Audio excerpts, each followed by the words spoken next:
Honourable members, prayers.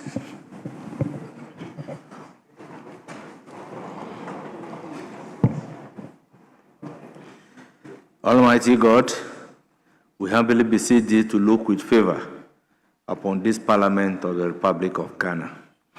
Grant that it may perform its high duty as in their sight. Give divine guidance to the President of the Republic.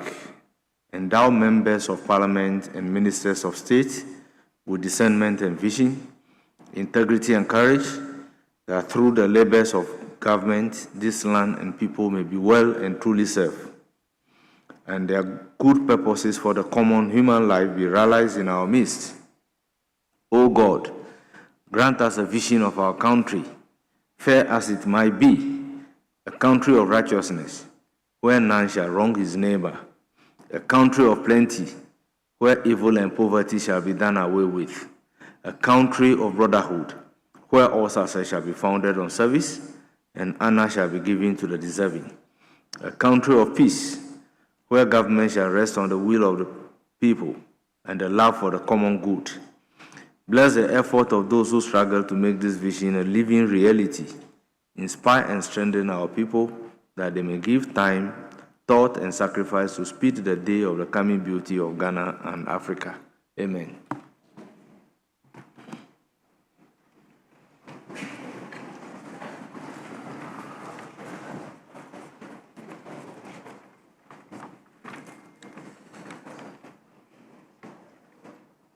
Honourable members, item numbered 5, correction of votes and proceedings. We have the vote and proceedings of Tuesday, 17th March 2026.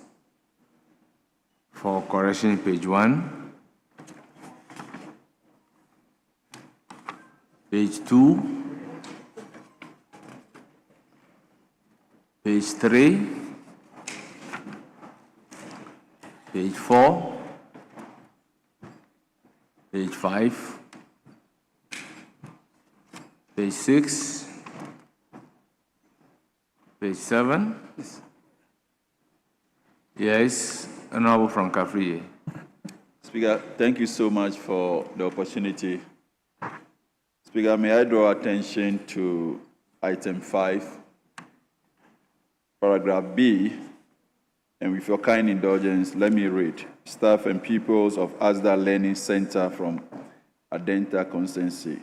Speaker, my concern had to do with the reference made to the constituency. It is Adentan per our records. So if that could be deleted and Adentan inserted. Speaker, again at paragraph C, which is on the next page. The name of one of the presiding officers of the group that I visited yesterday, Jones Ameganshi Viglo. I know you know him very well, Speaker. The name is hyphenated. Ameganshi Viglo is hyphenated. Thank you. Well, table office, take note. Yes.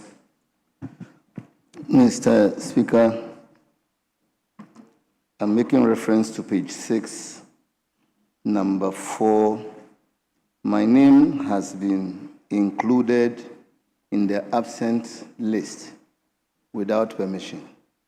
Mr. Speaker, I asked permission to travel to Abuja, and I officially sent my request to the whip's office as required. So I'm surprised my name has been captured as absent without permission. Well, I actually asked permission.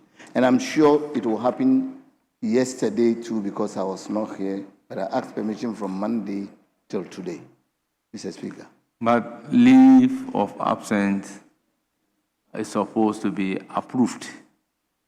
So if you send leave of absence to the whips and same has not been transmitted for approval, probably the case may be that they have not, having regard to numbers, they don't want you to travel.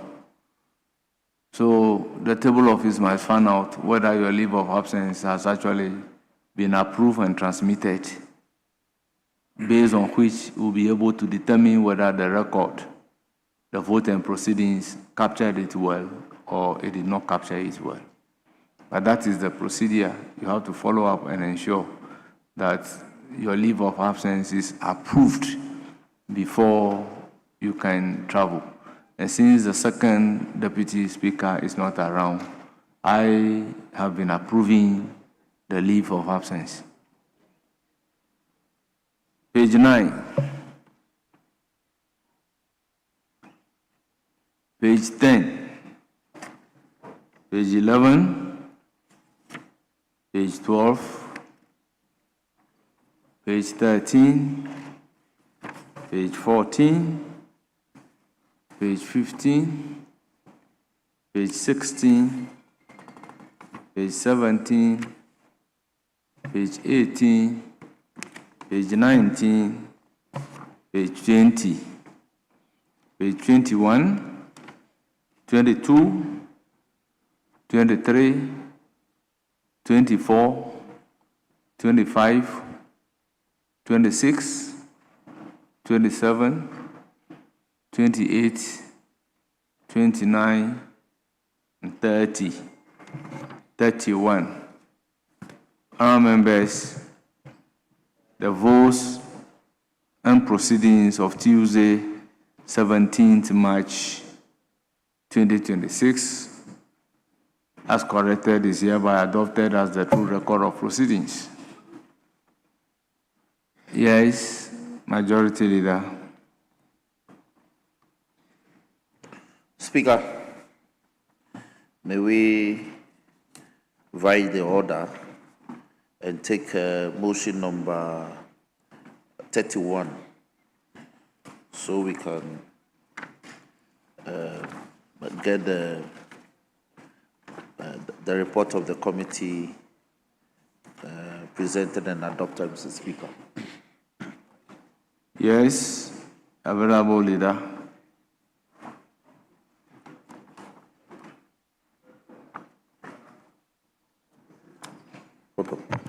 Speaker, we are not opposed.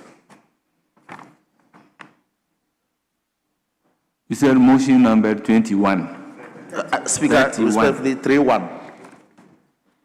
Very well. And then 3-6, just for your notice.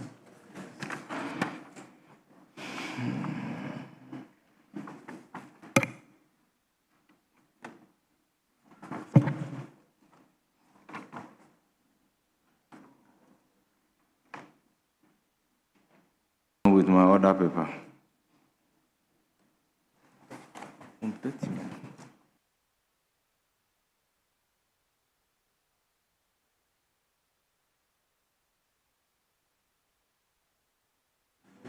Respectfully, motion number 31 is captured on page 25 of the order paper. That's what I'm proposing that we take first. Thank you. Motion numbered 31. Minister for Finance. Thank you, Mr. Speaker. Mr. Speaker, I rise to humbly request that motion number 31 on today's order paper be read a second time. The Ghana Deposit Protection Amendment Bill 2025 be now read a second time. I so move, Mr. Speaker. Honourable members, motion move. I would call on the chairman of the committee to present the committee's report. Mr. Speaker, thank you very much for the opportunity to present your committee's report. Mr. Speaker, I call on the Answer Department to capture the entire report as having been read, whilst I tease out few important issues for the understanding of members. I refer members to page 2 of the report, item 4.2.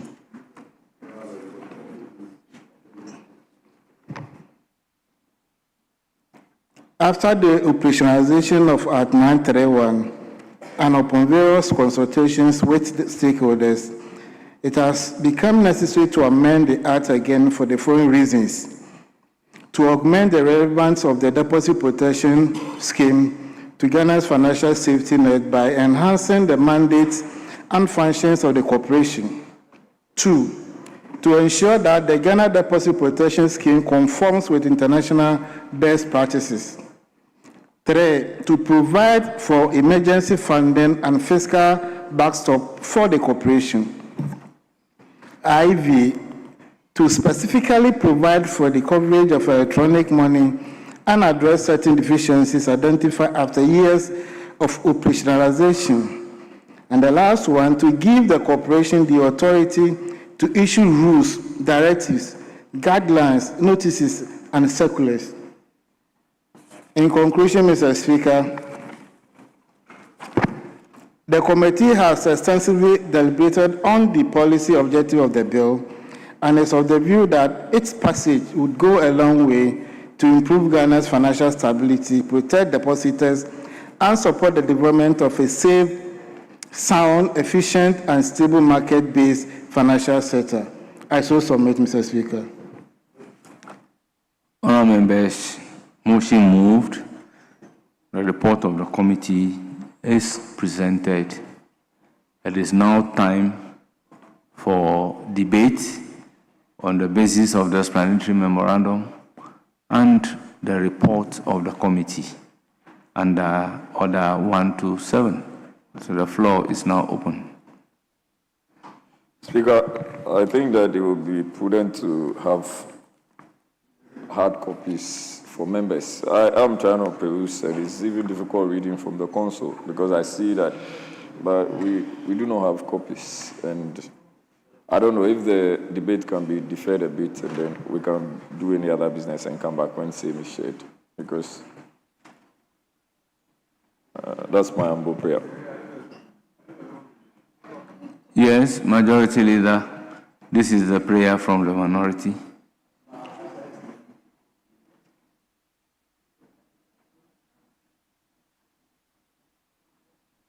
Though the reports will be on the console, let's just make provision for few copies.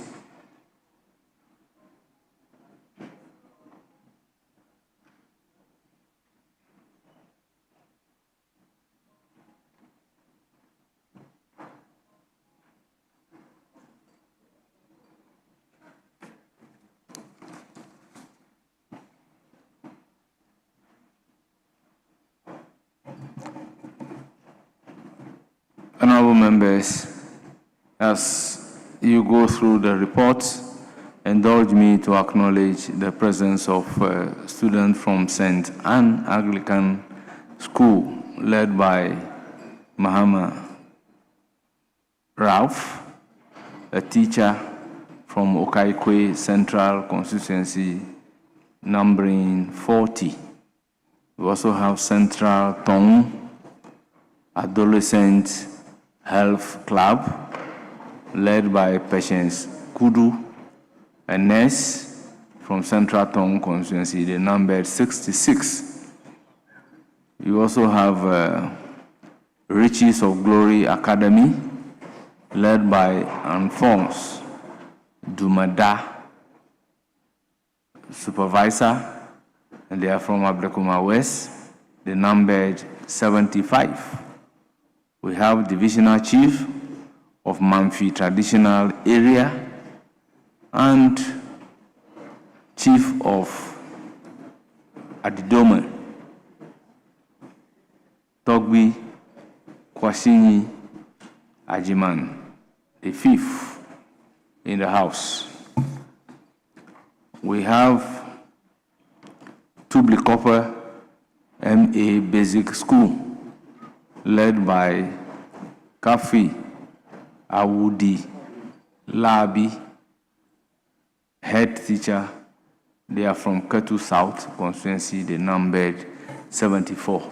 Honourable members, on your behalf, I welcome them to Parliament of Ghana. May you have a fruitful visit. Thank you for coming. Honourable members, can we proceed with the debate? Yes, Speaker, may we take 1-1 and add leadership? The proposal is to take 1-1 and probably add leadership.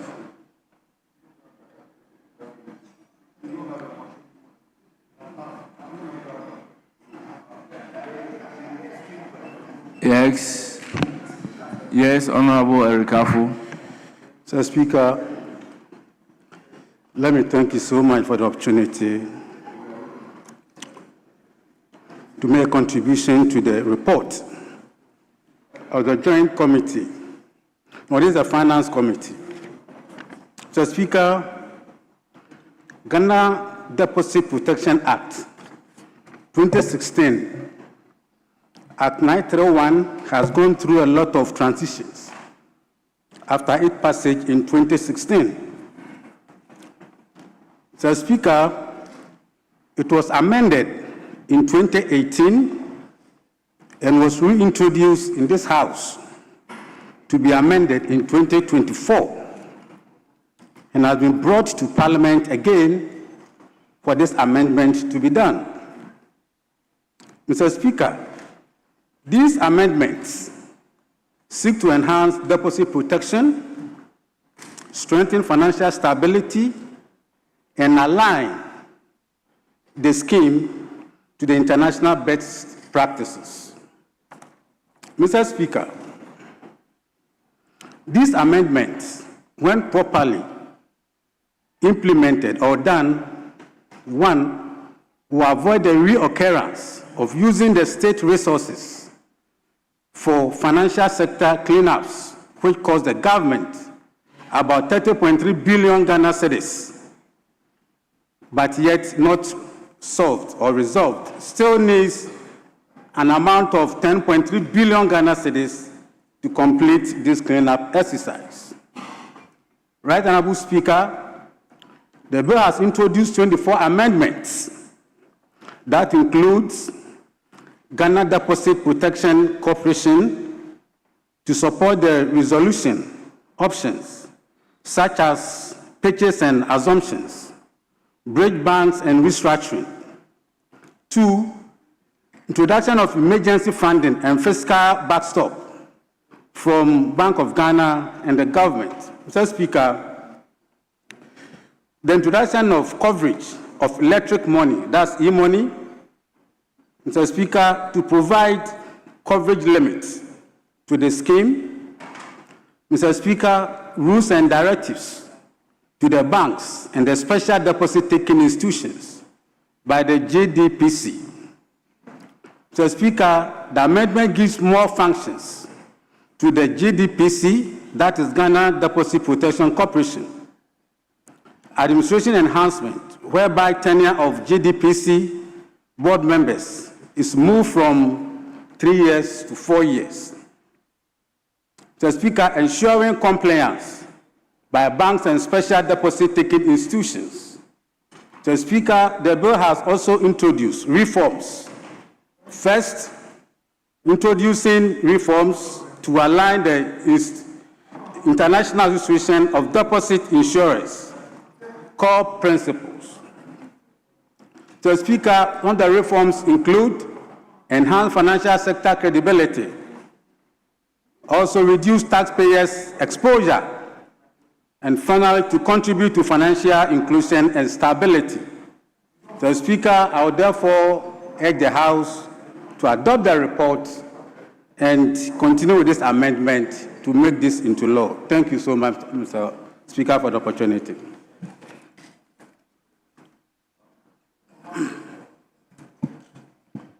Honourable members, at the conclusion, yes.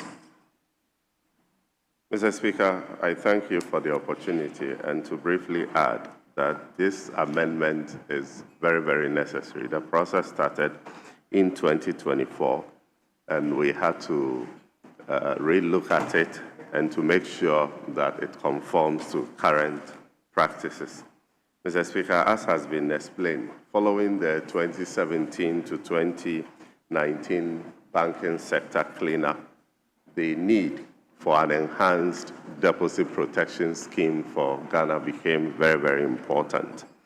And we have realized that the current Ghana Deposit Protection Corporation Act focuses mainly on the corporation being a pay box. And that means it focuses mainly on reimbursing an insured depositor after the failure of a member institution. The amendment is seeking to expand the function to allow the corporation to contribute to resolution options so that it does not only wait and pay for depositors who are insured. Mr. Speaker, the amendment is also taking into cognizance the fact that e-money has become prominent in our financial system today. And so it explicitly provides for protection for balances in our wallets in case of any bank failure. And so I want to encourage all of us to support this amendment and ensure that we strengthen the Ghana Deposit Protection Corporation to broaden their mandate and to help them work effectively. Thank you, Mr. Speaker. Thank you so much. Honourable members, at the conclusion of the debate, I'll put a question. As many as are in favor of the motion, say aye. Aye. Those against, say no. Honourable members, the ayes have it. The motion is adopted.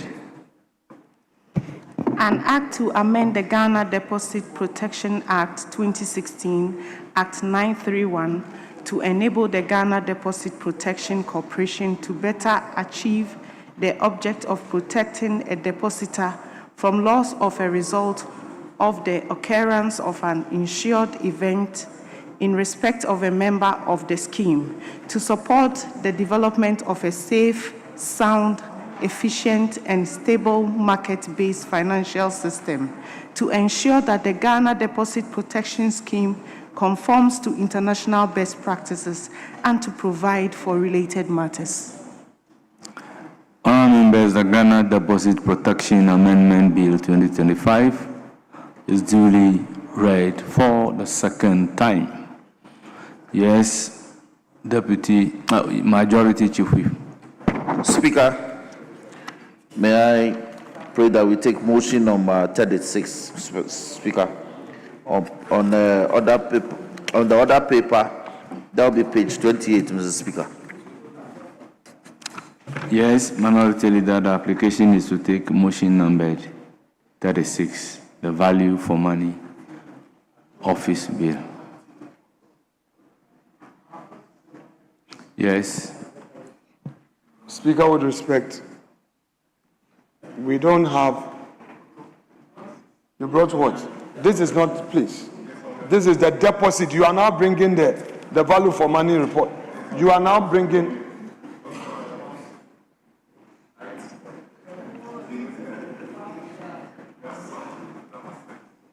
Honourable Minority Leader, on one breath, the House wants to go digital by asking that the report should be uploaded onto the console. Then on another breath, we want to go the normal way. Oh, and Mr. Speaker, take a physical copy of the Speaker, report. if it's been uploaded, there should be no problem. Yes, it has. But, Mr. Speaker, where I can't see the Minister of Finance here, this is his bill. No, Mr. Speaker, that is not how Parliament functions. Speaker, that is not how Parliament functions. The Minister must give us good reasons why he is not here. And that must be properly communicated. Mr. Speaker, the practice is not that the Deputy Minister will just, show face and then would proceed to hear him. The Minister would have to communicate to Parliament why he is unable to attend upon Parliament. Yes, Leader, if we agree to take the business and the Minister is not here, a Deputy Minister is here, it is then that they can offer explanation as to why the Deputy Minister is here instead of the Minister. I agree with you. I say so because, per the record, anytime we are granted this deputy minister the privilege. We know that same was abused by him. Yes, he's been abusing privileges. He used a dispatch board the last time to speak on matters that were not contained in his statement. And we caution him. So, Mr. Speaker, that privilege that he earned was abused by him. So, Mr. Speaker, when we see him here, we would hesitate in granting him that privilege because the dispatch box is not to be used for certain things, and you should know this. I take it that there's no opposition to item number 36 being taken. I'll call on the Minister for Finance to take the motion.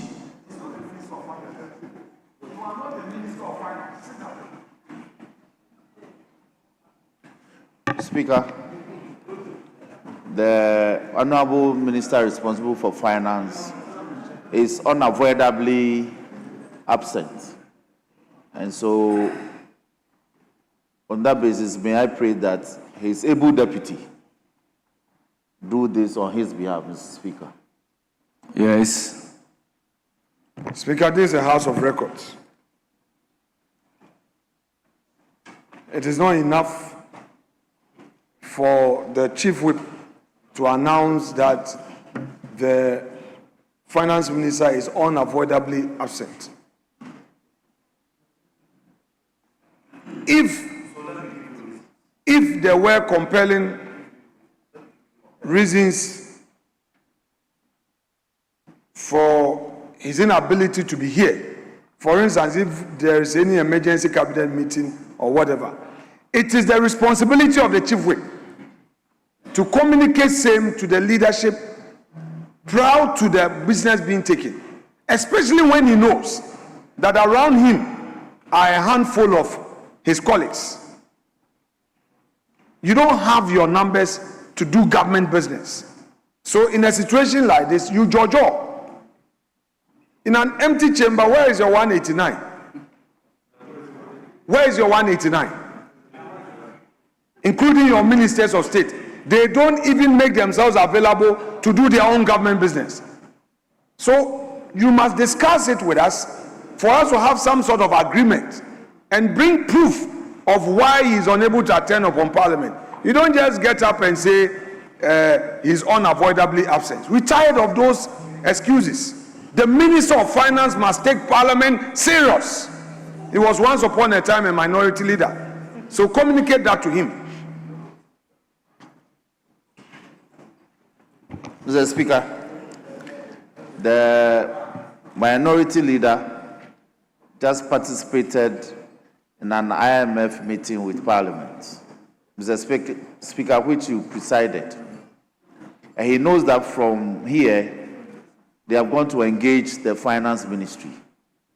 And so the minister's absence is well grounded. Mr. Speaker, in any case, the Constitution defines a deputy minister as a minister of state, properly appointed under Article 78 or 256. So the deputies are capable of performing the functions of the substantive. That is what our Constitution says, Mr. Speaker, as ministers of state. Just so we are all guided, Mr. Speaker. Speaker, with respect, so is the Chief Whip making an application as of right? If he's talking about rights enshrined in the Constitution, he should say so. So quote the Constitution. Quote the Constitution. And when we finish, let us look at the Article 106. Honorable members. Look at 102 all through, whether you have the numbers to discharge the business you want to discharge. With all due respect, I think this House has severally insisted that if the minister is not there, the deputy must come and transact the business. And the circumstances explained by the majority chief whip resulting into the absence of the minister, I think it is justifiable to allow the deputy minister to move the motion instead of the minister. So I am inclined to allow the deputy minister to move the motion numbered 36. As the Speaker pleases. Mr. Speaker, thank you for your wise ruling. Mr. Speaker, I rise to move that the value for money Office Bill 2026 be now read a second time. I so move, Mr. Speaker. Can't I praise the Speaker? That one too, you have a problem. Honorable members, motion numbered 36 has been ably moved. I will call on the chairperson of the committee to present the committee's report. Mr. Speaker, thank you very much for the opportunity to present your committee's report. I call on the Hazard Department to capture the entire report as having been read in its entirety, whilst I tease out two important issues. Mr. Speaker, I turn to page 5 of your committee's report. Item 7.5, power to conduct value for money assessment. The committee noted that granting statutory authority to the office to conduct value for money assessment strengthens oversight over public expenditure and promotes fiscal discipline. This power is essential to detect inefficiencies, prevent costs of overruns, and safeguard public funds. However, the committee underscores the need for clearly defined procedural safeguards, including notice requirement, scope of assessment, timelines, and reporting obligations. The committee further recommends clarity in the relationship between the office and other oversight institutions to prevent jurisdictional overlap and institutional conflict. Mr. Speaker, I turn to paragraph 9.0, conclusion. The committee, having carefully scrutinized the provisions relating to the establishment, powers, and functions of the proposed value for money office, observed that the bill provides a structural framework to strengthen fiscal discipline, promote efficiency in public expenditure, and enhance transparency in the utilization of public resources. The committee is of the view that the maintenance of assessment findings, the establishment of a digital management platform, the regulation of cost benchmarks, and the provision for interagency coordination would position the office as a central pillar within the public financial management architecture. The committee finds the passage of the bill will significantly contribute to safeguarding public funds, preventing waste, and ensuring that public projects deliver optimal value to the people. Finally, in this regard, the committee recommends to the House to adopt this report and pass the Value for Money Office Bill 2026 in accordance with Article 106 of the Constitution. I so submit, Mr. Speaker.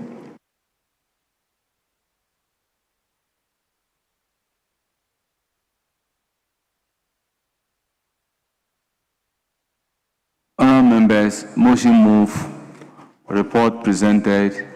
It is now for the House to debate on the basis of the explanatory memorandum and the report of the committee. The floor is now open. Yes, Honourable Buama, you have the floor.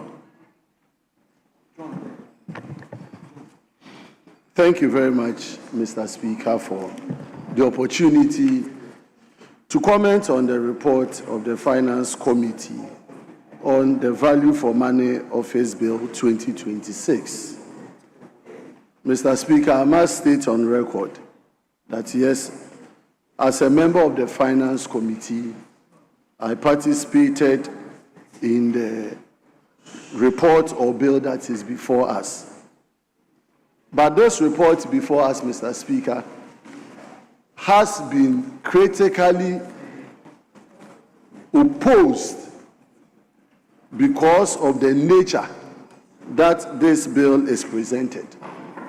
Because this bill is only a duplication of the functions that the Public Procurement Authority was established to perform. Mr. Speaker, we are talking about value for money office. The value for money office is supposed to be an office that is going to check procurement or contracts that are supposed to be entered into by the Republic agencies, that is ministries, departments, and agencies. And those procurements that are supposed to work, we need to establish the value for money thereon.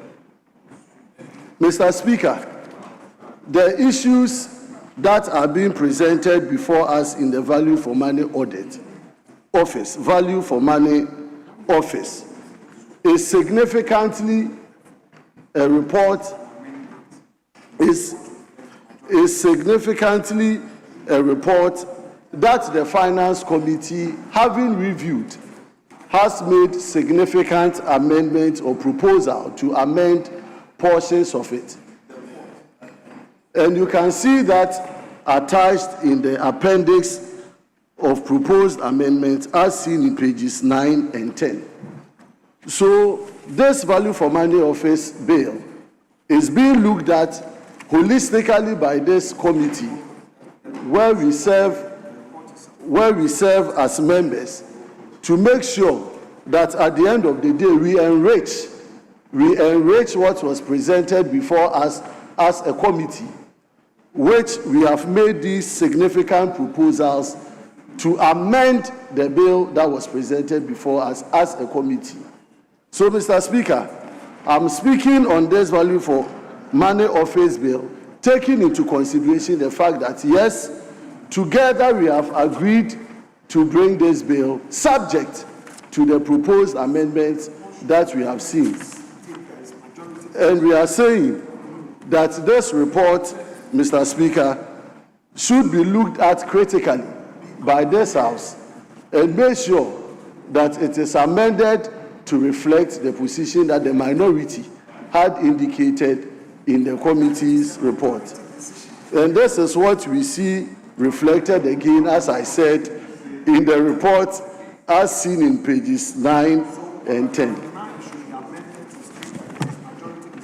So, Mr. Speaker, it is the respectful view of the minority that, yes, we are going to support this value for money office bill, subject, Mr. Speaker, subject to all the amendments that have been proposed by the committee. So we are saying that, Mr. Speaker, this report, the conclusion of the report, and Mr. Speaker, I read that in this regard, the committee recommends to the House to adopt the report and pass the value for money office bill in accordance with Article 106 of the 1992 Constitution is so described and so articulated. I thank you, Mr. Speaker. Honorable members, by practice, there is no way by which a bill can be taken through the consideration stage without considering the proposed amendment by the committee. So that one is mandatory. You have to take on board the proposed amendment coming from the committee. Yes. Mr. Speaker, thank you very much. Mr. Speaker, I'd like to speak on the report of the committee. And I think that as Parliament, sometimes we will have to ask the difficult questions when some of these proposals are coming from government. Sincerely, in practical terms, if the minister and the deputy should have been here, but it looks like only the deputy is here, what is the sole reason why we are bringing this bill? In practical terms, the minister knows that when you are awarding a contract and it's public funds, you will have to do value for money audit when you are giving to an individual on what we call sole sourcing. When you identify an individual and you decide to give that contract to an individual because of his expertise or because of technical reasons, the people of Ghana demand through a law that you must do audit for money, so that value for money, so that the public is aware that the contract is not inflated and that you didn't just call the person to give him, and that is the exact price, because it was not subject for competition. Mr. Speaker, when you advertise a project and people come and compete, the entity tender is expected to look at it and award to the lowest bidder. There is no value for money in it. There is no value for money. Now that's why I'm asking that if you set up this office, what is it expected to do? Because you go to PPA for the Public Procurement Authority to look at it, they will do the assessments and then give you the permission to go ahead. When you advertise, people compete. The competition is supposed to drive prices down. The entity tender will look at it, and when it's past a certain threshold, you send it to the central tender board, where the Minister for Finance and his people are part of it, to also look at it and give concurrent approval. As we see today, what exactly is this office supposed to do? Because I'm told by the committee that, and looking at the report, that, well, there is a gap, if you go to paragraph, Mr. Speaker, paragraph 4.2. In fact, the background, if you read the entire background, it tells you why they think there's a need for it. And Mr. Speaker, we're just setting up another bureaucratic organization. Why don't we strengthen what we already have? We have all the laws. Why don't you strengthen it? The PPA law is there. The concurrent approval is there. The entity approval is there. If you don't want to do value for money, don't give sole sourcing. What we call single source. Don't give sole sourcing. Scrap it. Say that every contract must go through competitive bidding. And in competitive bidding, we all know how it's done. You don't see what I've bidded. You don't know what your opponent has come to bid. The contractor will look at it and believe that I can use 1 million cedis to do the job. Another person thinks that I can use 600,000 to do the job. The entity tender will look at it, assess, and give it to the best person. Most always, the laws insist that they should give it to the lowest bidder. That's why I'm asking, what exactly are we setting this office for, this bureaucratic office again for? Because of sole sourcing? Or what is it for? Secondly, Mr. Speaker, internal audit unit has a function. Is this office going to take part of the function of the internal audit unit?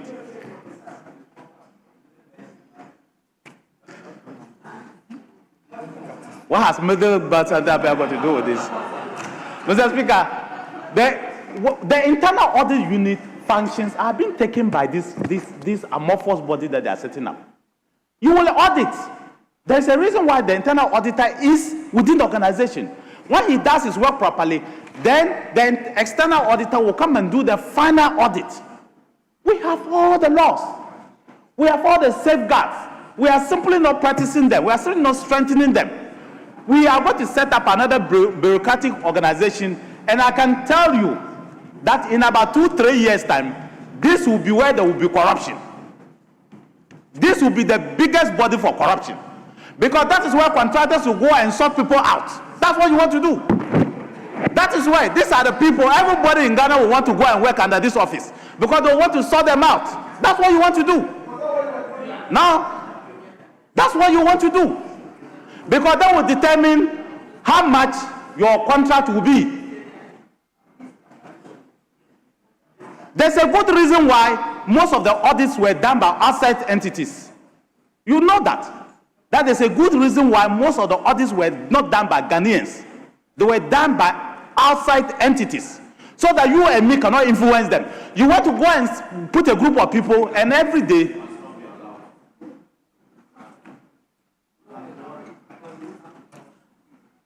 Mr. Speaker, I am saying that there's a good reason why most audits around the world are done by outside entities and by recognized institutions.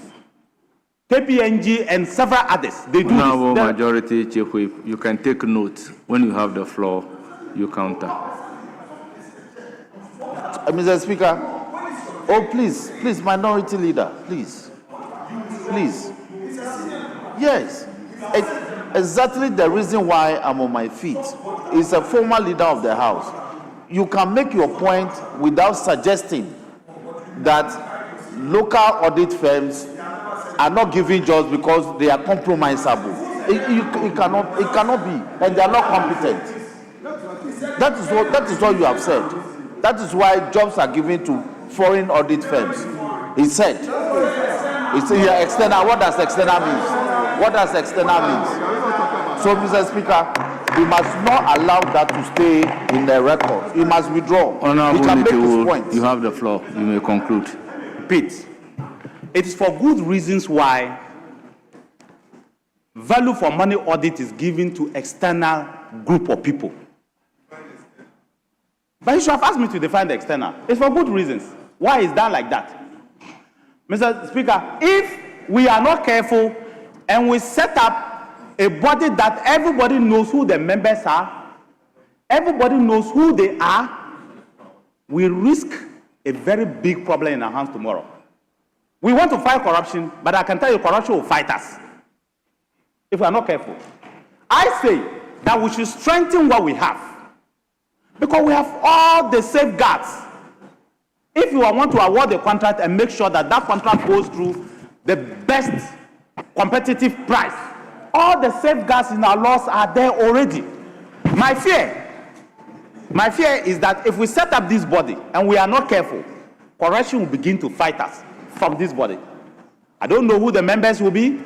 I don't know the capacity of the members.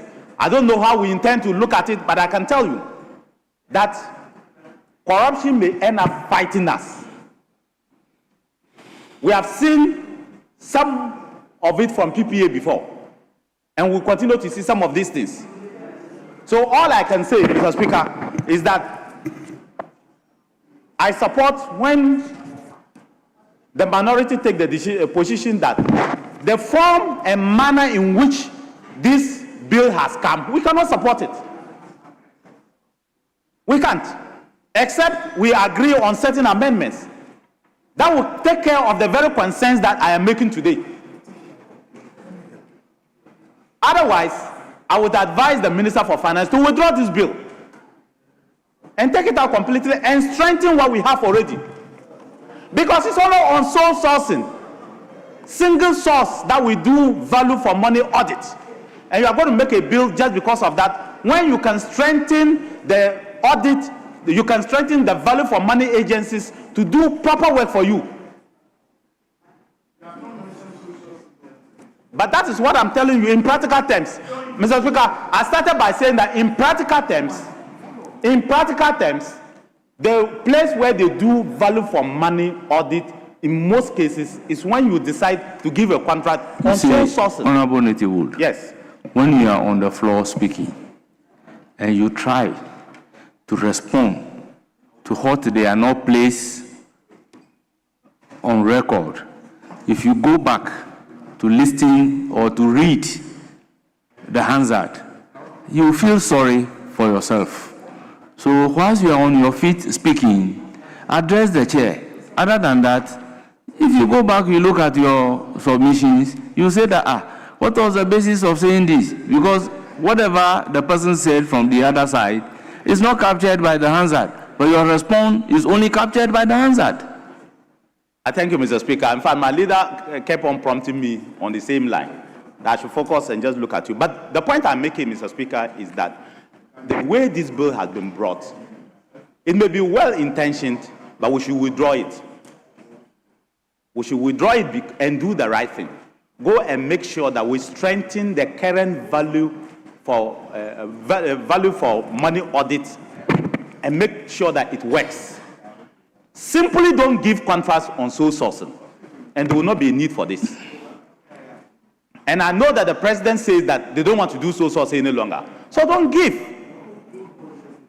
I know they are doing it. In fact, majority of the contracts are given looks to be on sole sourcing anyway. But that's what they said publicly. But I'm saying that withdraw sole sourcing from our contracts. Let every contract be competitive bidding. And if every contract is competitive bidding, the audit itself will be taken care of by the process of the bidding. Competition itself will give you the best price. Because the law is very simple. You don't know what I have, I don't know what you have. And when the entity opened the tender on that day, they give it to the lowest bidder. As long as all of them are qualified. So you will go and see that there's a contract for 10 million Ghana cedi, and somebody is bidding for 6 million. Some are bidding 9 million. Some are bidding 3 million. So 2 things you need to do, Mr. Minister, instead of this. Withdraw all sole source contracts. And then restricted tender contracts. You know what I mean by restricted tender contracts. Where 3 or 4 companies are pre-selected, and then those companies alone will bid. So withdraw those 2 things, and you will not need this act. Withdraw restricted tender and withdraw sole sourcing. If you withdraw the 2, you will not need this bill. You will not need the bill. So I say, Mr. Speaker, that we don't need this bill. We just need to make sure that we don't have sole sourcing in our, don't give contracts on sole sourcing, and don't give contracts on restricted tender.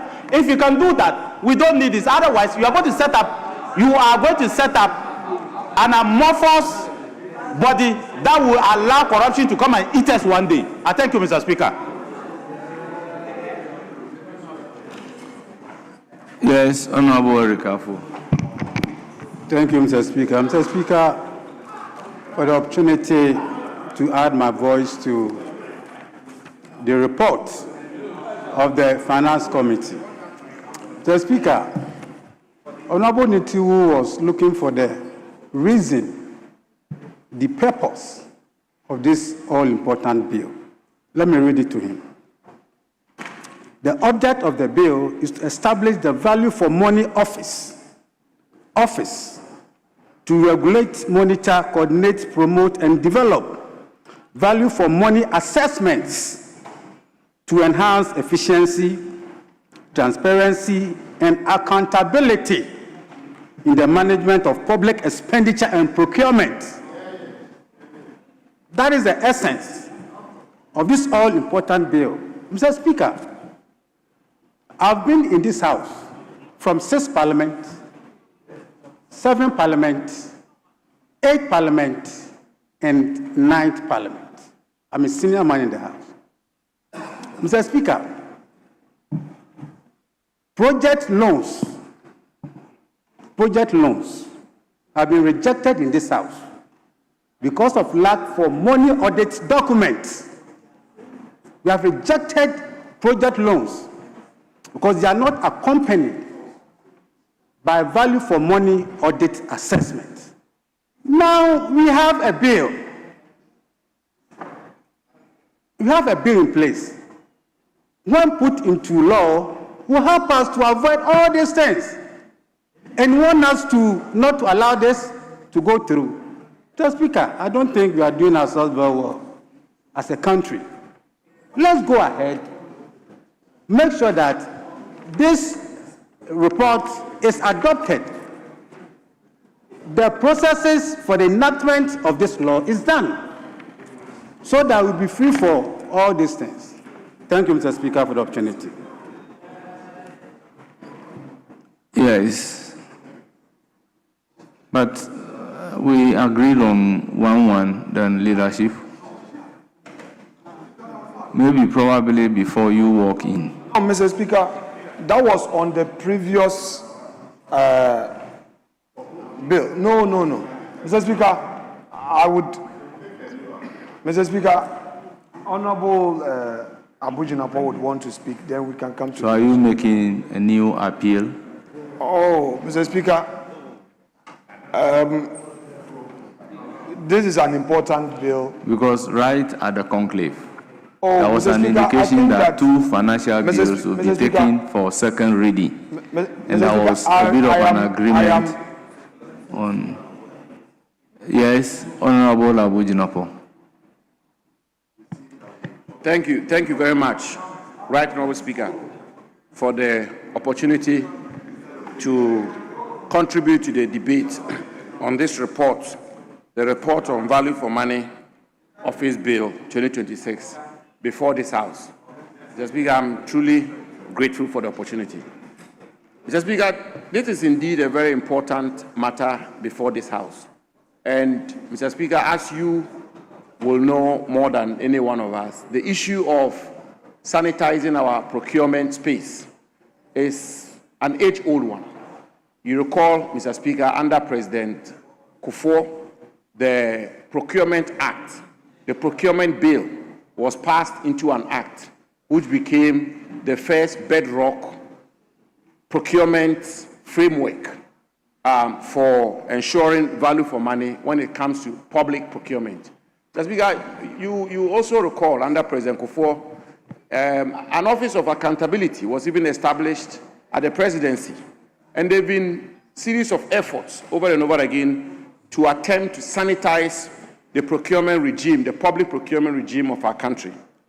Mr. Speaker, under the law, there are only two occasions when value for money is required: sole sourcing and restrictive tender. Mr. Speaker, what is sole sourcing? Sole sourcing is, we all know, where one company is invited to provide procurement. And restrictive tender is when 2 or 3 companies are called upon to tender in a restrictive manner. Mr. Speaker, the rationale behind sole sourcing and restrictive tender from the get-go, from the outset, had been that if there was an emergency, for example, and the government or the public sector could not go through the elaborate process of advertising and time constraints and so on and so forth, you then go for sole sourcing. And again, if you had even a certain limited time or a bit more time, then you could do restricted tender. But what has happened over the years? This process has been abused.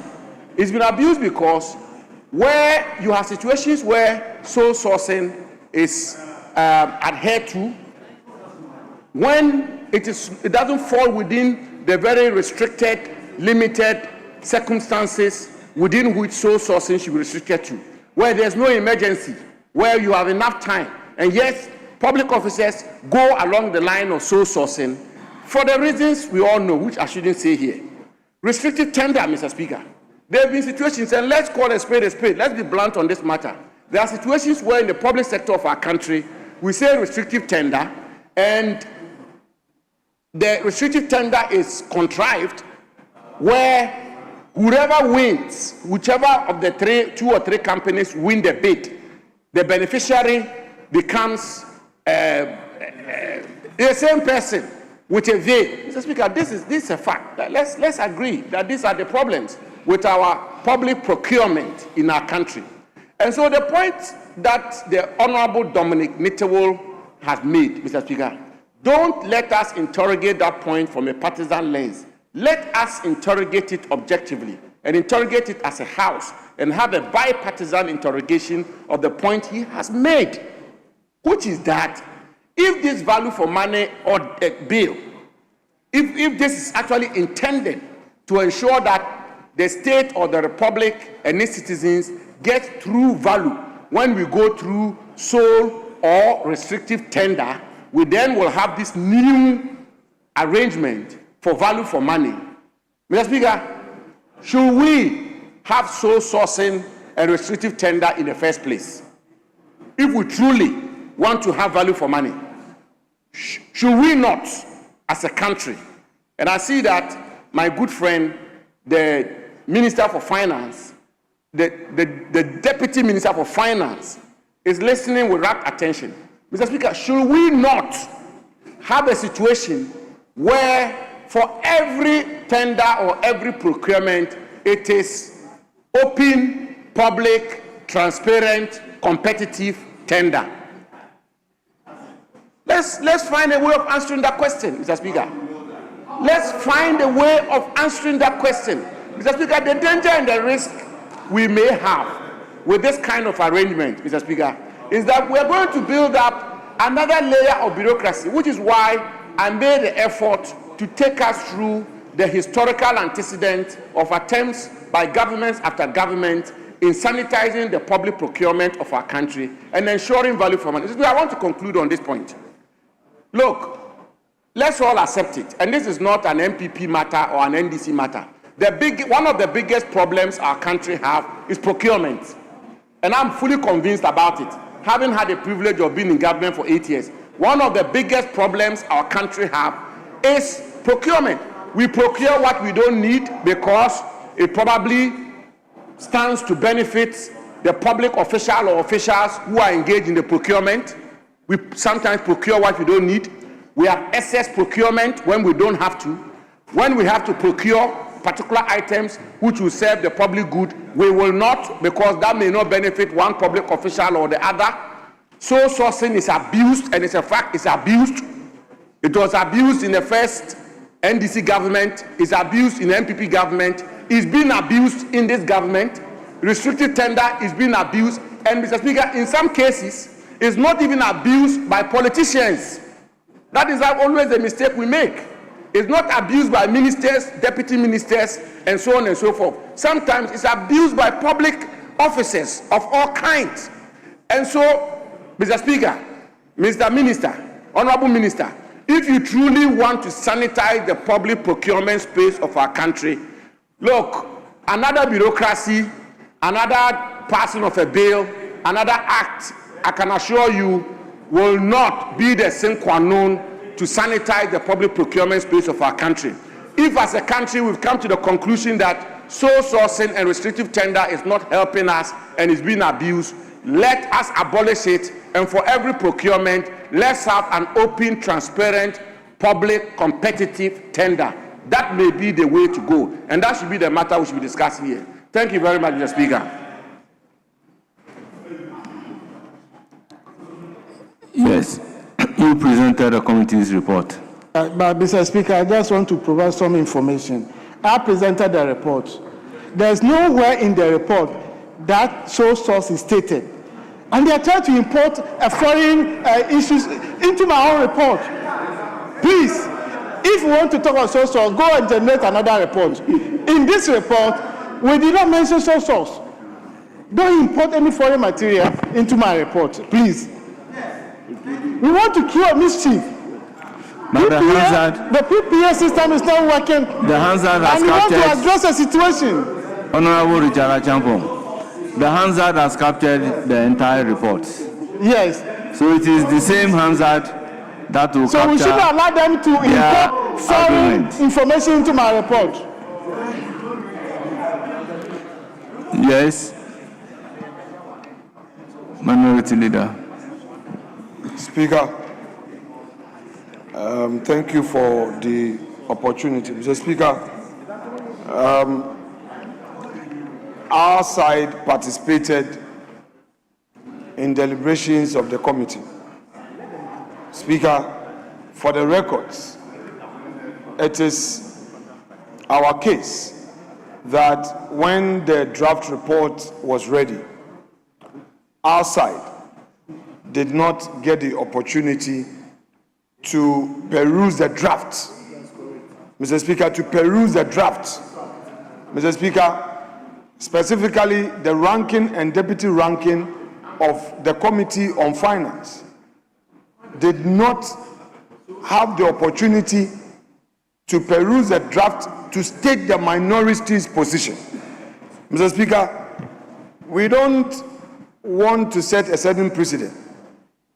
The chair of the committee, who is himself a leadership, knows the protocols, that the committee is not a one-sided committee. It is made up of two sides of the House, and when the clerk of the committee generates the report, same is perused by both parties, leadership of the committee, the chair and the ranking. Then, once they agree and the respective leaders put in the views of their caucus, the final report is generated. That is the practice.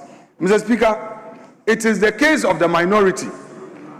It is a case of the minority that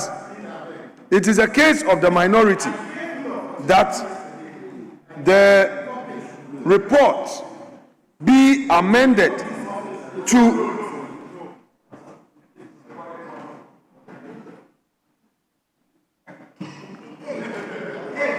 it is the case of the minority that the committee's report as contained in paragraph 9 page 7 be amended to reflect majority decision, not a consensus. It is a report by majority decision. Mr. Speaker, that said, we the minority would want to state why we are against this bill.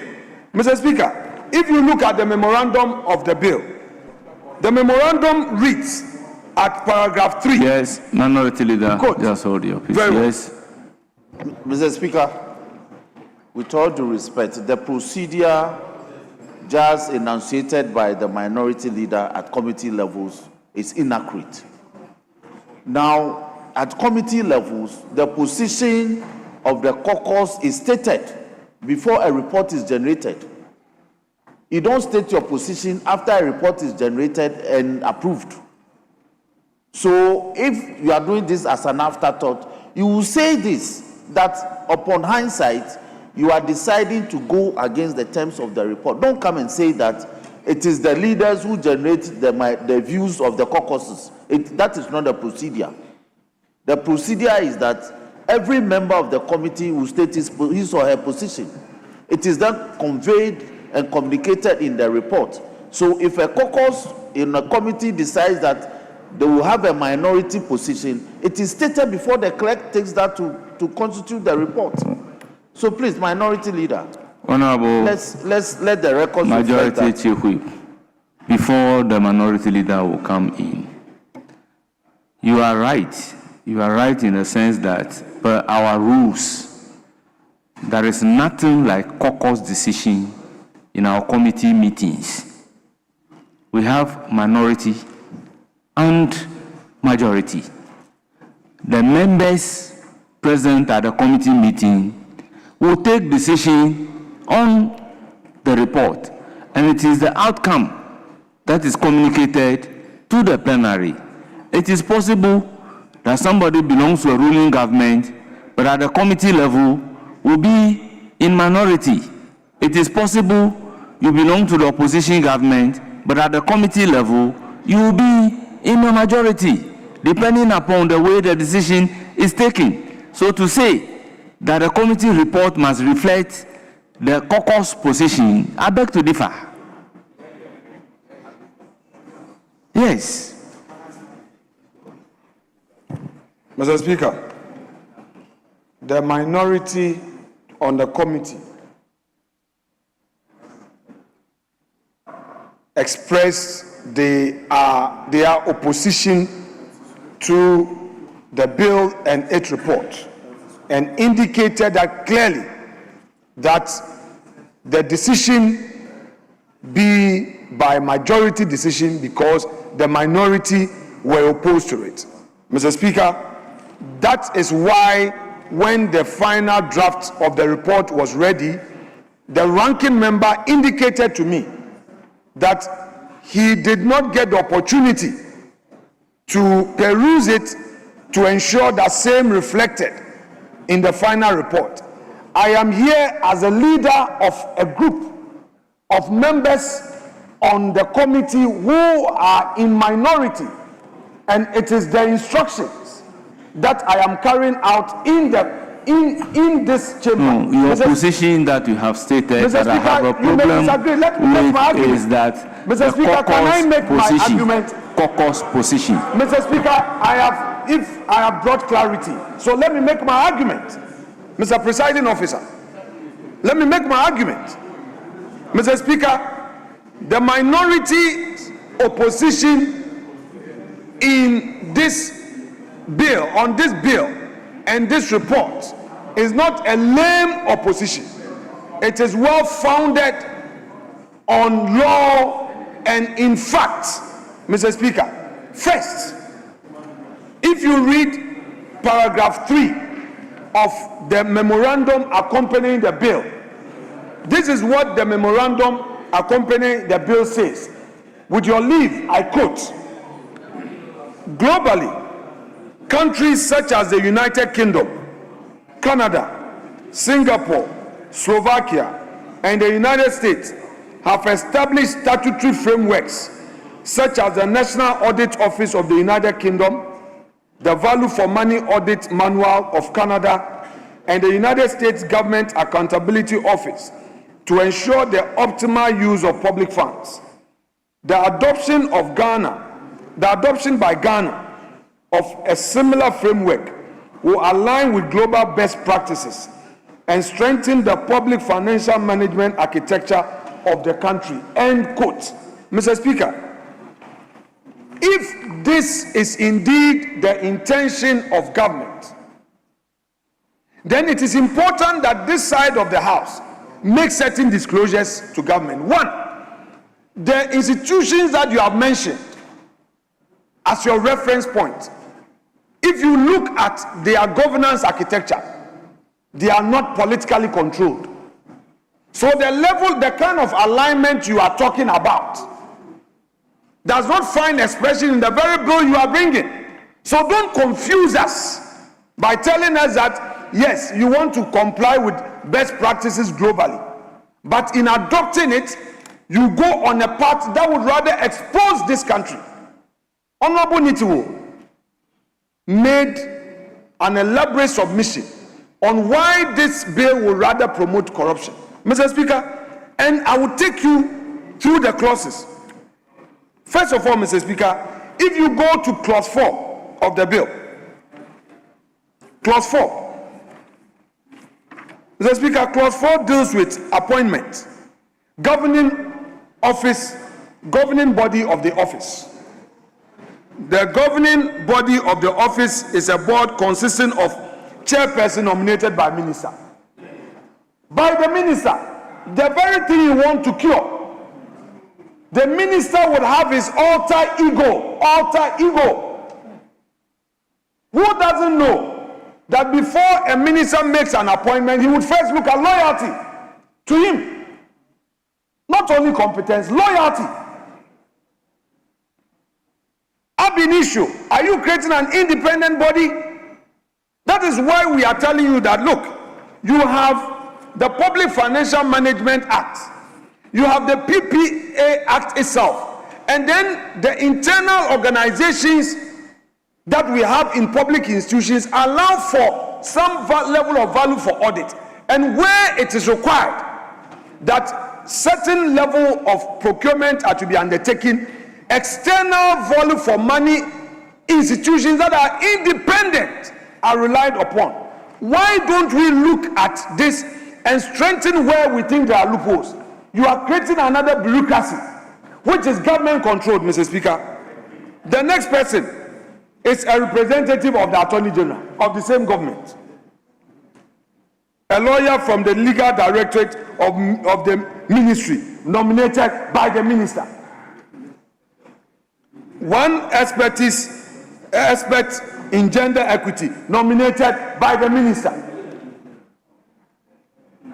Mr. Speaker, then you have the Ministry of Finance, a director to be nominated again by the minister. Mr. Speaker, the net effect is that the same problem that the government wants to cure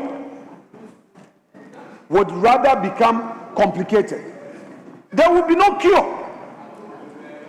The outcome will be otious. It will be otious. Because, Mr. Speaker, you are planting something or nothing. You are going nowhere. How can you say that you need an enactment with a whole bureaucracy, with another budget, and then the minister is controlling. Who said that the minister cannot call the chairman and tell the chairman that, look, this thing is coming, so deal with it? Mr. Speaker, it is probable, not possible, because all those in charge are controlled by the minister. Mr. Speaker, when we talk as minority, we are not just shouting or we are not just opposing. We are telling our colleagues that watch the space. We don't need this law. The Public Financial Management Act provides for certain stringent measures. It was your own law you brought in 2015, 2016. I was a young member of parliament on the finance committee, and we passed that law for you. It is there. Mr. Speaker, it is there. Why would you now come and create another bureaucracy for what the ordinary man on the street will call chop chop? Why would you create another bureaucracy that the ordinary man on the street will call yenchendi? Mr. Speaker, as political leaders, we must be careful about the impression we create out there.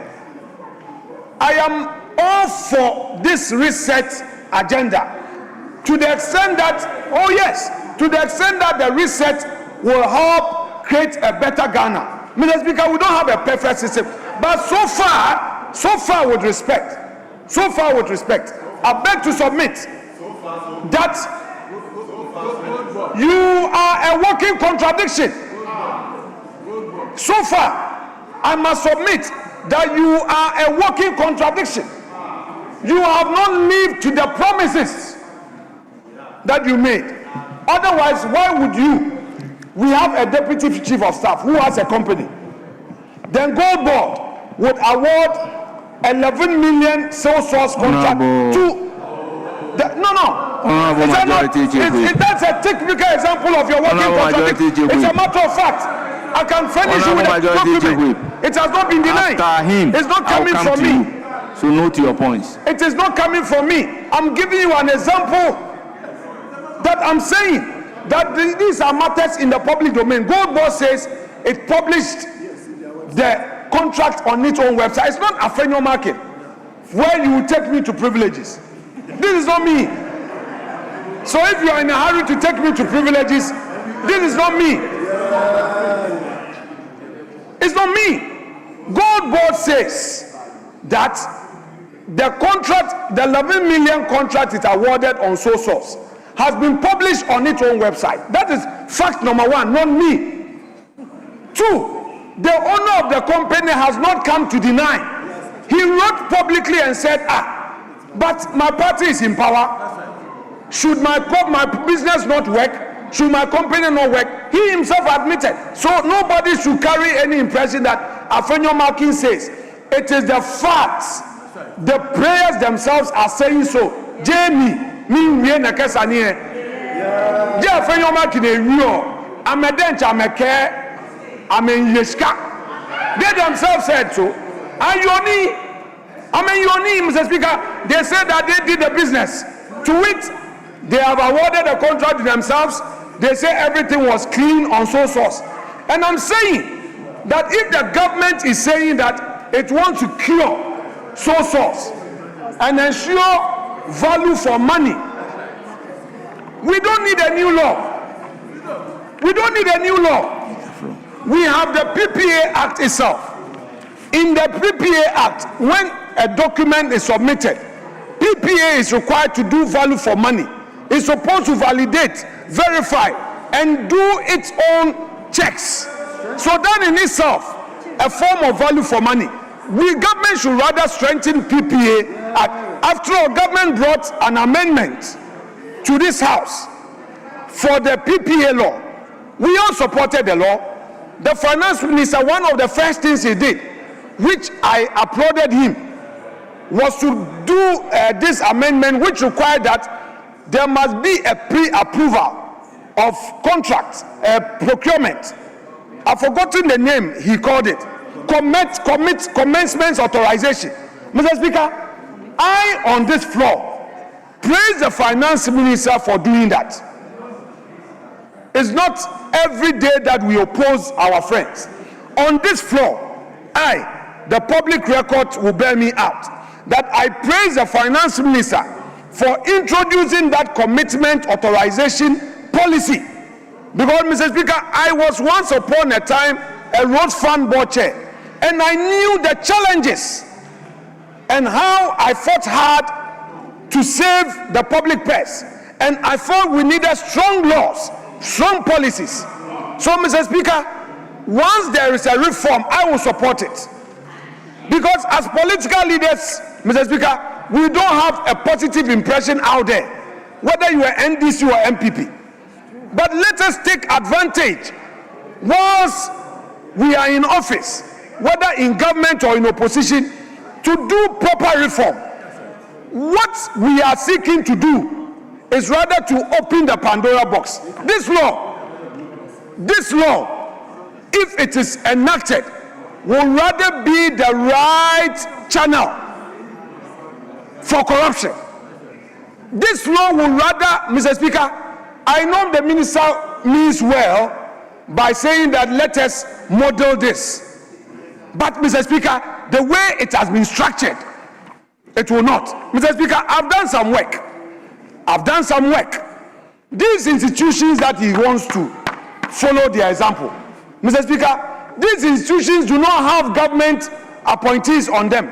Overseas, he should check it. The deputy minister is here. As we talk, members of parliament should just go on the internet, Google.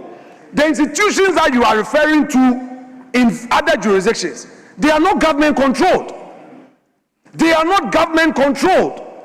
So if you want to still use a political system under Article 70 and 195, I've read the law. You are saying that the appointment of the board will be in accordance with Article 70. I've read it. Colleague, I am not just opposing you. What you are doing is wrong. You are also talking about 195 of the Constitution.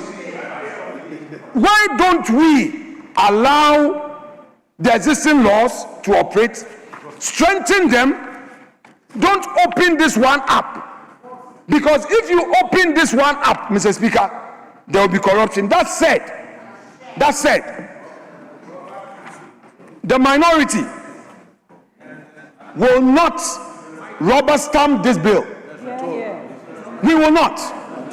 If the majority will not listen to these strong views and take same on board, and rather bring amendment of existing laws, and it wants to pursue the path of chop chop, as the ordinary man will say, we, the mighty few, the 87, we wash our hands. We will not be part of this unholy act that would rather expose the state and make the state vulnerable. Carry your burden alone. Mr. Speaker, I so submit on behalf of the minority. It's now the turn of the majority. Yes, Majority Chifu. Mr. Speaker, I have been on my feet for some time. The minority leader has said very dangerous things that must not be allowed to stay in our records against government. He has said emphatically, and he spoke Ghana. Speaker, the Ghana that he spoke, he refused to translate it.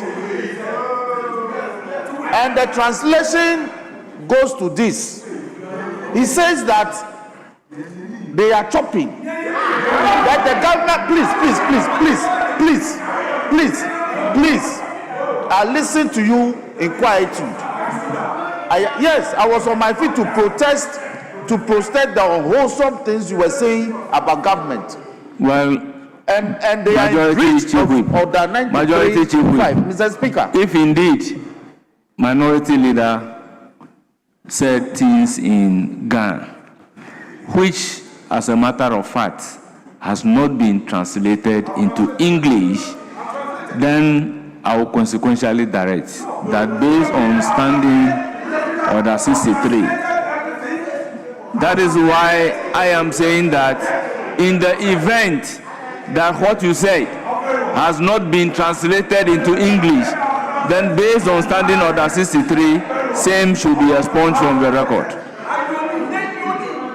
Mr. Speaker, the danger of what the minority leader does is that because our proceedings are carried instantaneously, they do not only have effect by staying in the Hansard, they are carried out live. He has been compelled once, just recently, to withdraw things that he said that were in error. And so to say that government is bringing this bill just to do chop, which is to just fester corruption, is absolutely untenable. It's in breach of Order 93, Rule 5. Mr. Speaker, let me read. Mr. Speaker, let me read. Please, Mr. Speaker, please. Can you comport yourself? I am not your junior. You cannot intimidate me.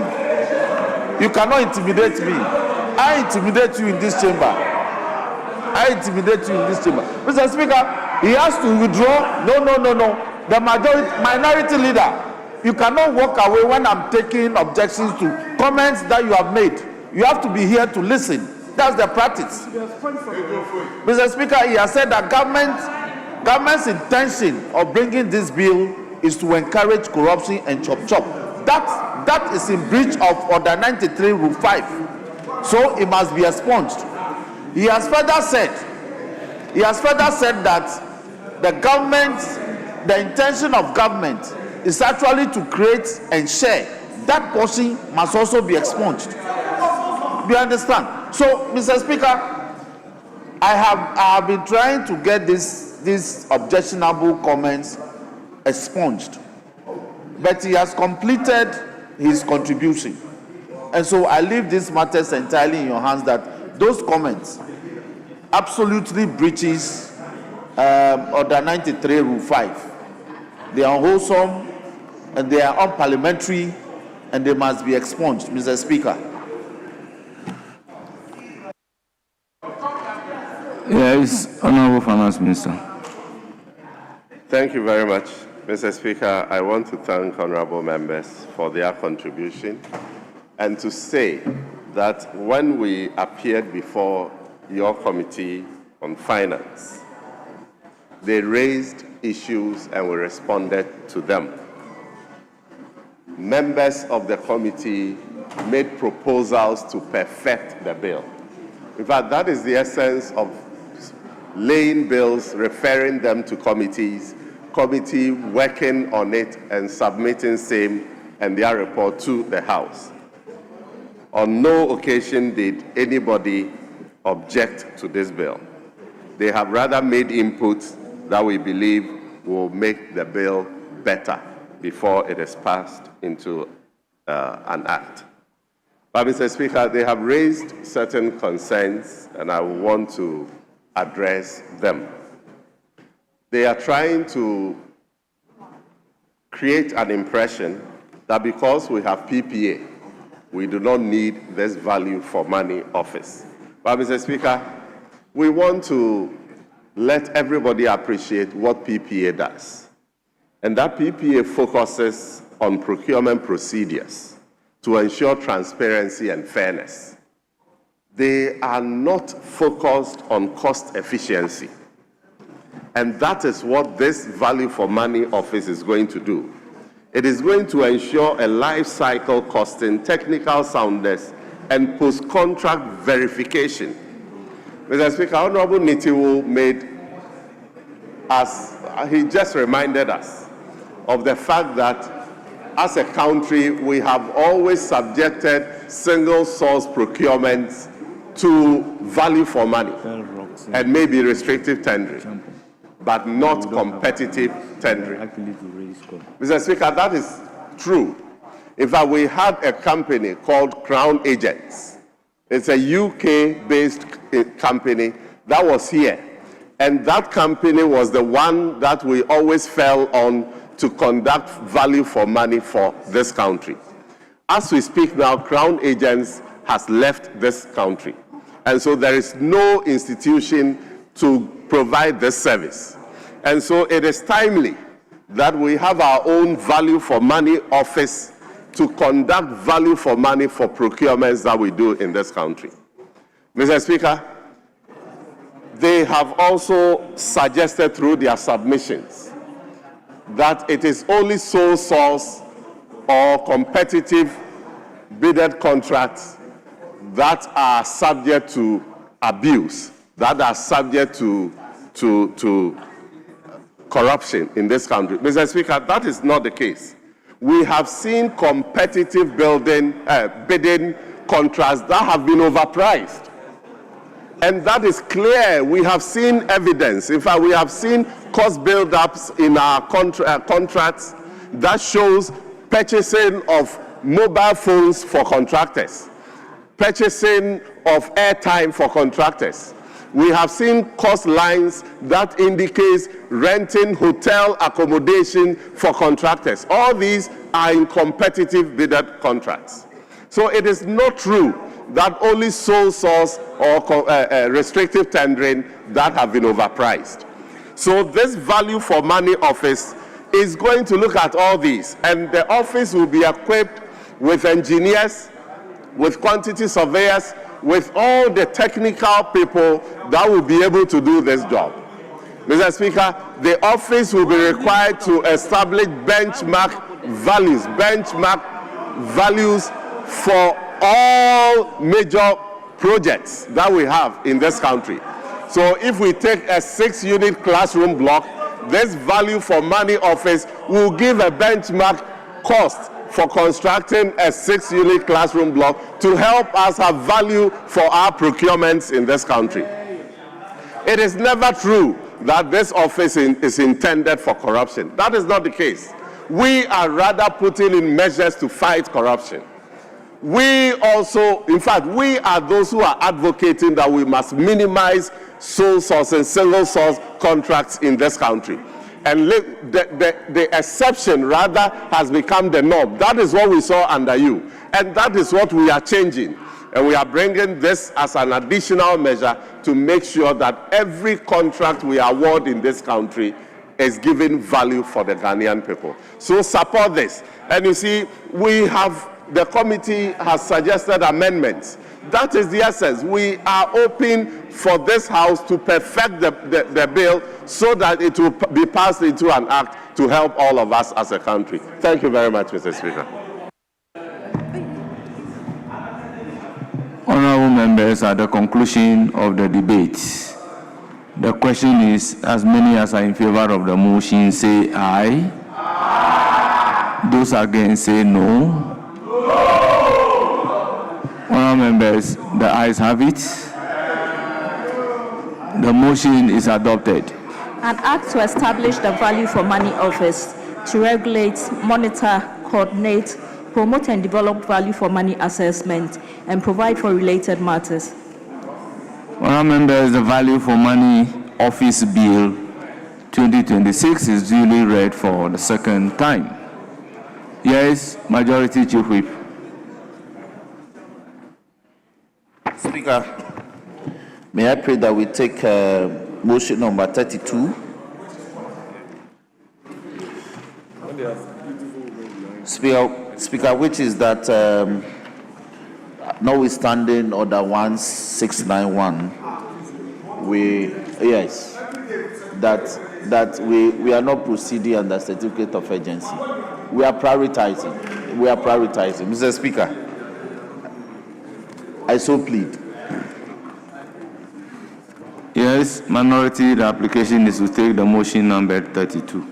Mr. Speaker, typical of them, even when a listening government will take a cue from the opposition, even when we just advised them that this bill would open the country up for corruption.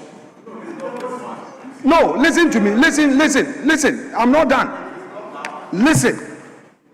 And they were to listen to us. Mr. Speaker, they now want to jump to the deposit protection bill and saying that they want to apply for a waiver. Mr. Speaker, at the beginning of this meeting, we told our colleagues at a joint meeting of leadership that this practice of hurrying bills, certificate of urgency, should be stopped. Mr. Speaker, this is another form of certificate of urgency. If you mount an application waiving the rules, you've just brought a bill. Why don't you allow the statutory notice of 48 hours to lapse? And you would want to make an application for a waiver. Mr. Speaker, on some other important matters, we decided not to pursue the quorum issue. If they want to insist, then they may have to bring their full 189 to come and conduct their business. Because as we speak, even if you add the majority leader, Tururi has just come back from cabinet, Mr. Speaker. The majority leader, they've gone to bring him to come and join and lead the charge. Mr. Speaker, he's gone to cabinet, he's tired, he has to take some rest, but he has come. Even if we add the majority leader, they are not up to 40. But count. Check your back before you make some of these questionable applications. If you want to make questionable applications, be sure you have your numbers. You don't have the numbers. Even the 40 here, some are not happy, majority are not happy. Even the 40. It's because the chief whip is writing names and using name writing to threaten them. That's why they are here. The weak ones who don't have godfathers are here. But those with godfathers, they are defying the name writing. They won't come. Mr. Speaker, so the majority chief whip will have to consider his application. But Mr. Speaker, we've just seen the majority leader. We know he's a man who believes in good faith at times. He acts in good faith at times. We would want to just give him some silver lining. We want to extend an olive branch. You move your motion. We will not oppose it. But be of good behavior. That is advice to you. Speaker, Yes. let the record reflect that I'm not writing any names and I'm not threatening my back with that. The minority leader should have his facts right. Now, Mr. Speaker, may we take motion number 32? Yes, honorable members, but it is important to draw the attention of the House to Article 106, particularly 13. For a bill to be taken under certificate of urgency, certain things would have to occur. One, the Constitution requires that a bill must be gazetted 14 days prior to its introduction. But if the bill is going to be taken under certificate of urgency, that 14 days gazette requirement is waived based on the constitutional imperative. Even before the bill can be taken, a committee would have to determine that this particular bill is of urgent nature and it must be taken under a certificate of urgency. However, that is not the situation applicable to this particular rule. So to say that this bill is being taken under a certificate of urgency, looking at the constitutional provisions as compared to the exigencies of the case, the bill is not taken under a certificate of urgency. Yes, motion numbered 32. Mr. Speaker, I rise to move that motion number 32 on today's order paper be taken today. I so move, Mr. Speaker. Motion moved. Any seconder? Mr. Speaker, I rise to second the motion. All members, motion moved and seconded. It is for the consideration of the House. This is a procedural motion. The question is, as many as are in favor of the motion, say aye. Those against, say no. All members, the ayes have it. The motion is carried. Yes, Majority Leader.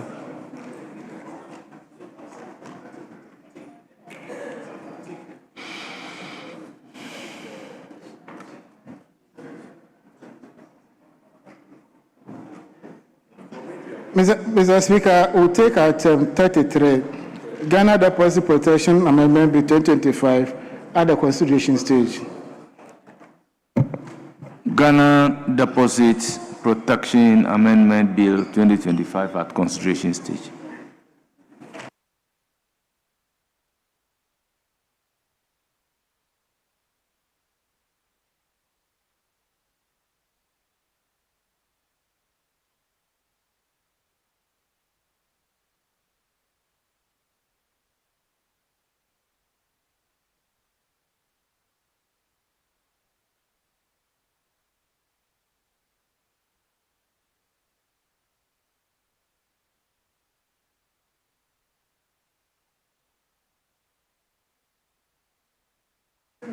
Section 2 of Act 931 amended. Chairman of the committee. Mr. Speaker, there is no advertised amendment. It is for the consideration of the House. Honourable members, any proposed amendment? Honourable members, I'll put the question to clause 1. As many as are in favor of clause 1 standing part of the bill, say aye. Those against, say no. The ayes have it. Clause 1 is ordered to stand part of the bill.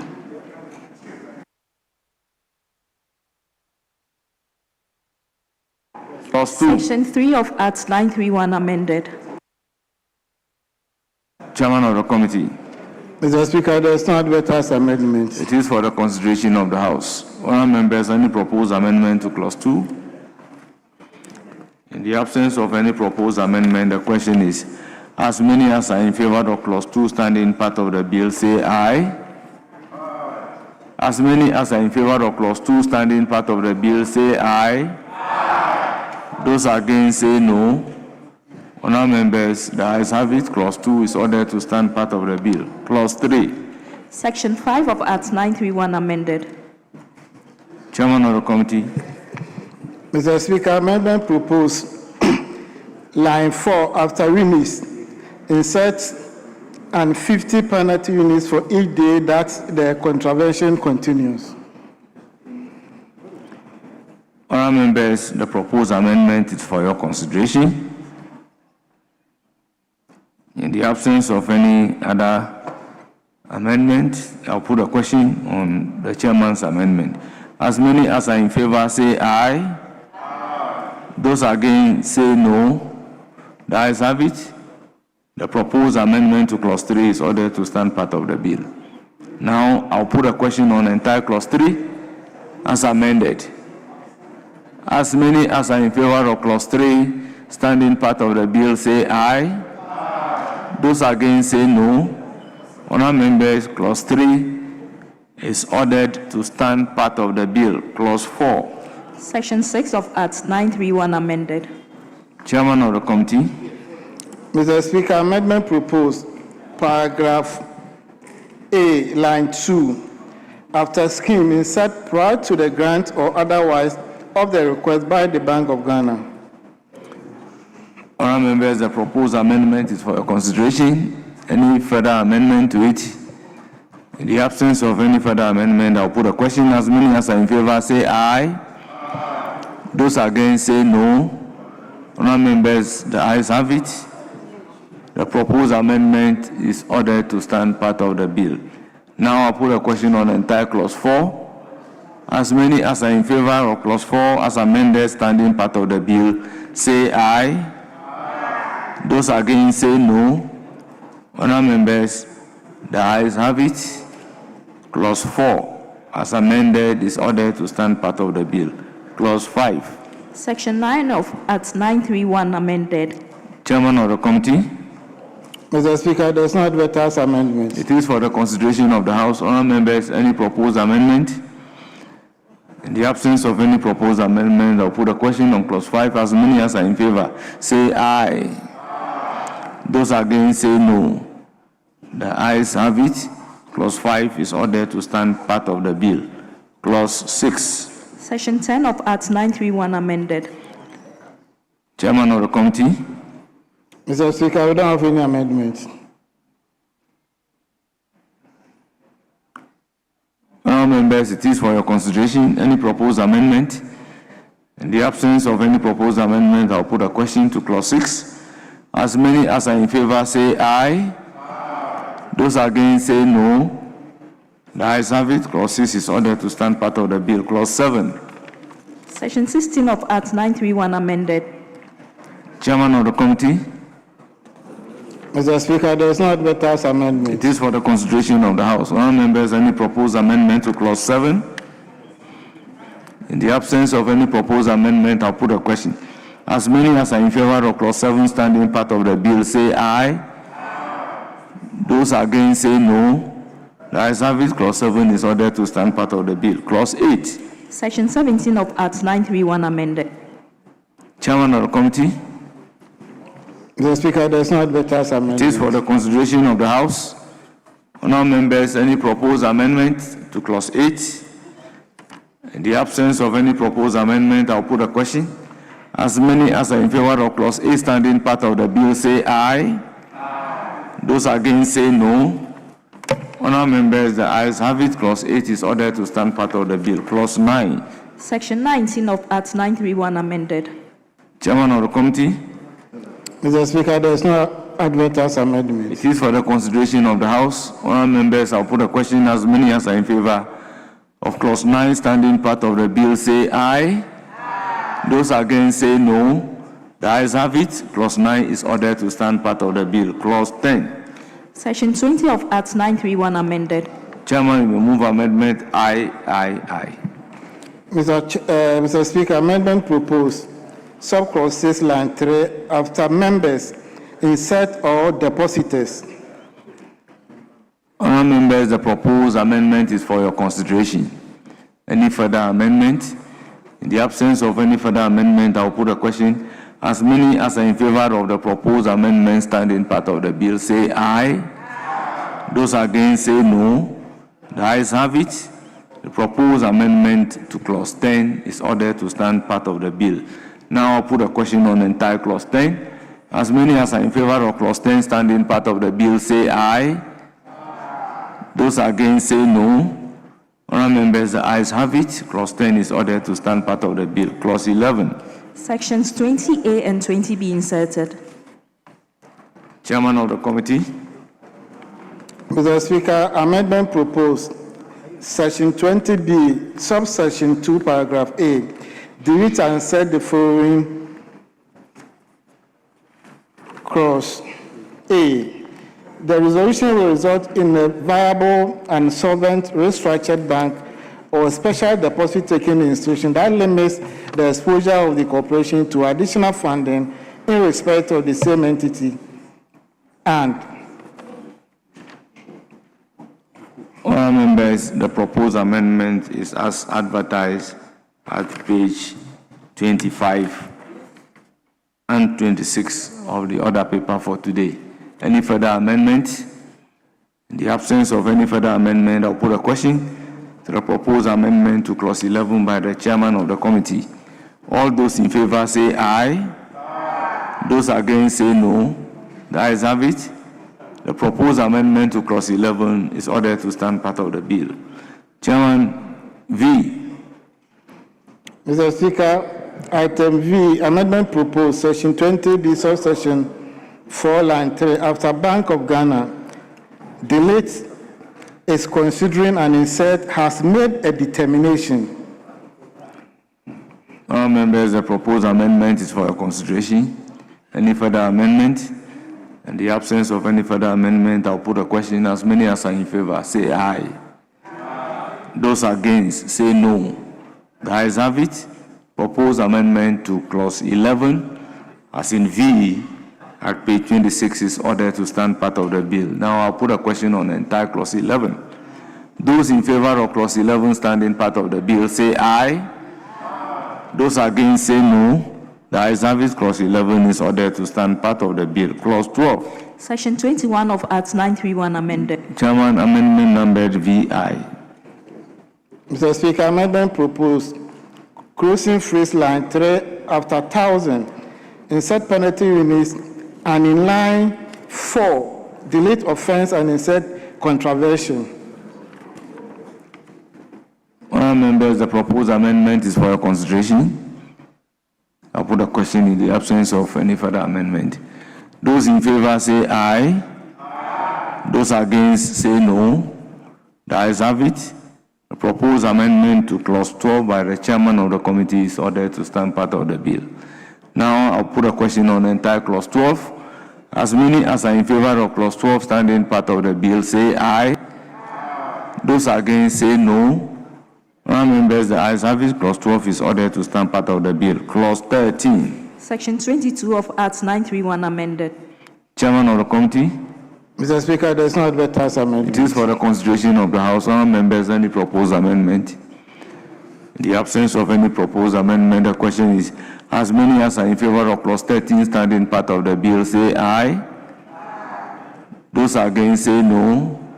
Honourable members, the ayes have it. Clause 13 is ordered to stand part of the bill. Clause 14. Section 24 of Act 931 amended. Chairman of the committee. Mr. Speaker, there is no advertised amendment. It is for the consideration of the House. Honourable members, any proposed amendment to clause 14? In the absence of any proposed amendment, the question is, as many as are in favor of clause 14 standing part of the bill say aye. Those against say no. The ayes have it. Clause 14 is ordered to stand part of the bill. Clause 15. Section 26 of Act 931 amended. Chairman of the committee. Mr. Speaker, your committee has no advertised amendment. It is for the consideration of the House. Honourable members, any proposed amendment to clause 15? In the absence of any proposed amendment to clause 15, I'll put a question. As many as are in favor of clause 15 standing part of the bill say aye. Those against say no. Honourable members, the ayes have it. Clause 15 is ordered to stand part of the bill. Clause 16. Clause 16. Section 27 of Act 931 amended. Chairman of the committee. Mr. Speaker, there is no advertised amendment. It is for the consideration of the House. Any proposed amendment to clause 16? Honourable members, in the absence of any proposed amendment, the question is, as many as are in favor of clause 16 standing part of the bill say aye. Those against say no. Honourable members, the ayes have it. Clause 16 is ordered to stand part of the bill. Clause 17. Section 40 of Act 931 amended. Chairman of the committee. Mr. Speaker, there is no amendment. It is for the consideration of the House. Honourable members, any proposed amendment? In the absence of any proposed amendment, the question is, as many as are in favor of clause 17 standing part of the bill say aye. Those against say no. Honourable members, the ayes have it. Clause 17 is ordered to stand part of the bill. Clause 18. Section 40A inserted. Chairman of the committee. Mr. Speaker, there is no advertised amendment. It is for the consideration of the House. Honourable members, any proposed amendment to clause 18? In the absence of any proposed amendment, I'll put a question. As many as are in favor of clause 18 standing part of the bill say aye. Those against say no. Honourable members, the ayes have it. Clause 18 is ordered to stand part of the bill. Clause 19. Section 45 of Act 931 amended. Chairman of the committee.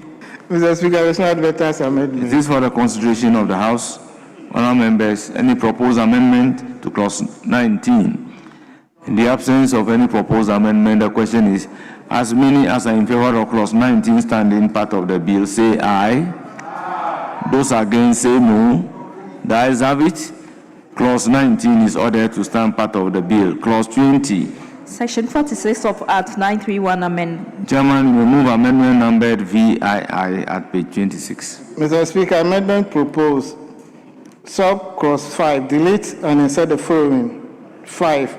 Funds provided by the government under subsection 4 shall be treated as a loan A loan to the corporation that is repayable over Chairman, the proposed amendment is as captured at page 26 of today's order. It is for the consideration of the House. Honourable members, any other amendment? I'll put a question. As many as are in favor of the proposed amendment to clause 20, say aye. Those against, say no. The ayes have it. The proposed amendment to clause 20 is ordered to stand part of the bill. I'll put a question on the entire clause 20 as amended. Those in favor say aye. Those against say no. The ayes have it. The clause 20 is ordered to stand part of the bill. Clause 21. Section 49 of Act 931 amended. Chairman of the committee. Mr. Speaker, there is no advertised amendment. It is for the consideration of the House. Honourable members, any proposed amendment to clause 21. In the absence of any proposed amendment, I'll put a question. As many as are in favor, say aye. Those against, say no. Honourable members, clause 21 is ordered to stand part of the bill. Clause 22. Section 50A inserted. Chairman of the committee. Mr. Speaker, there is no amendment. It is for the consideration of the House. Honourable members, any proposed amendment? In the absence of any proposed amendment, the question is, as many as are in favor of clause 22 standing part of the bill, say aye. Those against, say no. Honourable members, the ayes have it. Clause 22 is ordered to stand part of the bill. Clause 23. Section 53 of Act 931 amend. Chairman, we move amendment number VII. Mr. Speaker, amendments as captured at page 26 and 27 of today's order paper be taken right now. Honourable members, this is for your consideration.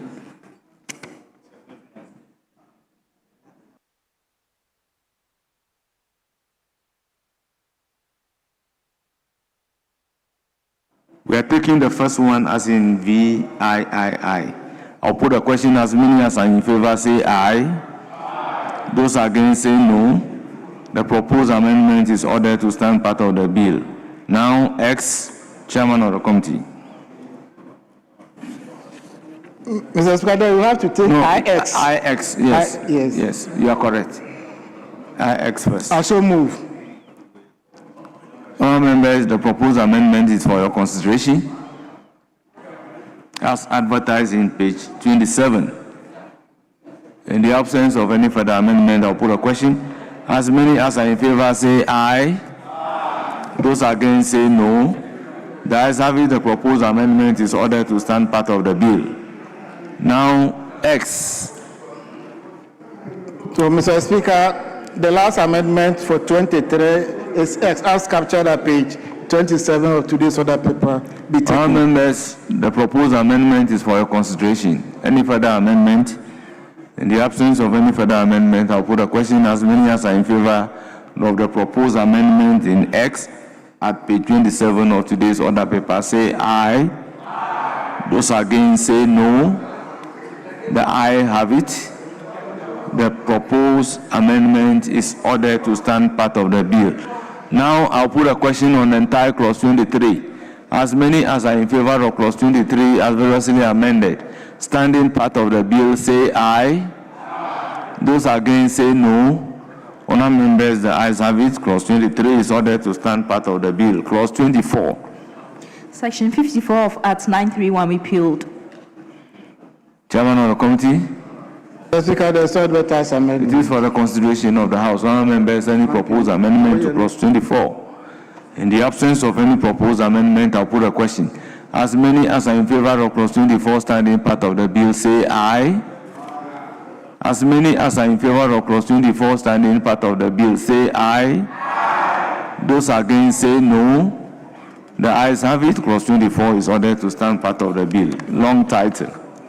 An act to amend the Ghana Deposit Protection Act 2016 at 931 to enable the Ghana Deposit Protection Corporation to better achieve the object of protecting a depositor from loss as a result of the occurrence of an insured event in respect of a member of the scheme, to support the development of a safe, sound, efficient and stable market-based financial system, to ensure that Ghana Deposit Protection Scheme conforms to international best practice, and to provide for related matters. Yes, Chairman of the committee, any amendment to the long title? Mr. Speaker, there is no proposed amendment. It is for the consideration of the House. Honourable members, any proposed amendment to the long title of the bill? In the absence of any proposed amendment to the long title, I'll put a question. As many as are in favor of the long title standing part of the bill, say aye. Aye. Those against, say no. Honourable members, the ayes have it. The long title is ordered to stand part of the bill. Honourable members, this brings us to the end of the consideration stage of Ghana Deposit Protection Amendment Bill 2025.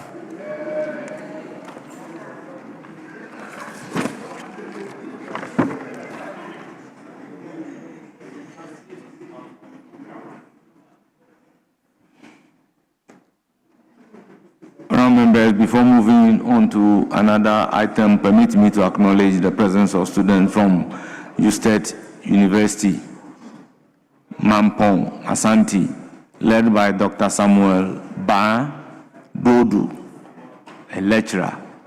They are from Asante, Mampong. They numbered 63. Honourable members, on your behalf, I welcome our dear students to Parliament and urge them to have a fruitful visit to Parliament. Kindly resume your seats.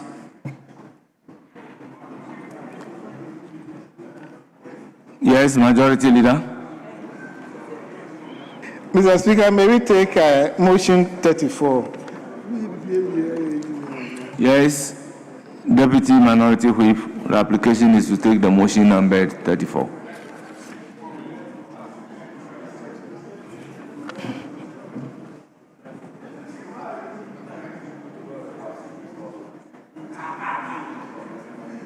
Speaker, we have no objection. Motion number 34. Mr. Speaker, I rise to move that motion number 34 on today's order paper be moved now. I so move, Mr. Speaker.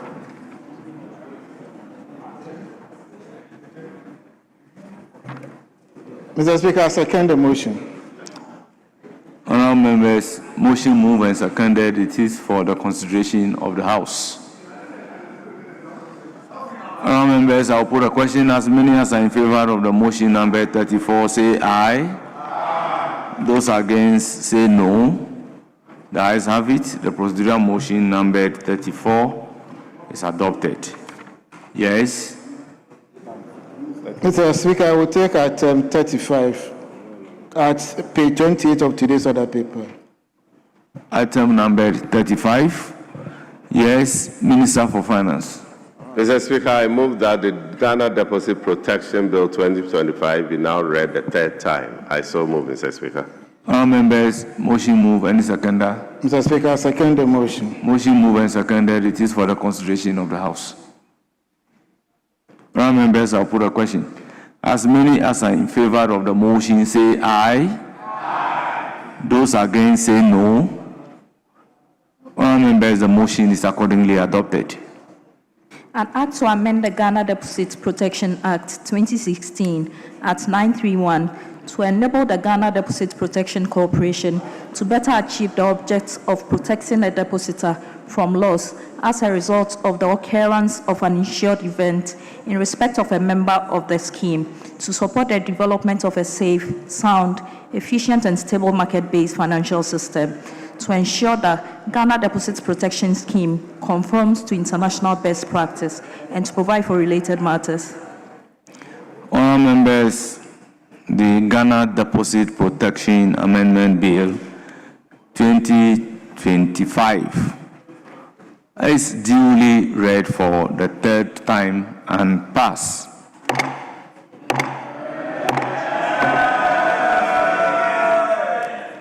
Yes, Majority Leader.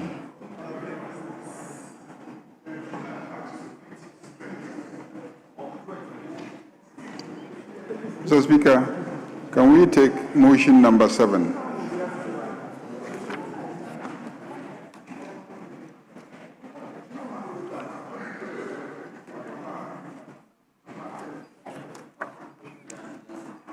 Yes, motion number 7, Chairman of the Subsidiary Legislation Committee. Thank you very much, Mr. Speaker. Mr. Speaker, I beg to move that this House adopts the report of the Subsidiary Legislation Committee on the Education Regulatory Bodies National Teaching Council Regulation Report, Regulations 2025. Mr. Speaker. Mr. Speaker, this report was considered by your committee, having been laid by the Honorable Minister of Education. We met as a committee to consider the regulations in the presence of the Deputy Minister of Education in accordance with Article 11.7 of the Constitution. Mr. Speaker, let me refer you to page 5 of the report, which deals with the purpose of the legislative instrument. That A, the purpose of this regulation is to provide for the registration and licensing of teachers, the training of teachers, the accreditation of institutions that offer teacher education and teacher development programs, the establishment of standards for teacher education, the modalities for the continuous professional development program for teachers, the code of ethics and professional practice for the teaching profession, a framework for the development of teacher education curriculum, and H, the modalities for the exercise of disciplinary powers of the council over teachers. Mr. Speaker, there were issues before the committee on licensure examination, which is captured at page 6, paragraph 8.2. That the committee observed that the regulation provides for the conduct of licensure examination. The committee sought clarification on its inclusion, given that the Minister of Education had earlier indicated an intention to abolish it. The technical team from the ministry clarified that the examination will not be cancelled. Rather, the proposed regulations seek to redefine the manner in which examination is conducted in order to address the challenges associated with its implementation. Further, the licensure examination will be incorporated into the final year examination of the teacher. Mr. Speaker, I beg the Hansa Department to capture the report as having been read and ask for its adoption. I so move. I thank you. Honourable members, motion move ably and report presented. Any seconder?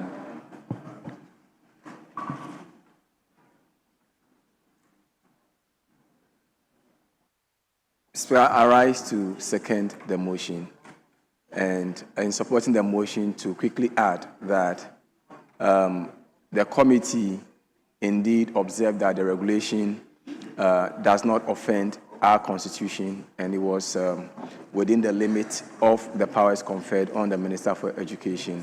And Mr. Speaker, to also add quickly that when the concerns about licensure exam came up, indeed, consistent with the directive or the policy directive of the President and the Minister for Education, it was obvious that clarification was that it is now going to be incorporated into the training of teachers. So it's not going to be a separate thing completely as it currently is.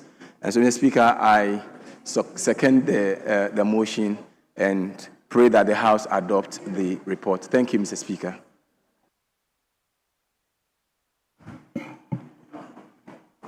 Members, motion moved and seconded. It is for the consideration of the House. Yes, Honorable former Minister for Education. Thank you, Mr. Speaker. Mr. Speaker, I'm so happy today that we have finally gotten a confirmation that the teacher licensure exams is not going to be cancelled. Good news for the education fraternity. Very good news.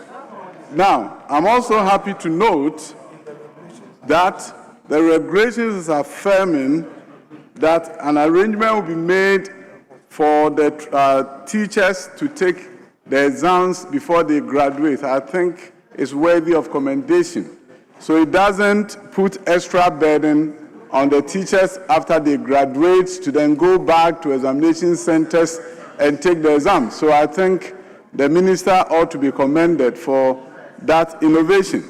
Now, In the area of untrained teachers, I know the report is saying that untrained teachers will not be allowed to take the licensure exam, which is rightly so, but they've indicated that special arrangement will be made so that untrained teachers can teach.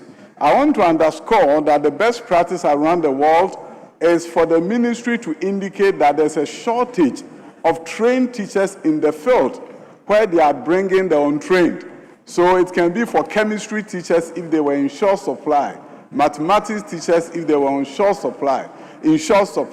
That way it is clear to us that not every untrained teacher is allowed to just get a special arrangement to have a 1-year license or 1-year authorization, but rather it is based on the establishment of need for teachers in that field. Thank you, Mr. Speaker.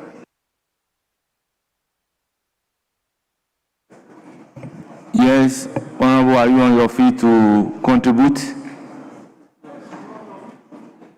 Yes, minority leadership.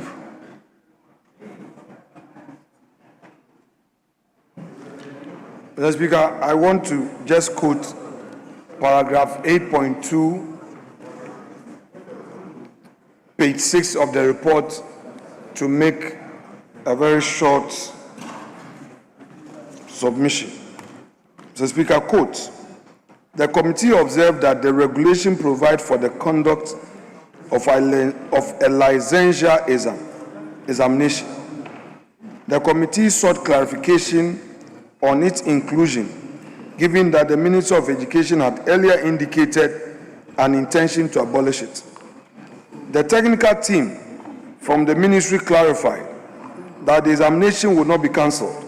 Rather, the proposed regulations seek to refine the manner in which the examination is conducted in order to address the challenges associated with its implementation. Furthermore, the licensure examination will be incorporated into the final year examinations of teacher trainees. Further, the technical team also informed the committee that research findings revealed that one of the main factors accounting for poor pass rate in the examination was the time lag between when teacher trainees complete their training and when they sit for the examination. Mr. Speaker, I would hesitate in commending the minister, though his effort is commendable. But, Mr. Speaker, this should send a strong signal to our teachers to be careful about our friends in government and the things they say. Mr. Speaker, when a party in opposition makes promises and electorate rely on such promises, even when they know that the particular matter they are complaining about is good, we must be careful and take everything they say with a pinch of salt. We were promised that, when the NDC come into office, buffer stock will no more be in charge of distributing foodstuff to schools. The head teachers themselves will go and buy the goods from the market. And when they came into office, rather buffer stock is still being used as the official agency where foodstuffs are distributed to schools. Mr. Speaker, our friends in government, after all, knew that there was something good in the Akufo-Addo administration. They said boldly that they were going to cancel the licensure exams. They told teachers, they promised them that in their time, there will be no writing of licensure exam. Mr. Speaker, they included it in their manifesto. Mr. Speaker, in the NDC 2024 Mr. Speaker, he would have his time. He would have his time. He would have his time. Majority Leader, you have the floor.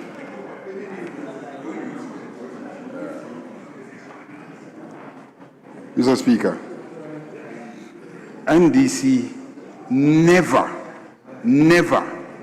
promised to cancel licensure exams. We promised to incorporate it into the general examination system of the colleges. That's what we promised.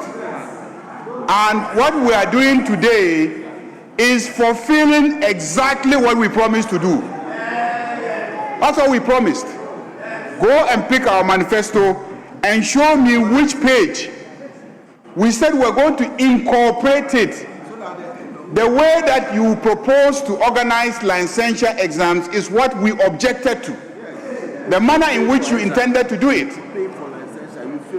So we said it will be incorporated into the general examination system. We never said we're totally abolishing it.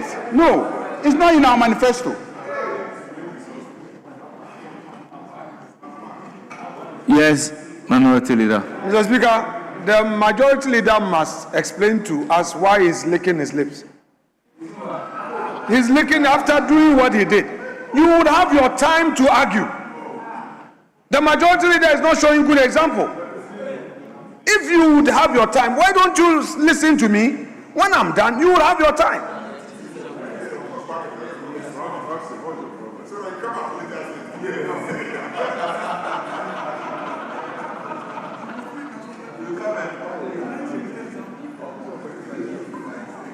Mr. Speaker,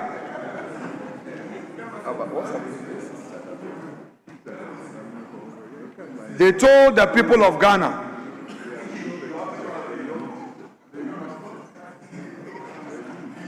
Mr. Speaker, the Interior Minister wants us to talk about recruitment. We are not talking about recruitment. We're talking about the licensure exam that your party promised to abolish. Mr. Speaker, we are not interested in other conditions they claim they added.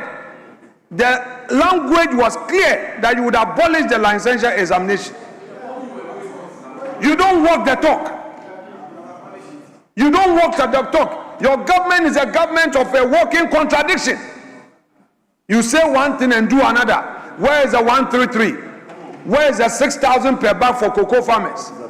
Where is the electricity that you were supposed to reduce? What's happening to teacher Dabre? The teacher Dabre, what has happened to it? Mr. Speaker, you must eat a humble pie. Concede that after all, Akufo-Addo government laid a solid foundation.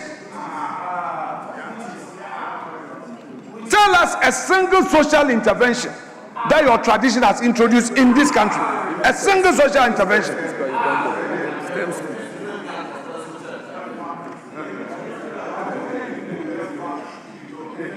You are struggling in recruitment.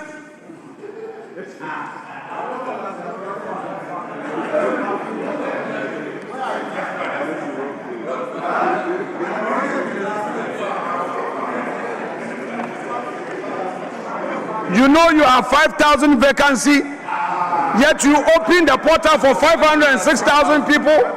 You now say 905,000 have qualified for medicals when you know you have only 5,000 vacancy. Now you say you've increased it to 40,000 for 4 years.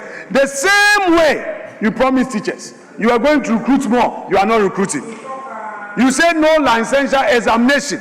Now you say you accept that there will be licensure examination. With time, the people of Ghana will know your true colors. Mr. Speaker, I leave them to their own fate. If today Akufo-Addo's government was a good government and introduced policies that today you are continuing, we've heard, we've seen, we accept, but posterity will be the ultimate judge. Yes, Majority Leader. Mr. Speaker,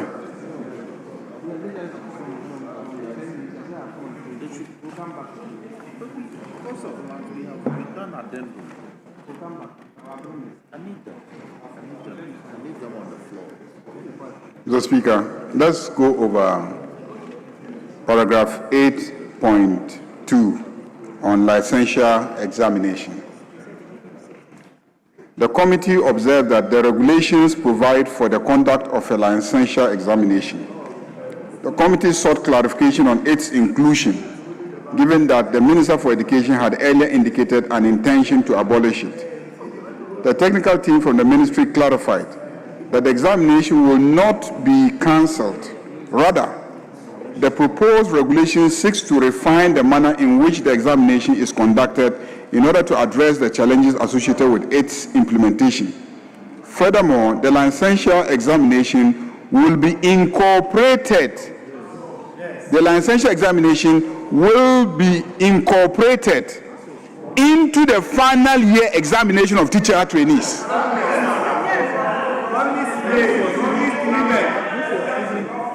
This was the promise that we made. Your back is facing the speaker. Mr. Speaker, why is the minority leader not paying attention? We have raised issues and we are responding to the issues, and you are running away. You are running away and you are laughing. You are running away. You are running away. Mr. Speaker, he is running away from the issues. You raised the issue. We are responding to you. The report says that the licensure examination would be incorporated into the final year examinations of teacher trainees. Majority Leader, he's up. Yeah, what is the point of order? Speaker, with respect, if the majority leader knows he has anything against me, he knows what to do. He should take me to Privileges Committee.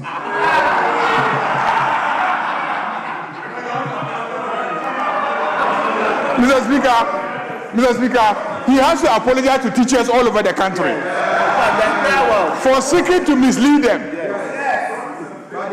Mr. Speaker, we did not promise that we were going to. We were against licensure exam in the manner in which it is being conducted. Because what you did was to take away from teachers their right to automatic engagement as teachers once they graduated. That was the issue. The fact that even after graduation, they now had to go and sit another examination to be licensed as teachers at a fee. That was what we were against. That was the complaint. So what we said we will do is that we will include the licensure exam in the general examination process before graduation.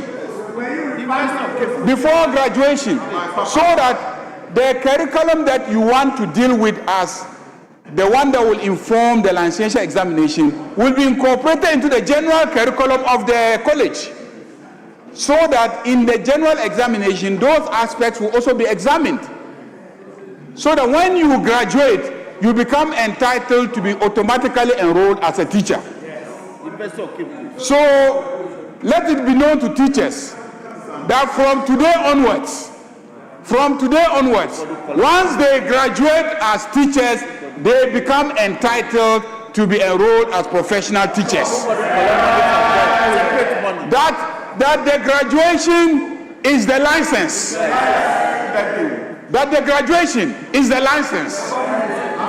And that once you have graduated, you are a licensed teacher. This is a promise of the NDC, and this is a promise that is being implemented today. The promise that we are fulfilling today. That no one will take money again from you in the name of licensure examination. And no refund. Your certificate is your license. Your certificate is your license. Mr. Speaker, I think I will now take my seat so that the minister will wind up. Yes, Minister.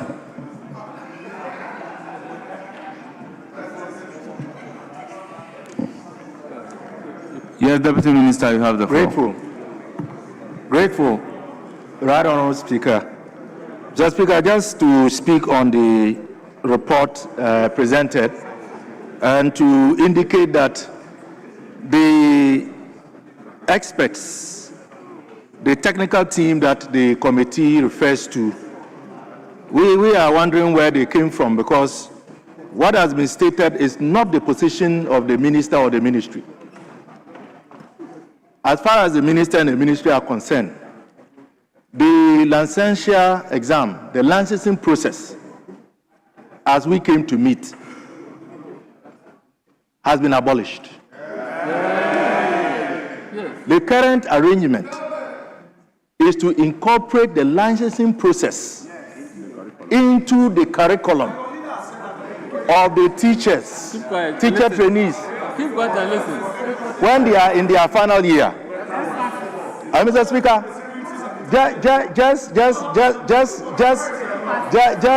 just as an example, the new dispensation, the new dispensation, Mr. Speaker, actually includes teaching practice. Teaching practice is now going to count towards licensing the teacher trainees, which wasn't the case in your version. So when the NDC manifesto says that we are going to cancel the licensure exam and incorporate the licensing process into the final year examination of the students, we are right and we are doing that. So it is going to be 70%. Honorable Deputy Minister, and 30% let me recognize minority practical. It is. Speaker, this is a House of Records. The licensure examination, which was introduced by the Akufo-Addo administration, was a creation of law. Mr. Speaker, the deputy minister, who himself is a well-respected member of the academia, must know the use of certain phrases in this chamber. If you say that has been abolished, are you saying that you brought a law into this house to amend the records? Is that what you are saying? There are students you've taught Honorable who are listening, Mr. Leader, Speaker. he indicated clearly that the process. Mr. Speaker, you are not to join the debate. I'm not joining the debates, but I'm talking about what I have heard. He said the process. Mr. Speaker, no. He said, with respect, Mr. Speaker, he said that the NDC government has abolished the licensure examination. Mr. Speaker, he stated it on authority, Mr. Speaker, but he knows that the law creating the licensure examination is still in force. Mr. Speaker, all these issues about conditions and using language to confuse us will not be accepted. You promise them that there will be no licensure exam. So whether you write it before you graduate or after, the value is the same. The value is the same. You promise them that there will be no licensure examination. So, Mr. Speaker, now you have introduced, you claim that you've cancelled it. Meanwhile, there's a law. Mr. Speaker, the Deputy Minister of Education should not bring propaganda into this chamber. He should state the facts as they are. He is respected as a member of the academia. He should not bring down his own reputation because of politics. Mr. Speaker, he's been appointed as a Deputy Minister of Education, a very noble ministry. So he should check the pace at which he's moving and check the space and be careful with the language he's using. Honorable Minority Leader, you are re-arguing rather than a point of order. With all due respect, I cannot fault the Deputy Minister for Education. We were part of those who make that law, and the minister will attest to the fact that The law is about you, a teacher, having a license to be able to teach, but the process is not by the law. Yes, Deputy Minister for Education, you may continue. Right Honorable Speaker, I think that I am grateful for giving me the chance to clarify. That was what I was seeking to do, and I've made that point. I'm grateful. Honourable members, at the conclusion of the debate, the question is as many as are in favor of the motion numbered 7 say aye. Those against say no. Honourable members, the ayes have it. The motion is accordingly adopted. Yes, Majority Leader. Securities and Intelligence Agencies, item 18.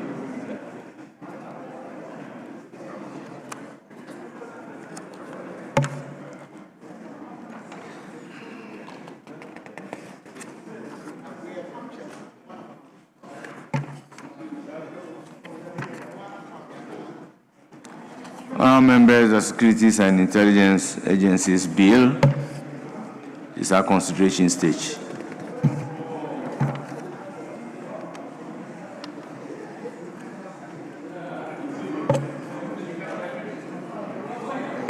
Unfortunately, there's an amendment that unfortunately we forgot to capture.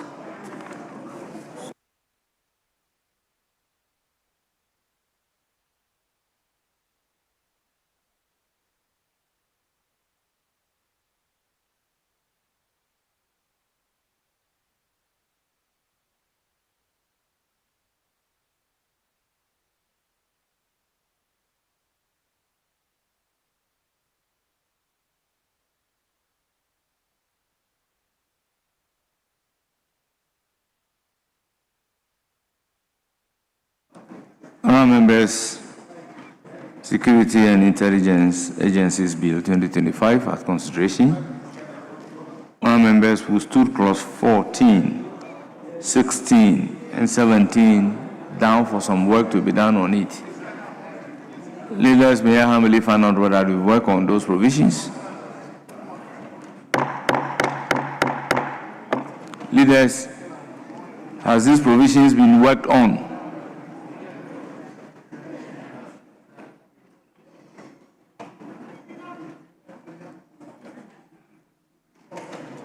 We stood down clause 14, 16, 17.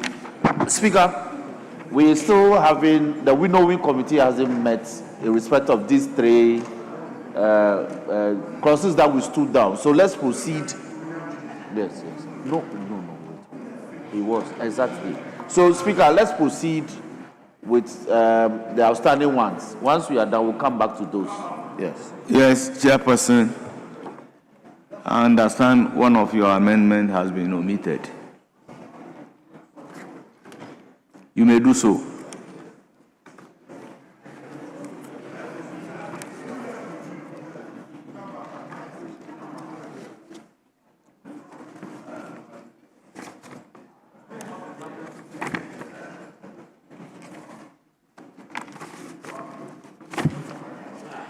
Right Honourable Speaker, we had a new clause that was an amendment proposed by the committee, which unfortunately has not found expression in today's order paper. So I'll make reference to yesterday's. Yes, you may move that amendment. Yes. The amendment proposed is to add a new clause after 35 as follows: parliamentary oversight of national security. 1. Parliament shall have oversight in respect of national security in accordance with Article 103 of the Constitution. 2. Parliament may assign the responsibility under Section 1 to a committee of Parliament appointed for the purpose. 3. A member of Parliament or an officer of parliamentary service shall not proceed upon the business of the committee in subsection 2 unless the member of Parliament or officer of the parliamentary service is vetted in accordance with the applicable national security vetting procedures. 4. For the purpose of this section, national security means Office of the National Security Coordinator and intelligence agencies. I so move. members, the proposed amendment of the new clause is for the consideration of the House.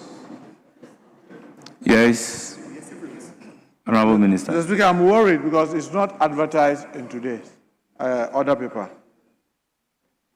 And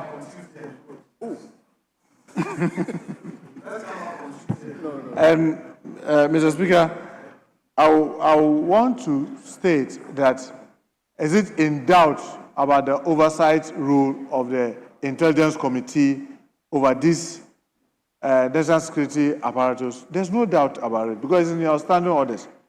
To put it here, especially what I saw, what I saw yesterday, I'm even concerned for you because when you say vetted by the national security apparatus, I can bet you if the national security has to vet members of parliament before they are put on committee, a lot of members will fail. But that is not the remit of the national security to do. For members of parliament, their verdict is done by their constituents. And when they get here and parliament decides to put them into committee, no any other person has authority to vet, to decide whether that person is fit to be in that committee or not. So for me, let's keep it as it is in your standing orders. Because with what is in your standing orders is more than adequate, because I can't recollect since I became an oversight minister that I've been called and I refused to come in, or some information have been requested and it was denied. But to try to put it into the Parent Act is problematic. But I know we are at the wisdom of the House. But Yes, I think the appropriate word should be sworn in, not vetted. They've been swearing. The intention is to vet. Yes. Well, I think the committee, during its work, looked across the globe to find out what has been the practice. I know that in the case of South Africa, there's specific provision in their security and intelligence agencies legislation which recognizes the parliamentary committee. It specifically mentions the parliamentary committee. So I believe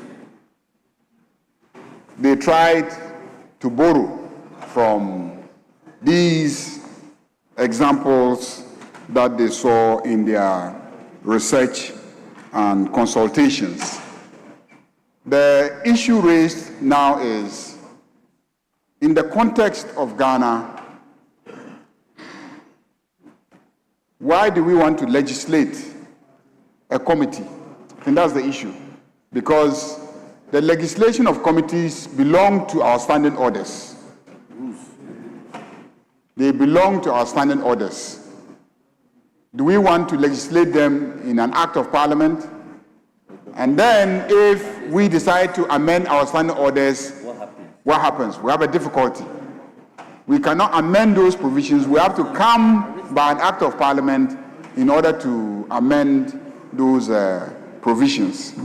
So I think the proposal is that we plead with the committee to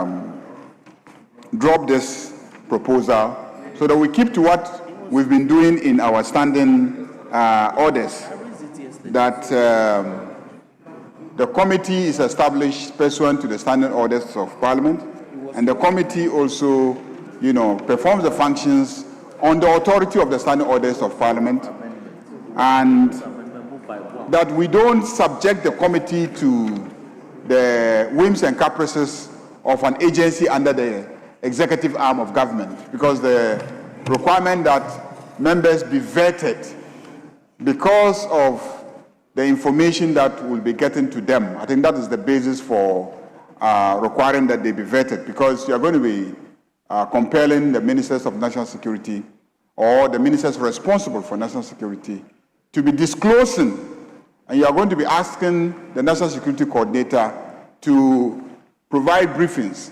When they do provide the briefings, there's an issue about the safety of the information that is being handed. And so they thought that they should put in a check, which is that the national security should vet the members of parliament. Because it came up that if you ask that they should mandatorily give you the information, and they are now under compulsion to provide you with that information, and they can't vouch for the members of your committee, what happens? And that was when the proposal was that they should be vetted. So it was to deal with a problem that the security and intelligence agencies raised at committee. But we are urging the committee to drop the proposal. Let us have what is in our standing orders prevail, and I think that it has served us well enough. The Security and Intelligence Agency Committee itself, the Security and Intelligence Committee itself is a new committee. In fact, this is the first time we're having that committee. Let's allow the new creation to run a couple of years, and then if we think that we should enhance it along the South African model, we can consider it again at a future date. So I urge the chairperson and her team to consider dropping the matter. Yes, chairperson.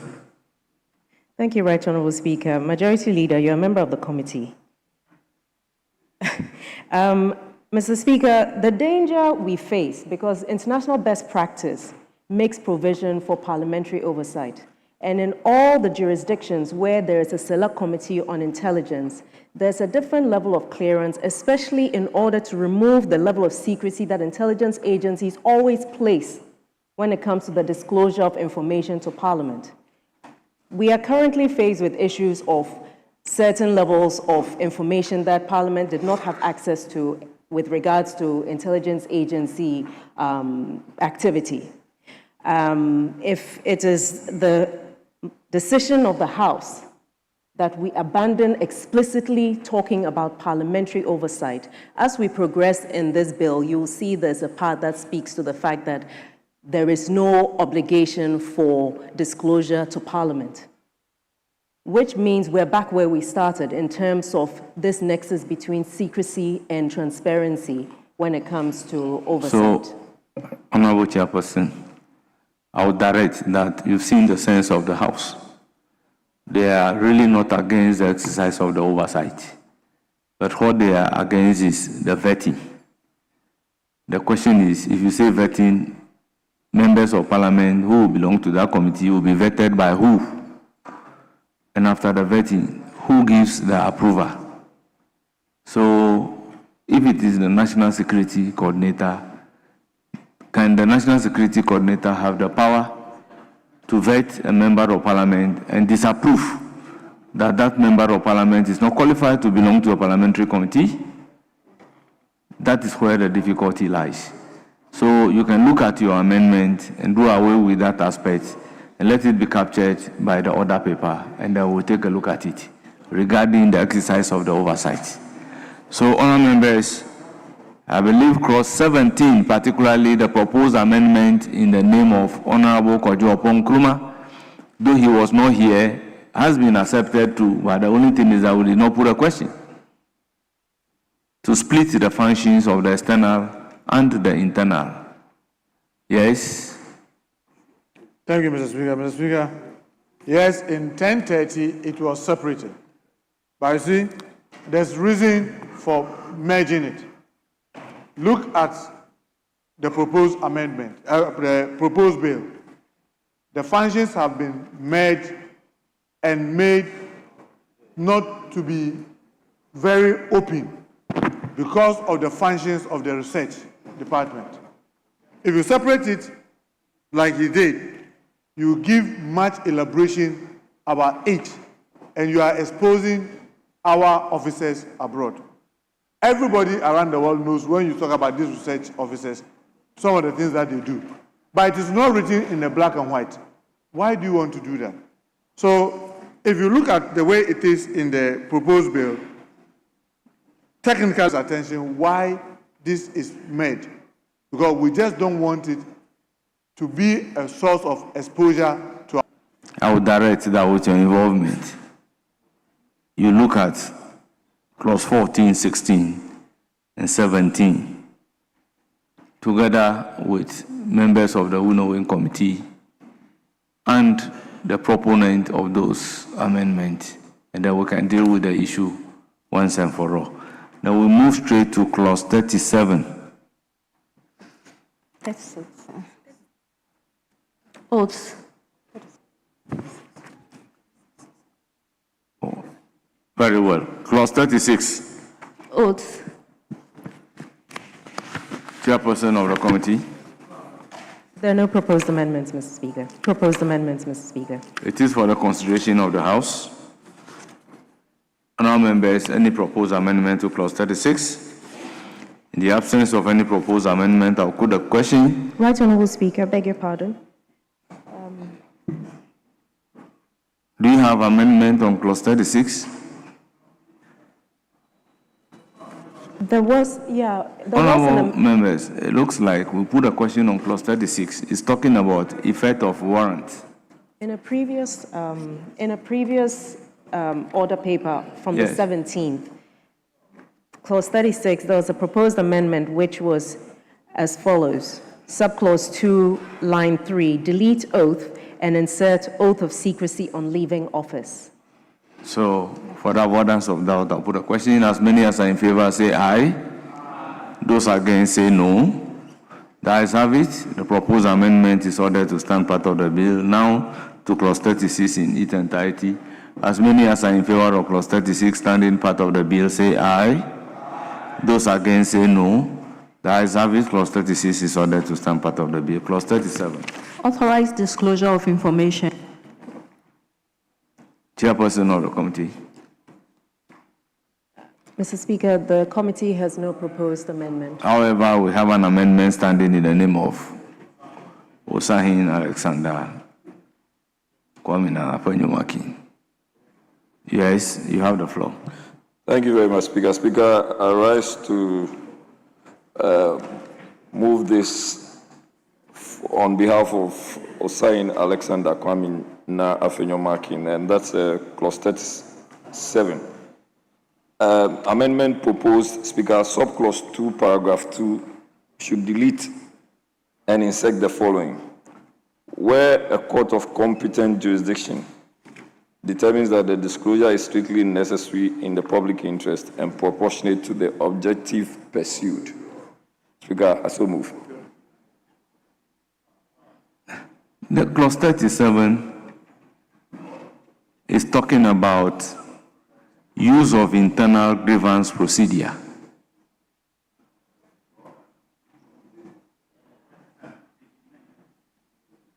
Sorry, Speaker, I think I had a mistake. I'm sorry. Yes. Yes, I've seen that. Speaker, asking that respectfully moving this on behalf of Alexander Kwamina Afenyomakin. Speaker, amendment proposes to add the following new subclause.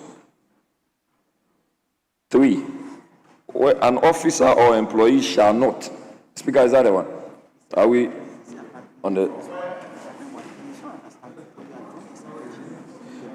Sorry. So, subclause 2, paragraph. You see, Honorable Jerry Ahmed, I was just drawing your attention to the misalignment of the proposed amendment.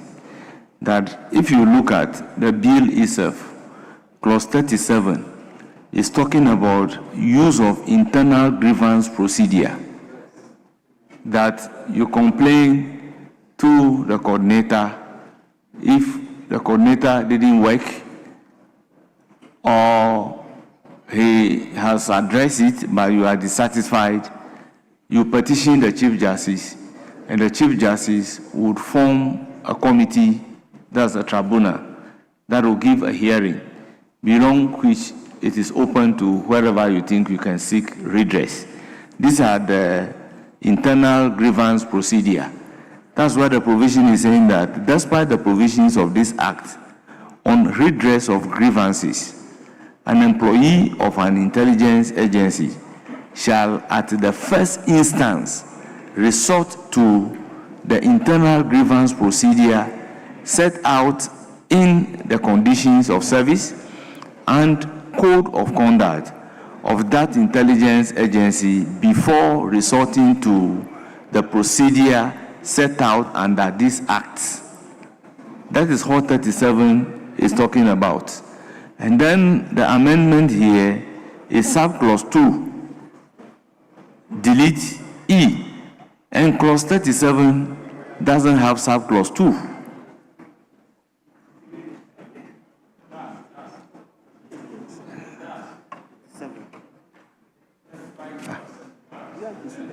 Especially 37 has. Oh, sorry, subclause I'm 2. using the act instead of the bill. Yes, yes.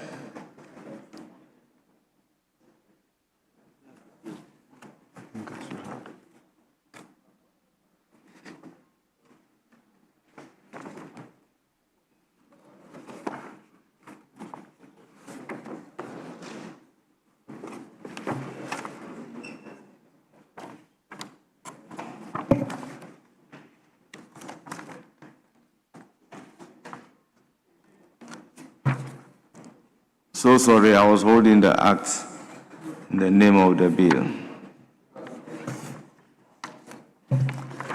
Yes. Speaker, may I proceed now? Yes. Since we.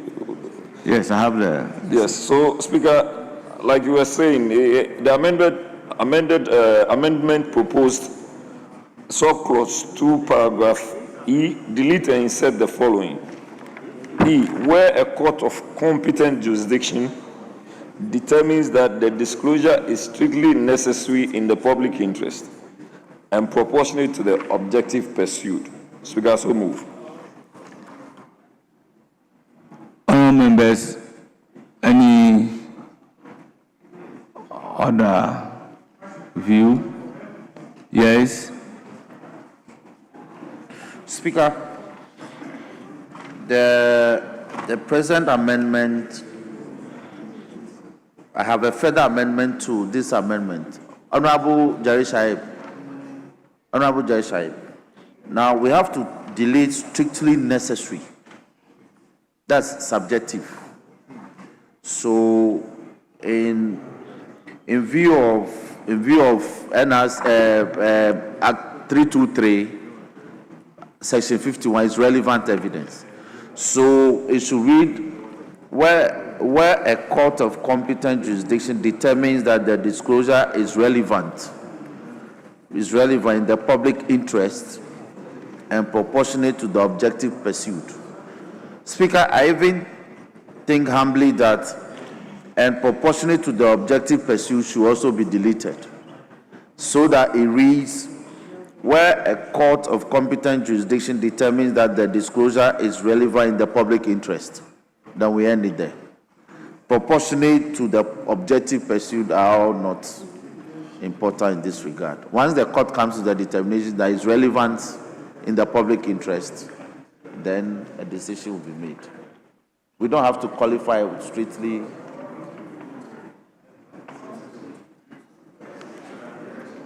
Well, if we have to carry it, I think that a further amendment, if it's disagreed to,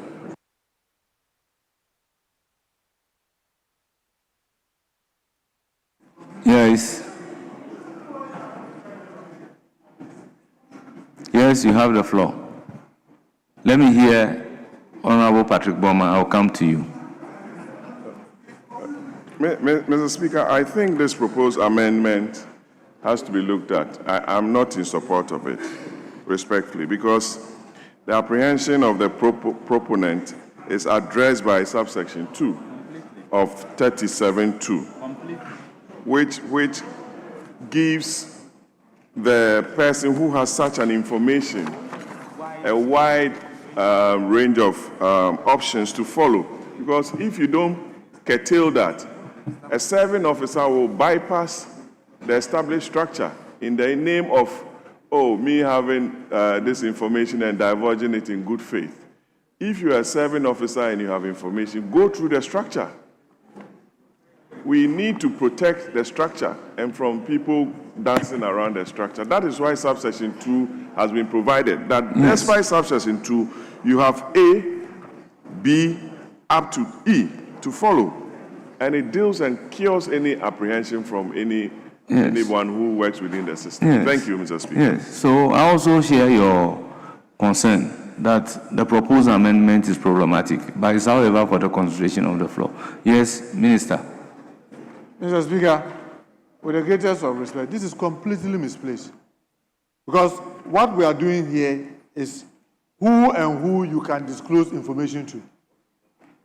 And it's first said that to a public officer who has authority to investigate an alleged contravention of a law or to the Attorney General if the information is required for an investigation or for prosecution. That's the Attorney General. Then it talks to the Minister responsible for Foreign Affairs because of the research, personnel, if the information related to the conduct of an international affairs of the country. It then talks about Minister responsible for Defense because of external intelligence and other things. Then it talks about the Chief Justice if it is about the judiciary. Then it came to give a much broader group, including IGP, including all the others. Now you say you want to delete that and put what? What are you trying to put? It's completely misplaced. So you have to understand what the chronology, what is the whole thing about. It is to ensure that, a Minister of State. So for example, something is happening in the transport sector. There's an intelligent person who has information that can be relayed to the transport minister. There's something happening and Speaker of Parliament needs to be informed. They can come and inform him. There's something happening to Bimbila and the MP for Bimbila needs to be informed. This is a public officer who needs to know that information. Now you say you want to delete all that and put there what? Yeah, Mr. So in the circumstances of that nature, will you go to court for the court to the court of competent jurisdiction to determine before you can provide that information? Yes. Mr. Speaker, I think that maybe we'll talk to the leader to move it to maybe the section that deals with oath of secrecy. Maybe that will be okay, because he seeks to talk about when you would disclose information and you haven't committed a crime. And there are only two possible places. Either maybe the court can determine it, or maybe you put it in the bill. When, for example, I take an oath of secrecy, and the bill gives me an opportunity to be able to talk to somebody if I see that they are committing a crime. But for this particular clause, it's just looking at how you can disclose information. It's not seeking to criminalize it or not. It's telling you who you can give the information to and who you shouldn't give the information to. I think that this broader, I thought that the clause 2 is staying. But whatever the case, clause 2 must stay because, Mr. Speaker, clause 2 gives them, the officer and all other persons mentioned here, the broader opportunity to be able to divulge information as and when necessary. And also, we should be very careful. When you are setting up an agency, you should be very careful giving loopholes. Otherwise, people will exploit it, and tomorrow you have problems, especially giving lower level officers loopholes. If you give them loopholes, Mr. Speaker, the managers or the senior officers cannot manage them. So I think that maybe we should stand, I don't know. Yes, Honorable Brian Achampong. Thank you, Mr. Speaker. Mr. Speaker, the contention here arises from clause 2, which states that the National Security Coordinator or a security and intelligence agency, the agency in this case itself, may permit. So you require permission from the security coordinator before you can make a complaint about the National Security Coordinator. So what the amendment seeks to do... Disclosure. Yes, it's talking about disclosure. A disclosure of information about an action of the National Security Coordinator. No, I'm saying you are disclosing information. And the act is... Honorable Brian Achampong, 37(1) is saying that an officer or employee under this act shall not disclose any information obtained in the performance of a function under this act, except as required by this act or any other enactment. Then 2 is saying that despite subsection 1, the council, the National Security Coordinator, or a security and intelligence agency may permit the disclosure of information, not complain. Send me a message like this.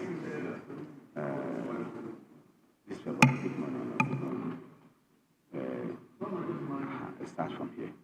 Please, how are you doing? Regarding the long-standing issue on the woman's belongings, she's still looking for it. Okay, it's honor. Mr. Speaker, if in the performance of your duties, you have come across information about the council, about the coordinator, about any other person, the act is saying that you should seek the permission of the coordinator. It's there, it's in English. It is in English, and I'm reading the same thing. As part of the deliberation, it's there. Mr. Speaker, he's not talking about complaint. Mr. Why are you Speaker, getting the and I complaint? read, despite subsection 1, the section 1 says an officer, employee under this act Yes. shall not disclose any information Yes. obtained in the performance. Yeah, I understand that. Yes. If in the performance of my duties, Yes. I come across an information, Yes. I shall not disclose. Yes. But if the information is about the coordinator, Where is it stated no, I'm not that the saying information that. is about no, the coordinator? Mr. Speaker, what we are saying is that the information that you have come across in the performance of your duty can be about anybody. And the coordinator is one of them. The subsection 2 is saying that if you will make that report, you should go and seek the permission of the same person. The subsection 2 says, despite subsection 1, the council, the National Security Coordinator, may permit the disclosure.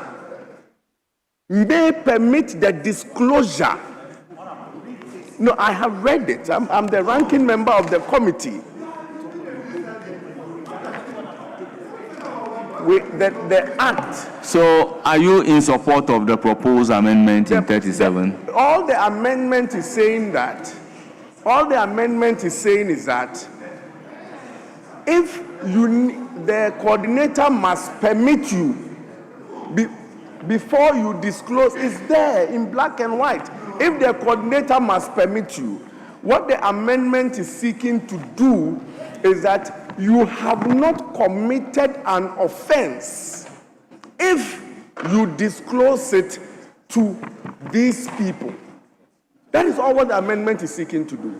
Because other than that, it's saying that, Minister, the coordinator or the security agency may permit the disclosure of that information.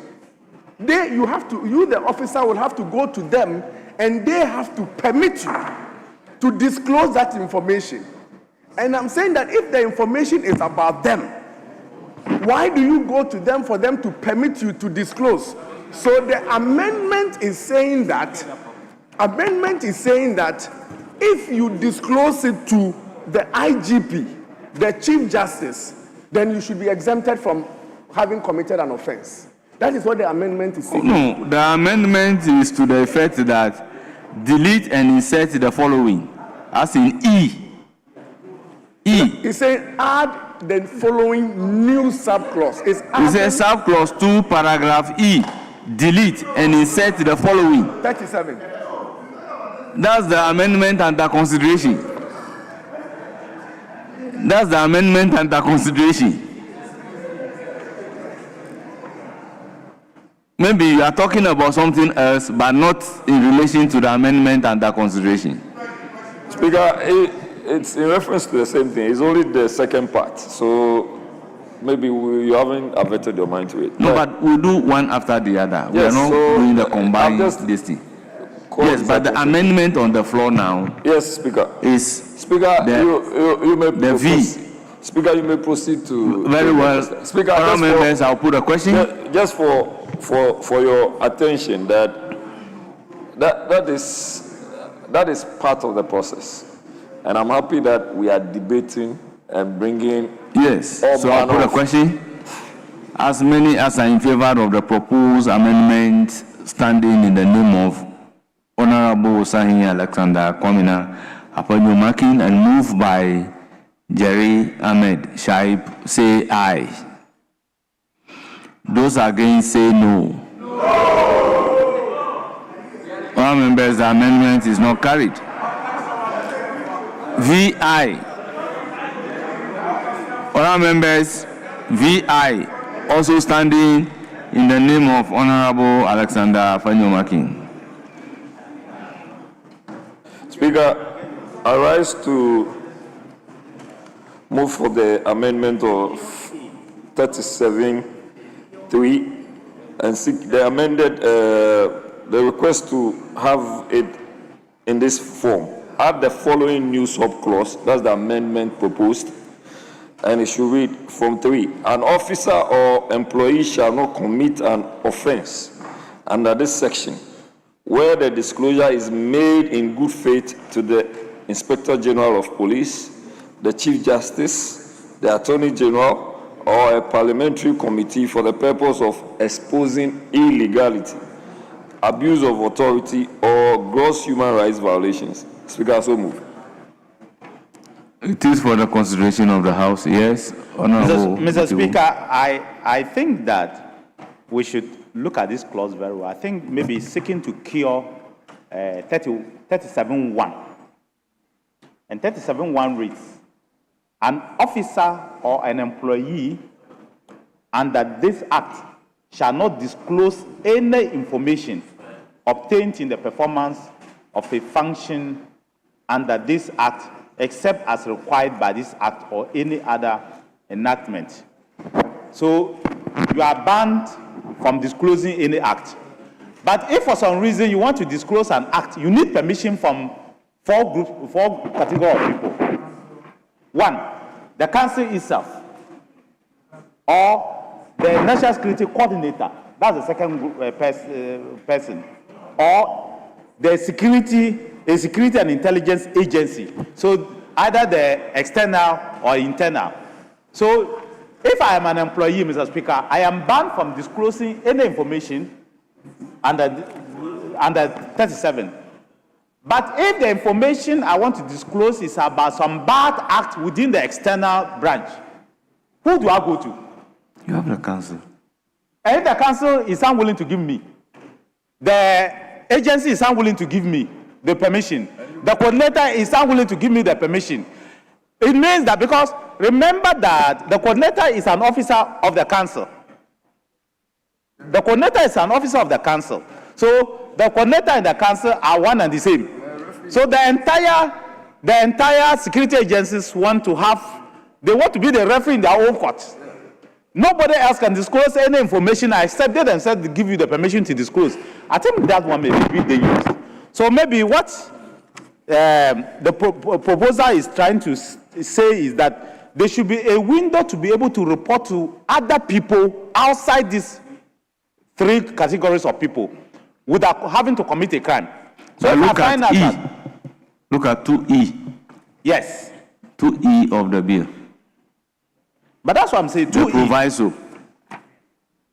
2E says that to a minister of state or a person in public service, if the disclosure of the information is essential to the public interest, I think so. I think it covers. So it has taken care of it. I think so. You are so right. Despite these particular provisions, to If we are bring this deleted again. you are right. If we are deleted to E, yes, as in the first clause, in the yes, first proposal, but E is not deleted. But once it's not deleted, it takes care of this. You are right. So this allows you. No, you are right. Yes. Yes. Honorable Brana Champon, please. Speaker, with all due deference to the minister, it's a matter that we are all debating on.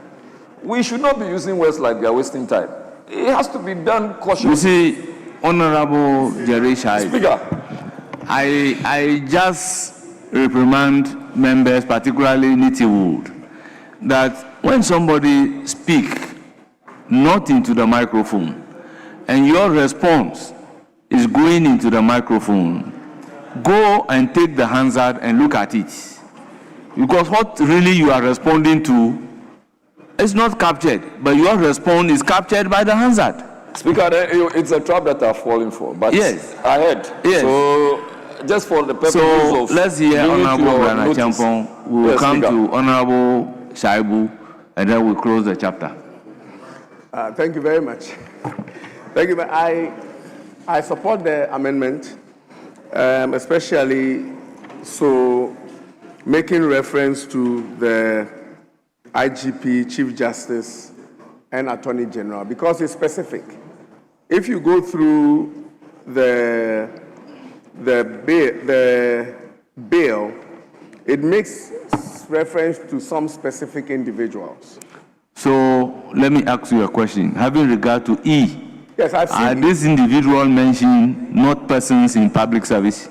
Mr. Speaker, E is talking about almost 500,000 people on the government payroll. Yes. But I'm saying When it that is in the interest of the public. Yes, that is talking about the 500,000 people. Yes, so on does the it public- include the people mentioned here? Yes, but to be specific, to avoid confusion in the mind of the person who seeks to report. No, I think We might as well, Mr. Speaker, if that is the case, we might as well just put the bill to read to any person in the public service. And that would have given us a much broader reach. But to be specific, so that there's no confusion in the mind of the person reporting, the leader is recommending that we should add the IGP, the Chief Justice, Attorney General, and the Parliamentary Committee for Security and Intelligence, just to make it specific. Mr. Speaker, it will not hurt. I don't think that they have a stationary issue in adding... having regard to our those security 4 lines. architecture, I wonder if this will be proper, but let me hear from Shaibu, then I'll put a question. Mr. Please be Speaker, brief. Mr. Speaker, the government of 37(2) is for permission to be granted to the officer before information can be given out. So if you read 37(2) closely, despite subsection 1, the council, the national security coordinator, or a security and intelligence agency may permit. So the operative word is Honourable members, I intend to put a question on the proposed Permission amendment by Osahi Alexander Kwamina Afanyomaki, moved by Jerry Ahmed. Those in favor say aye. Those against say no. The amendment is not carried. I'll put a question on the entire clause 37. As many as are in favor of clause 37 standing part of the bill say aye. As many as are in favor of clause 37 standing part of the bill say aye. Those against say no. The ayes have it. Clause 37 is ordered to stand part of the bill. Clause 38. Offenses for disclosure of information and identity. Yes. The first amendment is standing in the name of Honorable Alexander Kwamina Afanyomaki. Speaker, thank you very much. Speaker, I rise to move for an amendment proposed by Honorable Osaina Alexander Kwamina Afanyomaki. Speaker, and it has to do with sub clause 2, line 2. That's clause 38. And it reads, less than 5 years and no more than 10 years, and insert not exceeding 10 years. Speaker, I so move. Yes, but by practice in all our legislations, we use the word not more than and not less than. Is that not the word that we have been using? So why are we now departing from the regular legislation to not exceeding?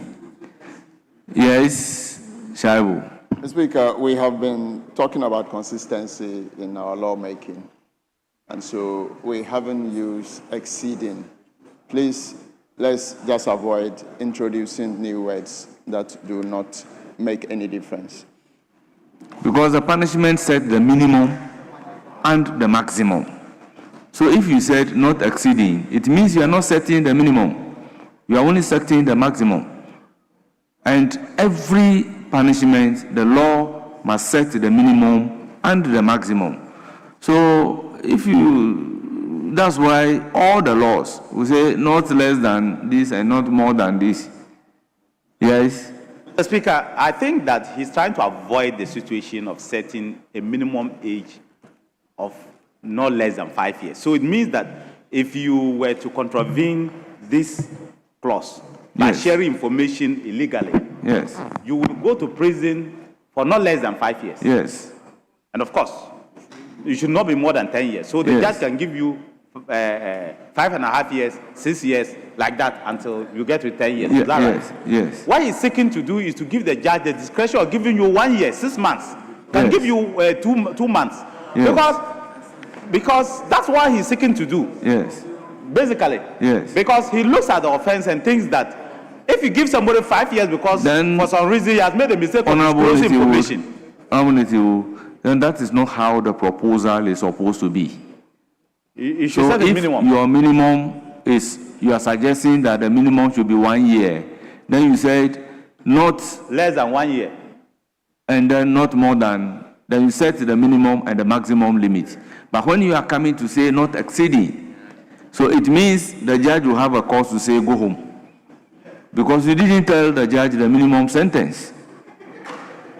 That is why by practice, you give the minimum and the maximum, within which the judge must exercise the discretion based on the gravity of the offense. So for every offense, there must be a minimum and a maximum punishment. You are representing, I think that we should look at it and see whether going to prison for 5 years for disclosing that information is a good thing or not. And I think that we should reduce it. It's excessive punishment. Seriously. So, but in the first place, let's deal with the amendment in question, so that if there is any further amendments, it can be proposed. So, can we still look at the period whilst we are discussing this? Can we now rather revert to maybe 1 to 10 years? That is why I'm saying that. Or Having regard to 0 to 10 years. Having regard to the proposed amendment on the floor. Very well, Speaker. Unless you want to abandon the amendment, so then do so Speaker, that we can deal with it. That is abandoned, Speaker. Very well. All members, the amendment is accordingly abandoned. Now, I'll put the question on entire clause 38 in the absence of any further amendment. If there is a further amendment, please let's do so before I put the question on entire clause 38. Speaker, so I'm seeking to have a further amendment to say that it should rather read 0 to 10 years instead of 5 to 10 years. So less than, or a minimum of 0 and not more than 10 years. Yeah, but 0 means that you can be cautioned and left. Well, let's ask the drafter, is that what you intend to do? Sometimes punishment is supposed to be deterrent.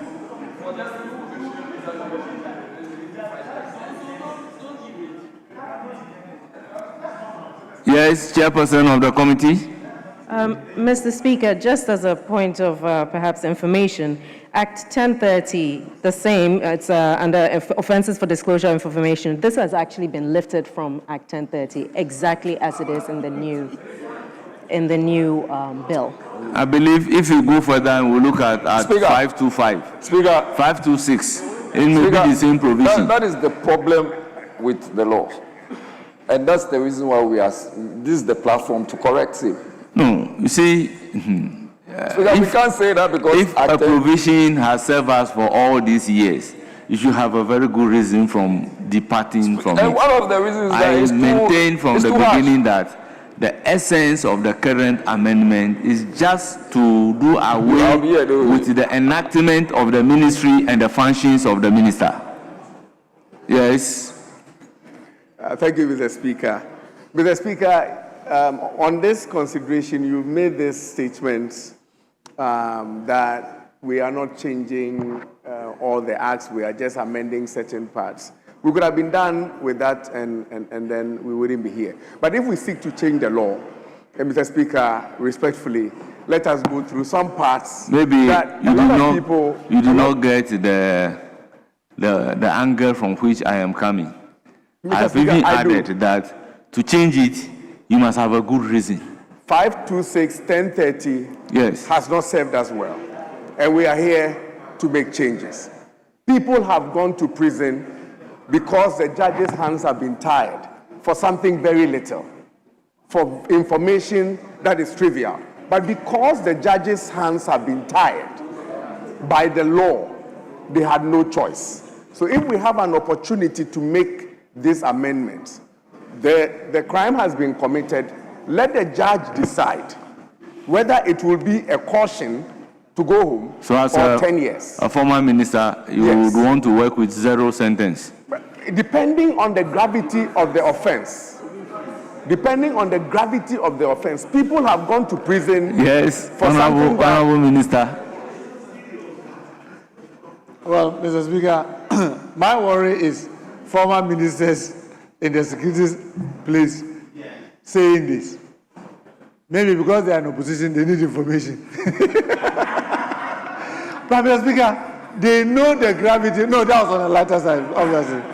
Mr. Speaker, they know the gravity of some of the information that they've handled in the past and we are handling today. I mean, you carry so weighty information that sometimes I wish you can even discuss with your wife and you can't. Because you know the gravity of that information going out, how it can just destabilize. I mean, information from somebody from the intelligence can just destabilize the whole country. It can just create deaths. People can just lose their lives. So when you begin to say that, oh, this is minimum, this is, what are you going to use? Which scale are you going to measure which one is grievous and which one is not grievous? That is why it is severe for you to know that in the course of your work, you are not, the things that you get to see here, don't disclose them. If you fail to do, these are the consequences. So that people will be watchful. It's not a must that you must be in the security and intelligence agencies. You can have the right to resign. But Mr. Speaker, also remember, there is Whistleblowers Act that gives people also another route.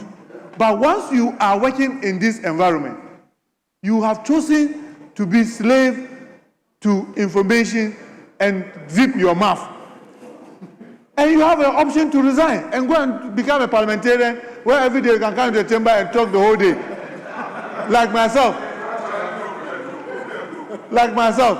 But to say that we should make the sentencing minimum, Mr. Speaker, my only worry is that former ministers who have operated in this sphere and know the gravity of some of the information, even if you put gun on the former defense minister, I know information that he has, he would rather die than to say them because of what he knows the consequences of saying them will be. But somebody could be reckless and trade it off with peanuts. So that's why these sentences are there. And it's been there, Mr. Speaker, all these years as a guardrail. So please, let's keep the country safe. Because virtually you and I know, the only group that are left, that you and I can vote on, I mean, the former defense minister is there, and you've been in the intelligence place before, are intelligence and the defense guys. They are the only group left. If you want to open that lead too, you know the consequences. So please, let's leave it as it is. Thank you, Mr. Speaker. Because I think it was during your tenure of office that they brought a regulation which says that if the intelligent officer is even going to marry, the kind of person that the intelligence officer must be approved. Thank you, Mr. Speaker. I take this as These are because of, these are some of the reasons. Mr. Speaker, I take this as permission to speak. Mr. Speaker, the defense minister and myself, he was minister for 8 years, myself for 6 years. And we know what we are talking about. We are not talking about information that comes to us or some of our senior subordinates. This act also covers the gate man standing at national security. If you ask him, is the coordinator there, and he says that the coordinator, I've not seen him, or the coordinator has left, he's going to prison for 5 years because he's disclosed information. Mr. Speaker, that is what, so let the judge decide the gravity of the offense, whether the person gets 6 years. In this case, if you are saying minimum of 5, a maximum of 10, whether the person is getting 6 years, 7, 8, 9, or 10. Once that decision is to be made by a judge, all we are saying is that caution is also a form of punishment. Go and sin no more. A fine is a caution. So bring the minimum sentence to the barest minimum and leave the decision of the length of the sentence to the judge. That is all we're saying. Honourable members, the proposed amendment, yes. I think we take the last comment and then we'll put a question. Yeah, Mr. Speaker. Are we looking at clause 38(2)? 38(2). Clause 38. Yeah, 38(2). So you have to read one first. So I should read one to show that I understand. Okay. Subject to the Constitution and to Section 37, a person shall not disclose any information obtained by that person or to which that person had access in the performance of functions under this Act, or to which that person had access in the administration or enforcement of this Act, and from which there can be inferred. This is the operative word. Yes. This is the operative word. From which there can be inferred the identity of any other person who is or was a confidential source of information or assistance to agencies under this Act, or B, a person who is or was an employee engaged in covert operational activities of the security and intelligence agencies. Mr. Speaker, in some jurisdictions, you will be hanged. You will be hanged. 5 years, 5 years, 5 years, that's too generous. Yes, it is not any ordinary information. That is too generous.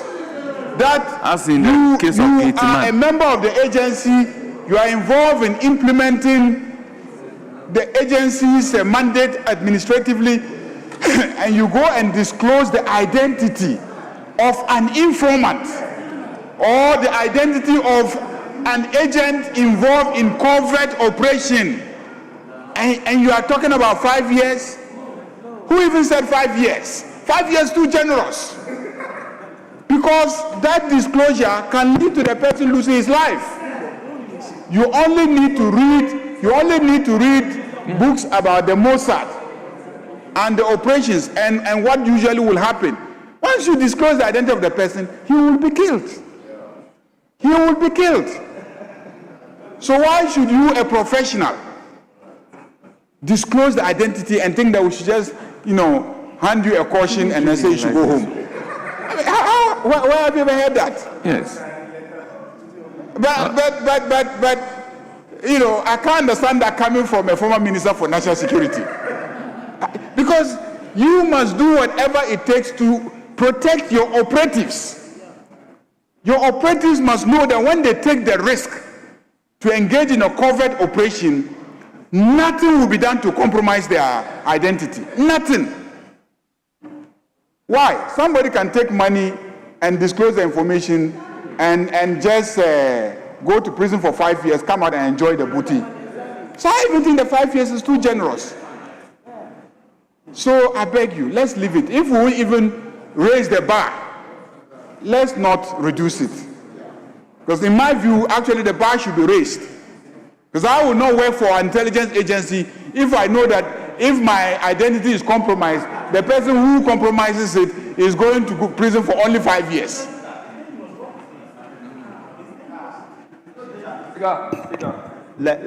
Oh, you are the last.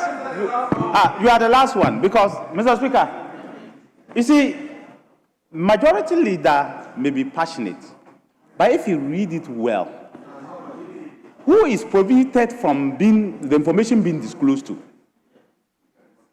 From what you have read. So if I go today and disclose the information to the president, I'll go for 5 years. What's the meaning of no? So who determines that? You see, Honorable Nitiwood, we came from 36, 37, before getting to 38, that is creating the offenses. So the previous provisions guides as to who and the circumstances that the information can be disclosed. And those circumstances are not being criminalized. But it is outside those circumstances, that's why they are providing for a punishment. And honor members, let us not trivialize this. It's not just like a security at the gate stating that the minister is there. No. This is talking about the identity of a covered person. It's such a serious issue. So we should not trivialize it by saying that the punishment should be from 0. Oh no. I think that I'm getting more aligned to the majority leader's submission. Say that I want to find out. Majority leader, since you made the submissions, I want to find out from you. Can the Minister of Foreign Affairs, Honorable Samuel Ablako Kujato, who went to Chatham House to make some disclosures, can it be a part of the 5 years to 10 years? Does he find himself within the remit of 5 to 10 years? Mr. Speaker, if you watch CNN and the international news outlets, yesterday, in Iran, I'm told that somebody was executed because they suspected him of disclosing information leading to the identity. Mr. Speaker, let us remember that we are at the consideration stage of a bill. yes. Mr. Speaker, oh, but that question is not even a question. It's not even a question. The reason is that what information did the minister disclose? Yes, what information did he disclose? And how did that information disclose? How did that information disclose? Is that okay? Disclose the identity of anybody engaged in a covert operation. Honorable members, I think we have come to a point that the minister said, Honorable Jerry Ahmed, you don't have the floor. Is now Honorable a base for Ahmed, America to attack Honorable Jerry ISIS. Ahmed, you don't have the floor. I think I would have to put a question on the issue so that we don't. Yes. Mr. Speaker, Ghana became the base for America to launch operations because you passed an agreement.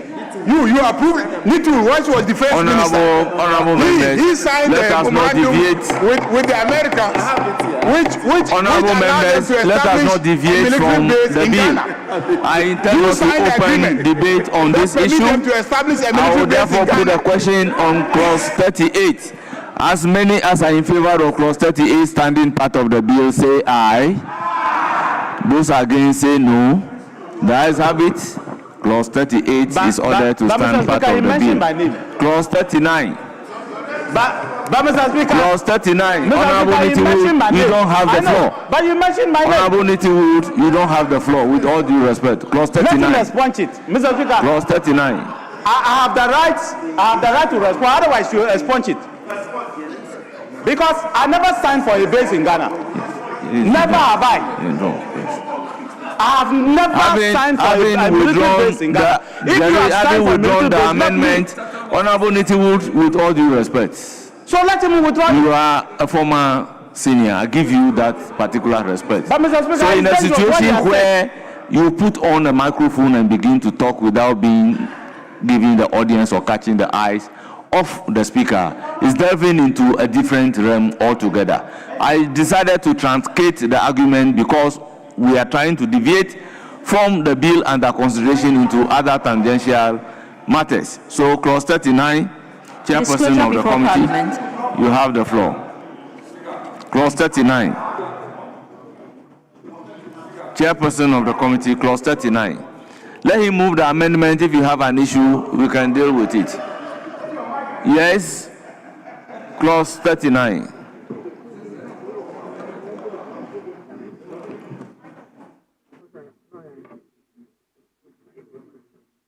Microphone is on.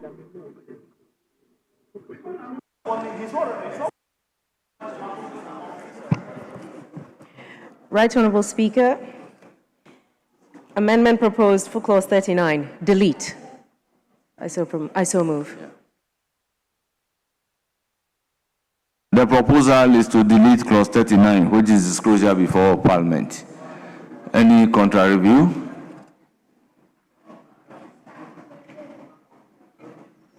Yes. Mr. Speaker, I don't understand why the chair is proposing this, because if you look at the disclosure before Parliament and what it entails, I think that it's only fair that it's here. It's been there all these years.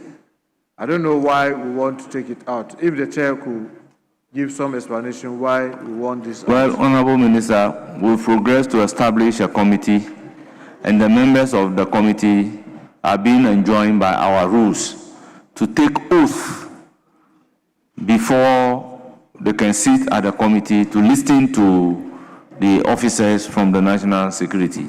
So if by this act you are saying that an officer or employee of a security and intelligence agency under this act shall not be required to produce before Parliament a document or any other evidence when the Speaker certified that the document or any other evidence belong to a class of, yes, Minister, you are right.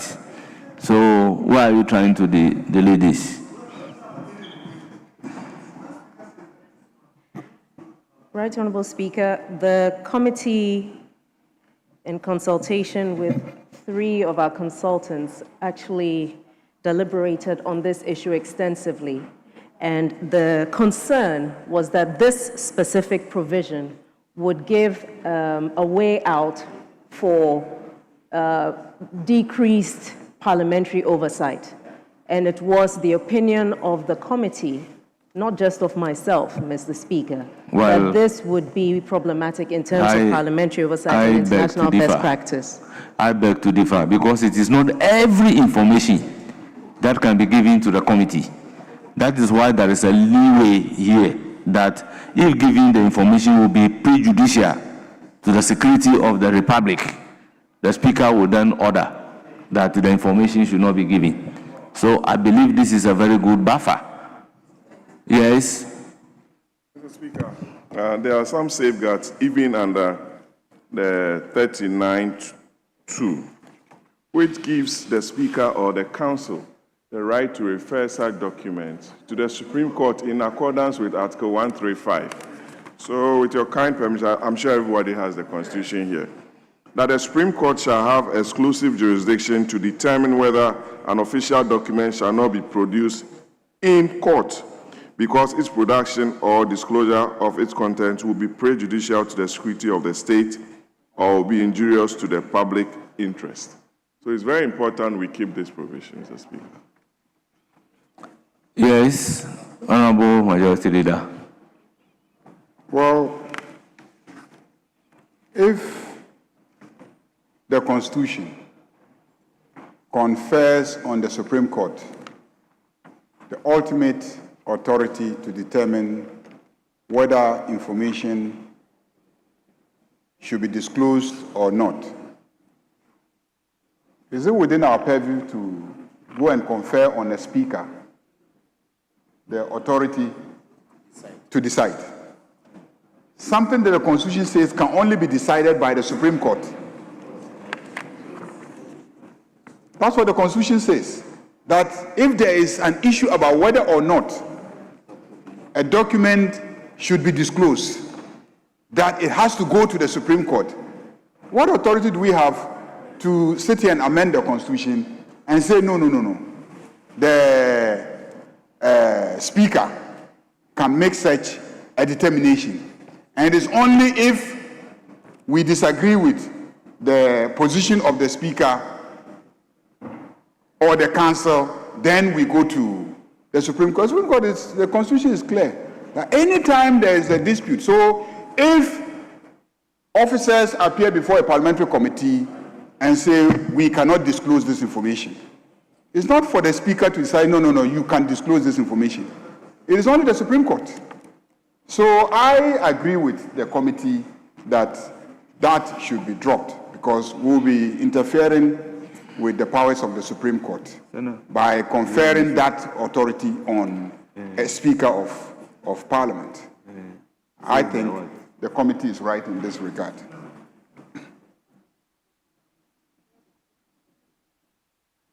You see, the Speaker's certification is also constitutional. Let's look at 128. 121 2A.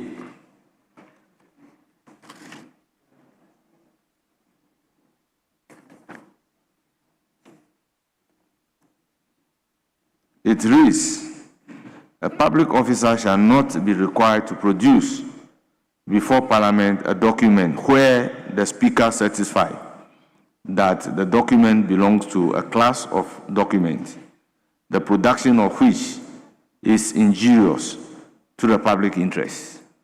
So this particular provision is in tandem with Article 121A. So it doesn't derogate from the Constitution. Deleting it rather will contravene the provisions of the Constitution. So the law does not make it an exclusive preserve.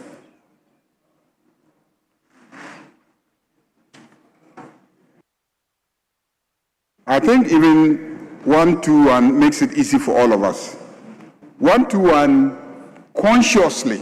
consciously distinguishes between information injurious to the public interest and information of a national security character. You see, so we are dealing here with a legislation on national security. So we are dealing with a class of information that relates to national security. So even in 121, the class of information related to national security is not even within the purview of the Speaker. It is only information that is potentially injurious to the public interest. It can be information about anything. It can be a moral issue, it can be a health issue, it can be a sanitation, it can be any other matter. It may have nothing to do with disclosing information about the identity of agents, disclosing information about covert operations and etc. Even that, within the constitutional architecture of Article 121, is the preserve of National Security Council and not the Speaker. Where there is doubt as to the nature of a document, such as is referred to in Clause 2 of this article, the Speaker or the National Security Council, as the case may be, shall refer the matter to the Supreme Court. So again, two classes of information. Information injurious to the public interest, is that okay? And information injurious to national security. So what 3 does is to say that in these 2 instances, is that okay? If it is information injurious to national security, refer it to the Supreme Court. If it is information injurious to the public interest, is that okay? That one also refer it. So the two tracks are still maintained in three. The two tracks are still maintained in three. So my argument is that we are passing a legislation on national security, and not every matter injurious to the public, interest. So automatically, we are dealing with information under 1212B. 1212B. No. There's a matter injurious to the public interest. It may not be about intelligence operations or covert operations and intelligence-related matters. It can be any matter. It can be any matter. It can be matter about the identity of anything, a doctor, not a corporate, a covert operation. I'm saying that here, yes, it can be about the ownership of a Maybach, of a jet, or anything. It can be about the ownership of anything. But this bill is about covert operations, about intelligence officers, about their identities, and we are seeking to protect that. And we are saying that even before a committee, we cannot compel intelligence officers to provide the information. If we want to compel them to provide the information, we will have to go to the Supreme Court if they say that this is protected information. If we reduce it and say a speaker can give clearance, we will be downgrading an arrangement that the Constitution has put in place. That is my strong conviction. Honorable Minority Leader, you see, Honorable Majority Leader, with all due respect, if you look at the provision, it says the Supreme Court, but it is the same Constitution, knowing very well that the Supreme Court may not have exclusive preserve in this matter, give room in 121 for Speaker to certify. So if the legislation is in all force with the 121, we can say that legislation should be deleted, such that any matter before the committee will not, the Speaker will not certify as indicated in the Constitution, but it must go before the Supreme Court. On this note, I beg to disagree with you that this particular provision staying in the bill will not offend the spirit and letter of the Constitution. Yes, Chairperson. Right, Honorable Speaker. With regards to this specific provision, international best practice with regards to the governance of national security and intelligence agencies is exactly about why we are concerned with this provision. At the very least, we may make reference to Article 121 of the Constitution, because this specific provision is not Article 121. It has given a slightly different interpretation, which we are concerned will serve as a loophole. Prior to the establishment of the Security and Intelligence Committee, Mr. Speaker, I was a member of the Defense and Interior Committee, and I'm very much aware of the number of times we were not given access to very important information based on the fact that we were supposed to be a committee that did not have that level of clearance. So, Mr. Speaker, the concern with this provision is the fact that our ability to conduct our oversight role as Parliament might be impaired by the inclusion of this provision in the Act. Mr. Speaker, this was one of the provisions that was extensively discussed with the committee, with external consultants who are security sector governance experts. So, Honorable Chairperson, if you delete it in this law, but the provision in the Constitution, which is the supreme law of the land, above and beyond which no further law exists, stays as it is, can the Speaker of Parliament certify that the document belongs to a class of documents, the production of which is injurious to the public interest, therefore it will not be disclosed before the committee, based on the provisions of the Constitution? So if the Speaker, based on the provisions of the Constitution, can do that, what difference does it make if same provision is in the law? Unless the Constitution is amended. Mr. Speaker, in which case we have no problem with this being lifted out of the Constitution as it is, rather than in the form that it's presented Yes, so in the I will bill. direct the drafters to fine-tune this particular provision in line with Article 121 of the Constitution of the Republic of Ghana, instead of having it deleted. Therefore, I'll put a question subject to the direction to the drafters. All those in favor of clause 39 standing part of the bill say aye. Aye. Those against say no. The ayes have it. Clause 39 is ordered to stand part of the bill. Clause 40. Consequential amendments. Clause 40. Application of Evidence Act 1975, NRCD 323. Chairperson of the committee. Chairperson of the committee.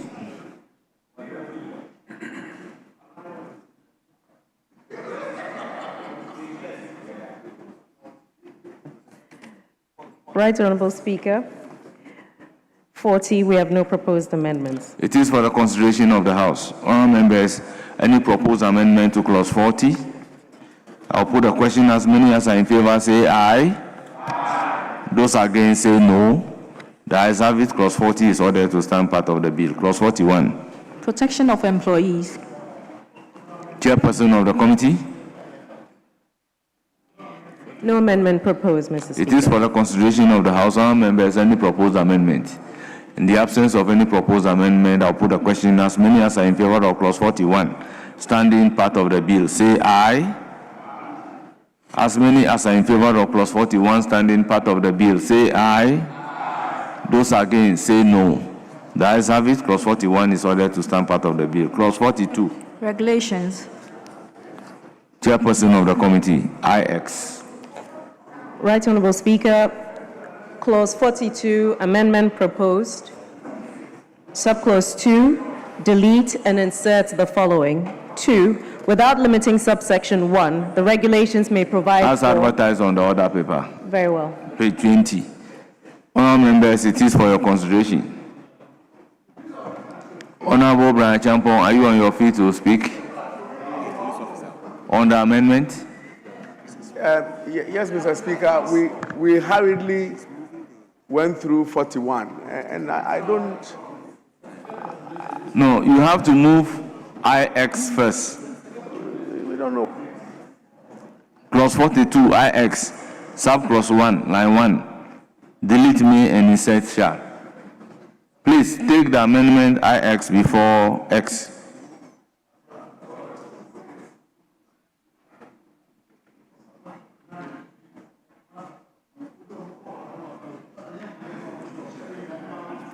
You have the floor. Right, Honorable Speaker. For clause 42, there is another amendment proposed, which is subclause 1, line 1, to delete may and insert shall. I so move. Members, it is for the consideration of the House. Any proposed amendment? I'll put the question. As many as are in favor say aye. Those against say no. The ayes have it. The proposed amendment by the chairperson of the committee to clause 42 is ordered to stand part of the bill. Now, go and move X. Yes. Thank you, Mr. Speaker. You are so very kind. Mr. Speaker, we hurriedly went through 41, which I'm not too sure if we all understood what we're talking about. Now, we are saying that every national security operative has the powers of a police officer. That is what 41 seeks to do. I'm not too sure if we read it properly. national security officers are national security officers. By saying today that national security officers now have the powers of police officers, 41, I'm not too sure if that is what we see. Honorable member, with all due respect, when we got to clause 41, I asked the chairperson of the committee whether there is an amendment. The chairperson said there is no proposed amendment to clause 41. And I said it is for the consideration of the House. If you have a proposed amendment, all you need to do is to be on your feet and propose the amendment. So what then is your proposed amendment? Thank you very much, Mr. Speaker. Mr. Speaker, 41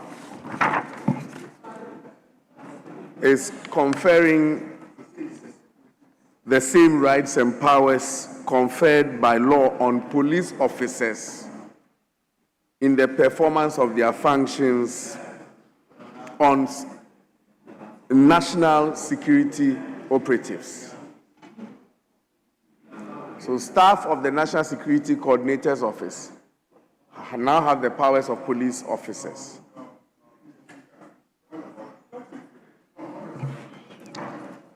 Yes. Hold on. Staff of the National Security Coordinator's Office are not personnel or agents of a security and intelligence agency. We have, we have defined security and intelligence agencies, and that definition did not include the National Security Coordinator's Office staff. So all those people that are engaged, that they are, personnel of National Security Coordinator's Office are not the categories of people that are being given the same status as police officers. We are talking about the professional officers in the recognized security and intelligence agencies. Properly so-called.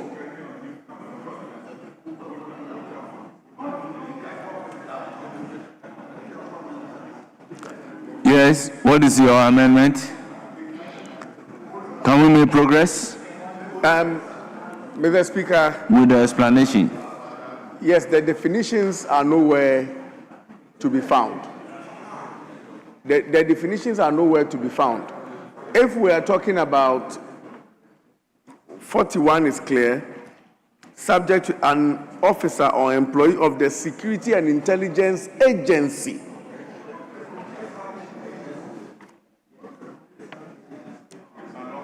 Exactly. Well, then hold it. When we get to clause 43, interpretation, you can ask that we provide a definition for it, and that solves the problem. Yes. Mr. Speaker, I see what the attention that is drawing, and he's right. The emphasis should be the intelligence agency, not security and intelligence. But when you say the intelligence agency, it's been defined as the internal and external, and restricts it to only this category. So an officer of the NIB can effect arrest and do all those things, but not the general security and intelligence. So what we simply may have to do is to delete the security and leave it as intelligent agencies, so that it may read, Mr. Speaker, the 42, that the council may, 41, subject to the Constitution, an officer or employee of an intelligence agency has, in the performance of functions under this Act, the same rights and powers conferred by law on a police officer in the performance of the function, and has the same protection, so that we restrict it to only the internal and external agencies. Thank you, Mr. Speaker. The proposed amendment is for the consideration of the House. I'll put a question. As many as are in favor say aye. Aye. Those against say no. The ayes have it. The proposed amendment to clause 41 is ordered to stand part of the bill. Now I'll put a question on entire clause 41. Again, as many as are in favor of clause 41 standing part of the bill as amended say aye. Aye. Those against say no. The ayes have it. The proposed amendment is carried. So, Chairperson, you may not move the amendment in X as advertised. Right Honourable Speaker, amendment proposed for clause 42 as advertised. I so move. It is for the consideration of the House. Honourable members, any proposed amendment? In the absence of any proposed amendment, I'll put a question. As many as are in favor of the proposed amendment by the chairperson of the committee at page 20, as advertised, say aye. Those against say no. The ayes have it. The proposed amendment is ordered to stand part of the bill. Now I'll put a question on the entire clause 42. As many as are in favor of clause 42 as amended standing part of the bill, say aye. Those against say no. The ayes have it. Clause 42 as amended is ordered to stand part of the bill. Clause 43. Interpretation. Yes, chairperson of the committee. Right Honourable Speaker, this specific amendment proposed would be predicated on the decision of the House regarding whether or not there will be a Deputy National Security Coordinator maintained in the Act. Well, by the law that we have passed, is there a position for Deputy National Coordinator? No. Yes, so this amendment becomes otious. Very well. So we'll abandon this amendment. Very well. Then take XII.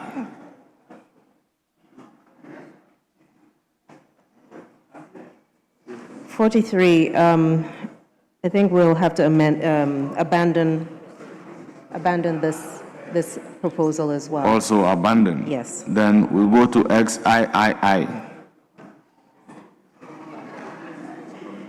Amendment proposed definition of district chief executive. Delete and insert the following. District chief executive includes a metropolitan chief executive and a municipal chief executive. All members, I'll put a question. As many as are in favor say aye. Those against say no. The ayes have it. The proposed amendment as in 43 XIII is ordered to stand part of the bill. Yes, 43 IV. Amendment proposed, add the following new definition. District Coordinating Director includes a Metropolitan Coordinating Director and a Municipal Coordinating Director. I so move. All members, I'll put a question. As many as are in favor say aye. Those against say no. The ayes have it. The proposed amendment is ordered to stand part of the bill. XV. Amendment proposed, definition of District Security Council. Insert the following. District Security Council includes a Metropolitan Security Council and a Municipal Security Council. All members, any further amendment? I'll put a question. As many as are in favor of the proposed amendment say aye. As many as are in favor of the proposed amendment say aye. Those against say no. The ayes have it. The proposed amendment is carried. Honourable members, if you will not do the voting, at least remain silent and listen to the proceedings. Honourable Gumado, kindly take your seat. Kindly take your seat. 43 XVI. Chairperson of the committee. Amendment proposed, definition for minister, line 1. After minister, delete responsible and insert assigned responsibility for. I so move. All members, it is for your consideration. Any further amendment? In the absence of any further amendment, I'll put a question. As many as are in favor of the proposed amendment say aye. Those against say no. The ayes have it. The proposed amendment is ordered to stand part of the bill. XVII 43. Yes, standing in the name of Osahin Alexander Apanyomaki. Honorable Jerry Ahmed, we have amendment as in XVII, standing in the name of the minority leader.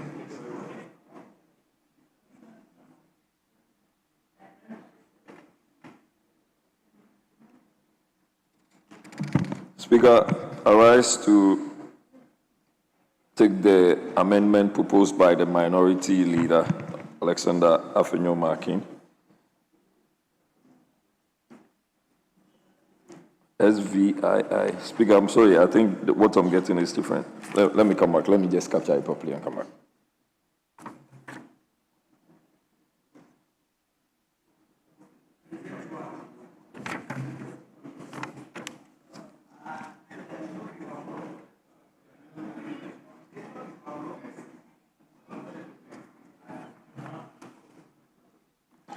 In view of the fact that his amendment regarding the national security threat has not been carried, do we still provide definition for national security threat?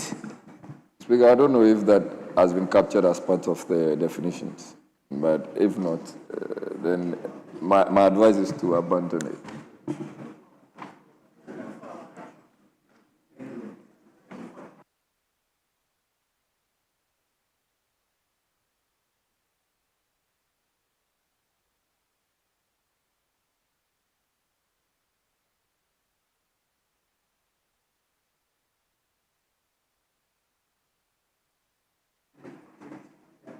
Yes, so amendment is abandoned. We then move to proposed amendment XVIII.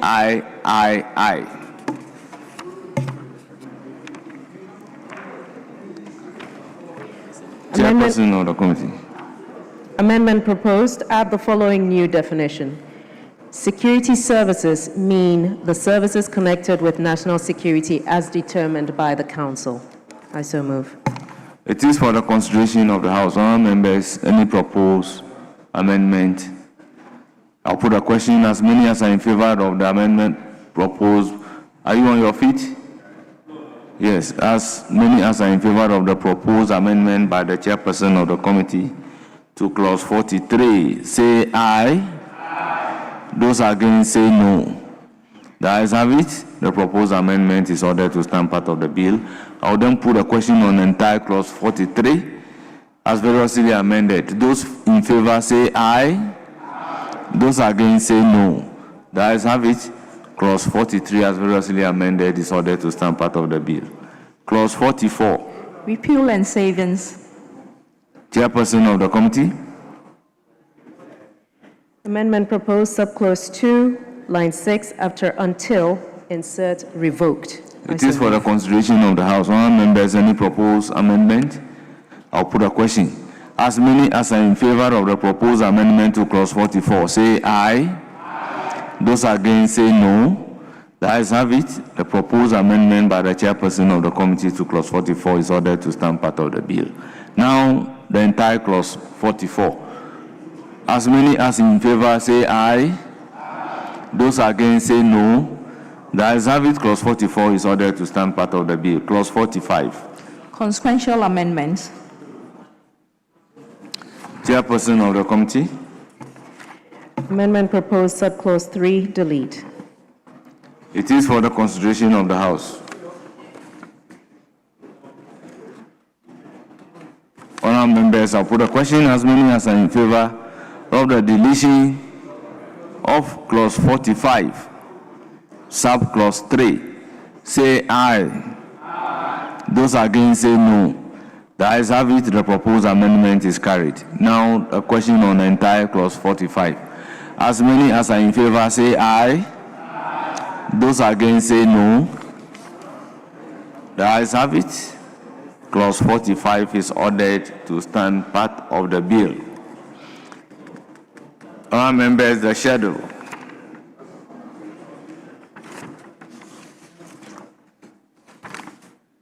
Yes, clause 46. Transitional provisions. Chairperson of the committee. Committee has no advertised. It is for the consideration of the House. Any proposed amendment to clause 46, a transitional provision? In the absence of any proposed amendment, I'll put a question. As many as are in favor of the transitional provision standing part of the bill, say aye. Those against say no. The ayes have it. Clause 46, the transitional provision is ordered to stand part of the bill. Now, the schedule. Forms of oath.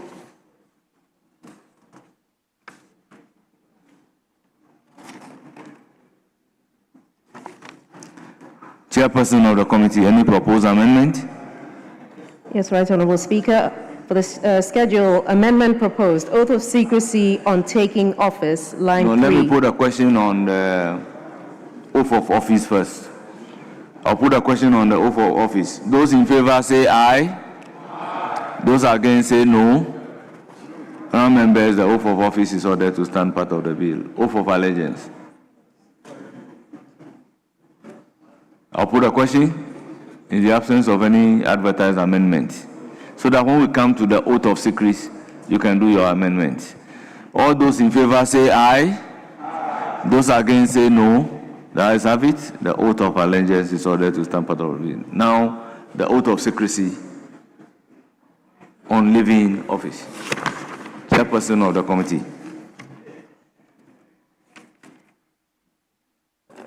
Right, Honorable Speaker, are you making reference to the oath of secrecy on leaving office? Yes.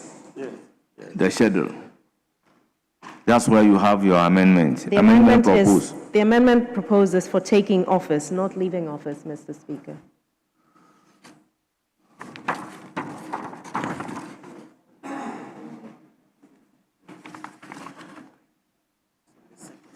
Well, that is rather on the second. So let me put a question on the third and go back to the second. I'll put a question on oath of secrecy on leaving office. Those in favor say aye. Those against say no. The ayes have it. The amendment proposed, oath of secrecy on taking office, line 3, delete and insert any. I so move. It is for the consideration of the House. Honourable members, I'll put a question. As many as are in favor, yes?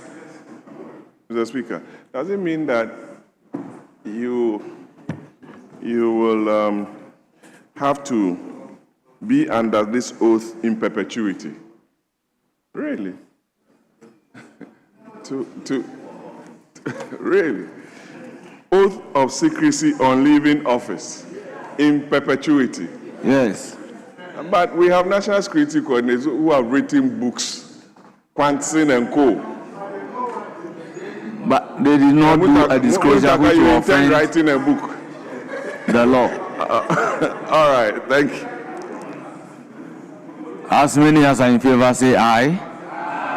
Those against say no. The ayes have it. The amendment is carried.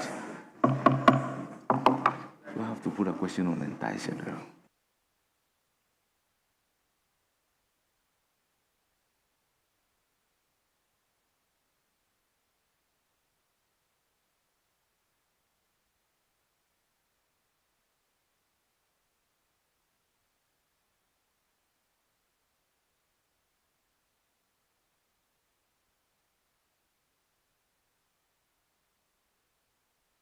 Yes, let's come to the long title.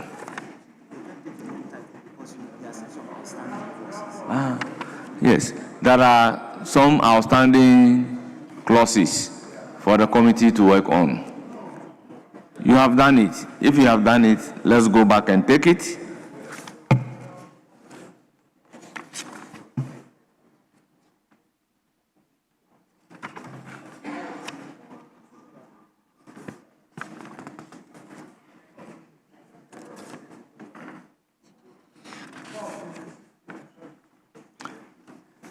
Now, clause 14. Clause 14 was in the name of Honorable Kojo Nkrumah. Would a member move the amendment on his behalf?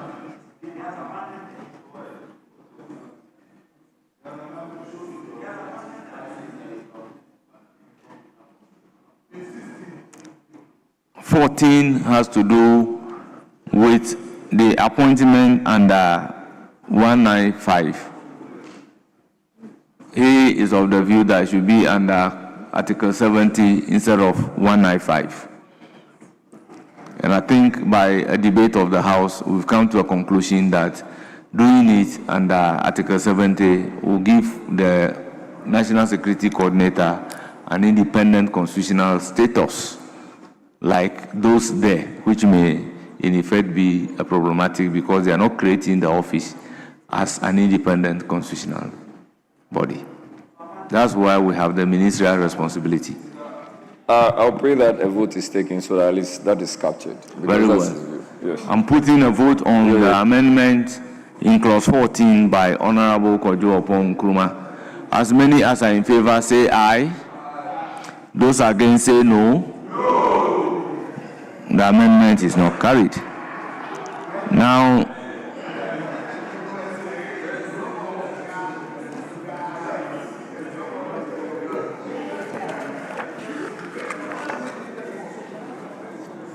clause 16.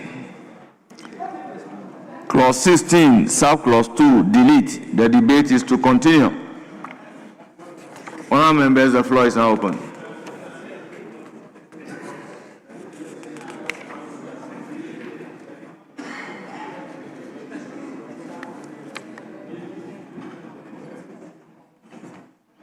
Honourable members, I think was also clear. The essence of the deletion is that appointment under Article 195 is in twofold. Either the president will do it himself, and clause 2 of that article says the president can delegate. So, because of that, the committee does not deem it necessarily having it maintained here. Once the appointments are going to be under Article 195, the 1 and 2 shall apply. That's the essence for the deletion.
Members, I'll put a question on clause 16. As many as are in favor say aye. Those against say no. Honourable members, the ayes have it. Clause 16 is ordered to be deleted. Clause 16, sub-clause 2 is ordered to be deleted. Now, clause 17. This amendment is in the name of Honorable Kojo Opon Nkrumah. It's been deferred. It's been moved and deferred. Now, debate is to continue. The floor is open for debate. Yes, Minister. Mr. Speaker, sorry, at 16, you said you were deleting sub-clause 2. Yes.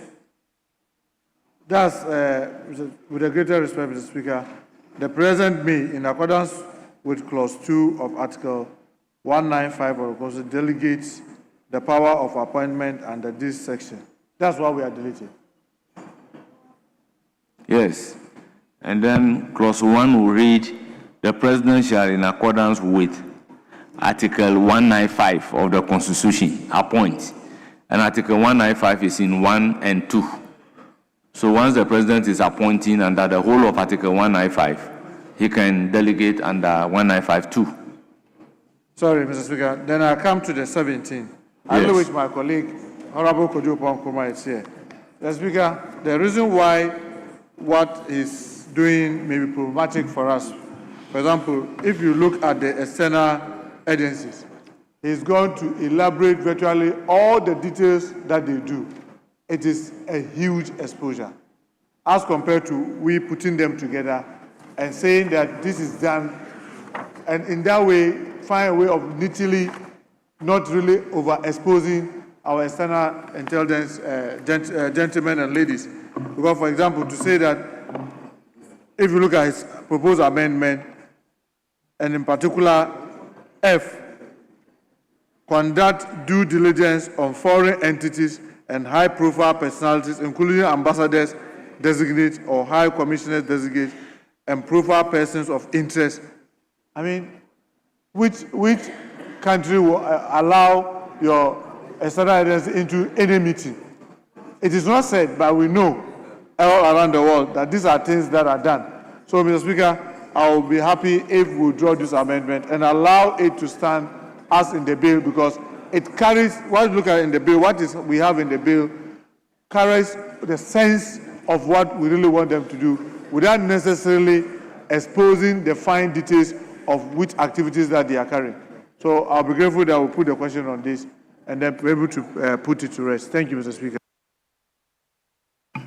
Mr. Speaker, I agree with the Minister for Interior, because there is nowhere in the world that you legislate and expose people who gather intelligence for you. It's for good reason that officers at the research department are placed under the Ministry of Foreign Affairs, even though they don't report directly to the Foreign Minister. They report to the National Security Coordinator or the National Security Council. Nobody does that. And that is why there are certain things we cannot even say on the floor as to what they do and where they are placed even at our missions. Because if their cover is blown, they cannot even be allowed to enter certain places because you need passes to enter certain places. Why will America allow you to enter the White House if you are designated as an external intelligence officer? Your cover is blown. Yes, your cover is blown. So nowhere, no civilized jurisdiction legislates and elaborate on this, and I think it has to be struck out. Thank you. Well, honourable members, if it is not withdrawn, I'll be compelled to put a question.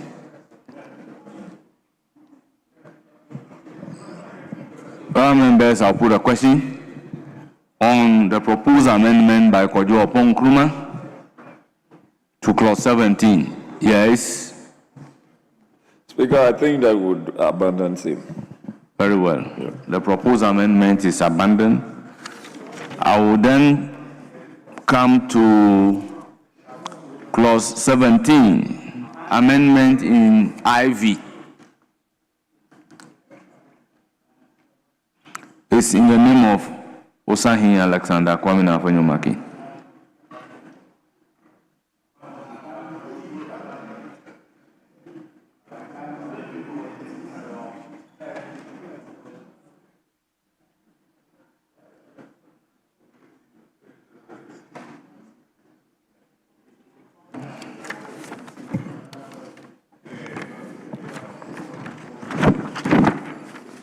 Speaker, is it in reference to clause 17? Yes, at page 19. Yes, I have that. There are two amendments. Is it the first one? The 17, so... We have dealt with the V, as in 37. Yes. So it's only the IV. Speaker, is it VI or IV? IV. Yes, Speaker, subclause 1, paragraph A, line 3, after constitutes, delete threats to national security and insert a specific and identifiable threat to national security as defined under this Act. Speaker, I so move. Honourable members, that's the proposed amendment standing in the name of Honourable Alexander Afanyomaki. Any further amendment? Honourable members, in the absence of any further amendment, yes. Thank you, Mr. Speaker. I'm not too sure if we abandon Kojo Opon Nkrumah's amendment. Honourable members, we are now talking about clause 17 as in IV. Respectfully, Mr. Speaker, I seek your leave for us to revisit some sections of Upon Nkrumah's amendment. Well, honorable members, what I normally don't do is that if there is a clause under consideration and we haven't finished that clause and you want to take me back, I have a problem. So wait when we are dealt with this clause, then you can see whether you can review the decision of the House, because it is not my decision. I really put a question and then. Honourable members, I am putting the question on the amendment as in IV, standing in the name of Alexander Kwamina Afanyo Makin, as moved by the Deputy Whip. Those in favor say aye. Those against say no. Honourable members, the amendment is not carried. Honourable members, I will then put a question on the entire clause 17. As many as are in favor of clause 17 standing part of the bill say aye. Aye. Those against say no. The ayes have it. Clause 17 is ordered to stand part of the bill. Yes, Honorable. Thank you, Mr. Speaker. Mr. Speaker, I seek your leave to revisit the amendments as made by Honorable Upon Nkrumah, some sections of it, and if added to the functions of the internal and external security agencies, it will be helpful. Mr. Speaker, for example, honorable members, with all due respect, this amendment has been abandoned. So having abandoned the amendment, there is nothing before us to propose an amendment to. So you have to go to the original rendition. And if you have a proposed amendment to the original rendition, you do so based on the original rendition, because the original rendition is what stands before us. Thank you, Mr. Speaker, for the direction. Mr. Speaker, I seek to make some further amendments in terms of addition to the functions of the internal and external security agencies. The Speaker, specifically to the internal security agencies, to include or to add, provide intelligence to aid in the formulation of government policies and programs, which is something that they do anyway. It seeks to make it a function. Mr. Speaker, there is a challenge with collaboration when it comes to the national security agencies. And the amendment which seeks to, Upon Nkrumah's amendment of G, and I want to lift the whole line to be inserted, conduct investigation in collaboration with relevant security agencies. I think that is a good addition. Mr. Speaker, we all know that national security also supports in the protection of VVIPs. It is something that they do. And most of the time, you find the police people having challenges with national security operatives when in the protection of VVIP. So, Mr. Speaker, the provision that says that to support the protection for the presidency, if you go to the presidency, you have a lot of security officers there, and they always challenges with the police and the soldiers there.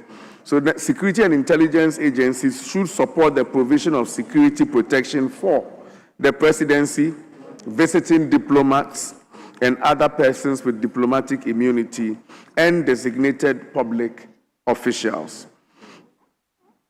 And then also I, which is also very, very important and has become a thorny issue, of where the National Security Coordinator takes their instructions from.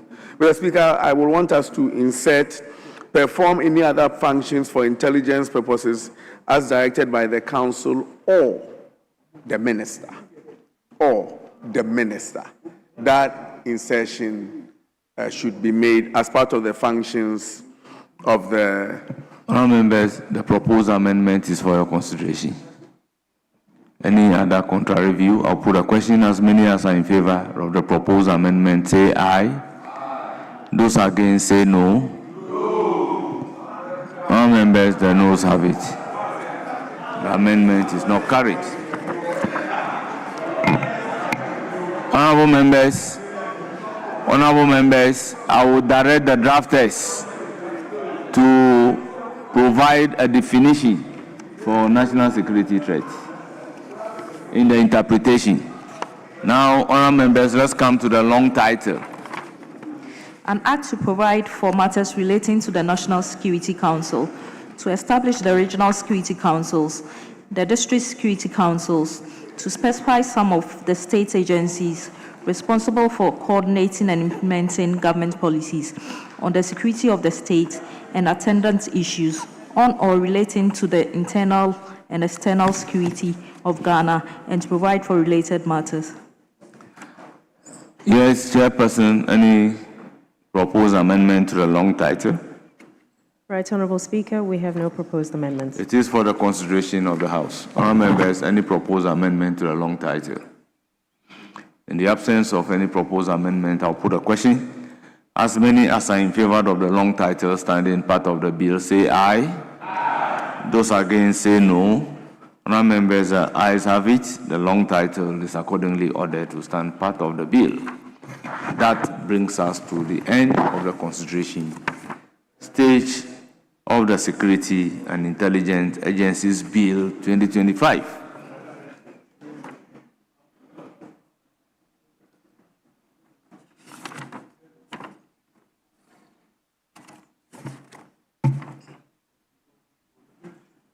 Yes, Majority Chief Whip. Speaker, may we take item number 19 on page 22 of the order paper. Yes, Honorable Jerry Ahmed, the application is to take the procedural motion number 19.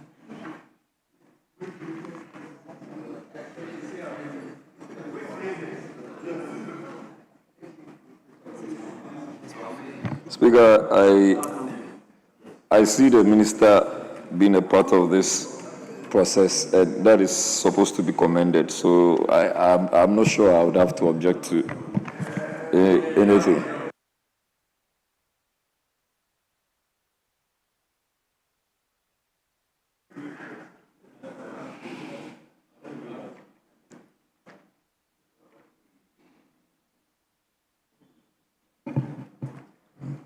Yes, Minister for Interior, you may move motion number 19.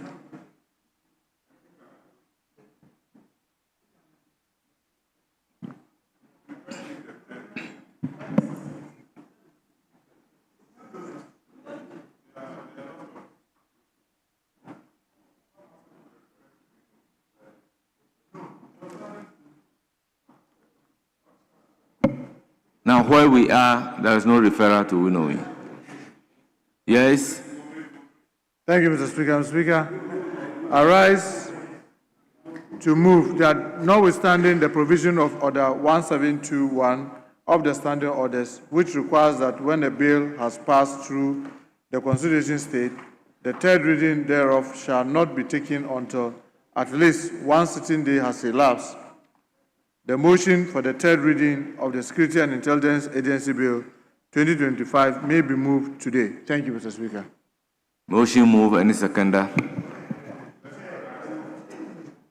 Speaker, I rise to second the motion. Motion move and seconded. It is for the consideration of the House. Honorable members, this is a procedural motion. I'll put a question. As many as are in favor, say aye. Aye. Those against, say no. The ayes have it, the motion is carried.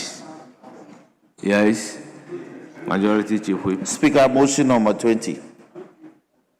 Yes. Deputy Minority Whip.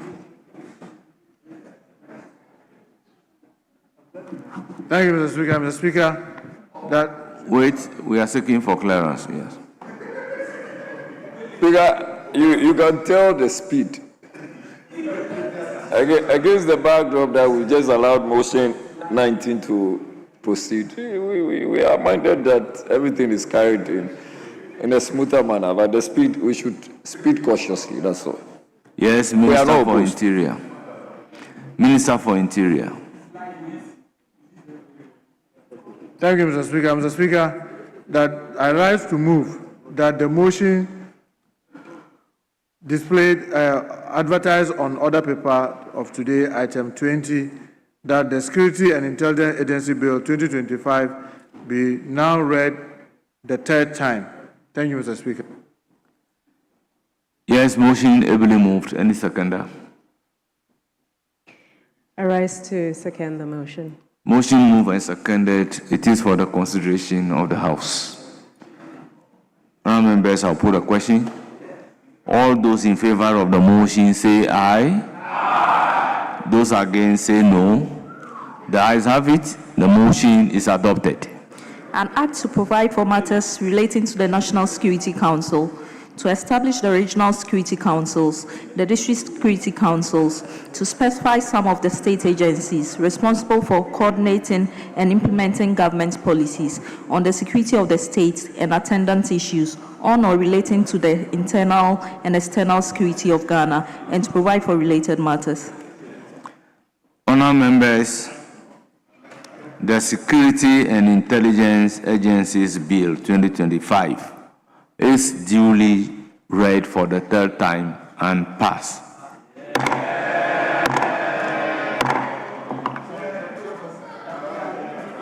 Yes, Majority Chief Whip. Mr. Speaker, may I pray that we take the item number 1 as advertised on order paper addendum, so that we can. Oh, we are laying. Youth, Speaker, it is very important for people to go by their words and their deeds. We agreed that we are not laying anything today.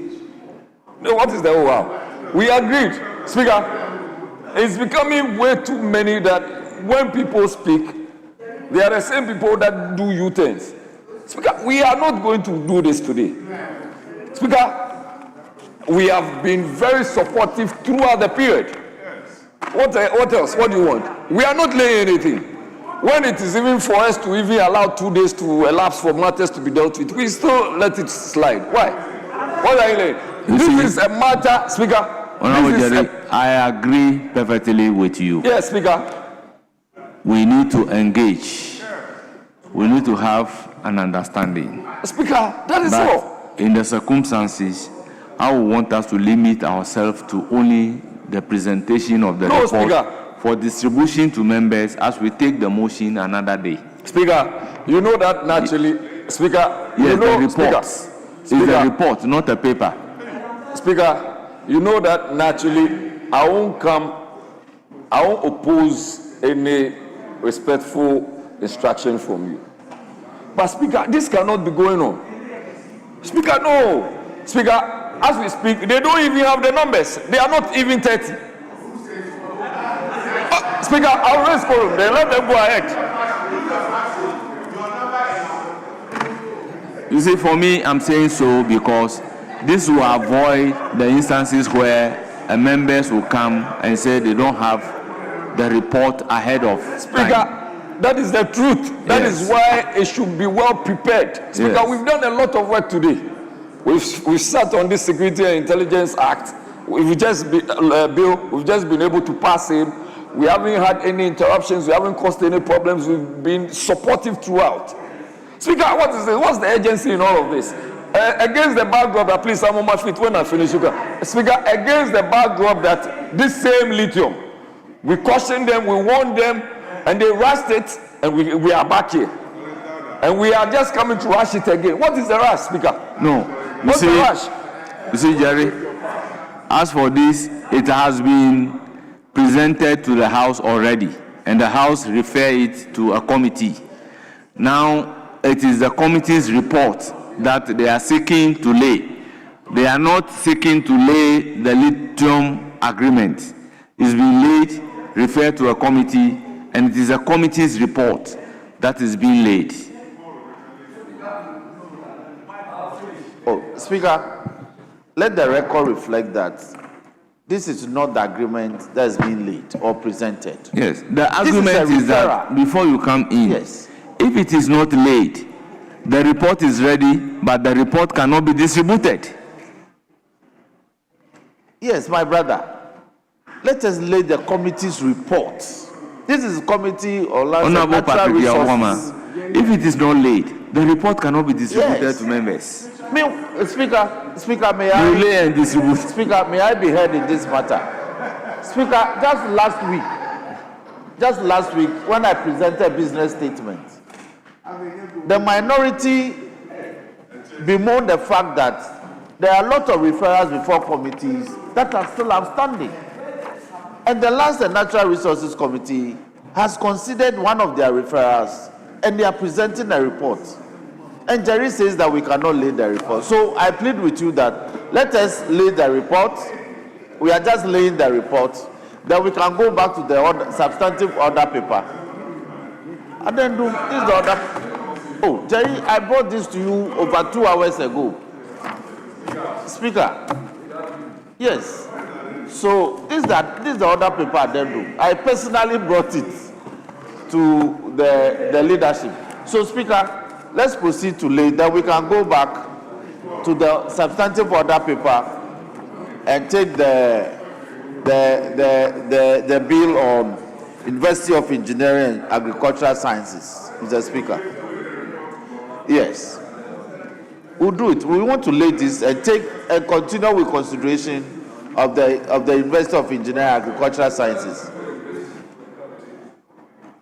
Speaker, my view, Speaker, I'm not a difficult person. We shouldn't create the impression that they are now bringing it to me. Speaker, you can see. They are now bringing, and you want me to swallow it, hook, line, and sinker. Let us go through it. The rush in pushing everything is becoming way too many. Let us go through the process. It's just tomorrow. Let us deal with the legal education reform or the university's bill, agriculture, science, engineering, agriculture matter. Let's do that. Can't just be laying things and be. Well, but I'm talking. So if you want to, I'm raising issues of quorum, and the speaker is guided. Yes, you are not 37. You are not 37. You don't have the numbers to do business. So if you want to insist, go ahead. The University of Engineering and Agricultural Sciences Bill 2026 at consideration stage.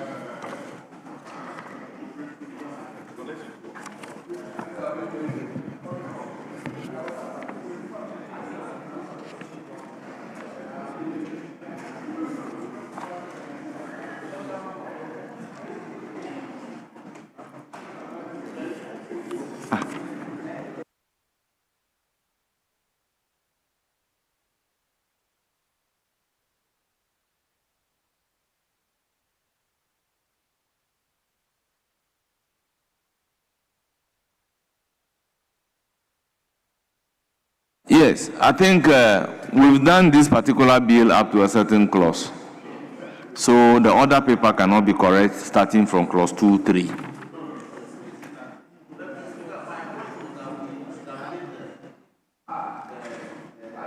Yes, let's do this. You can engage during the period.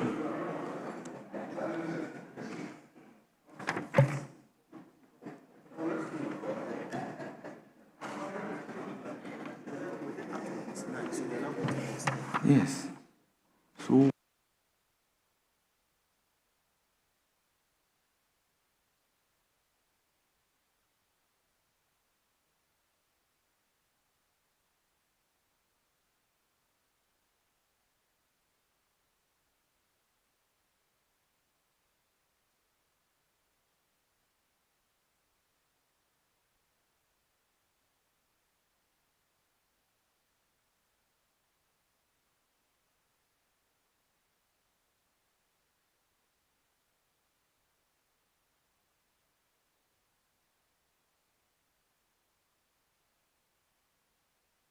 clause 8.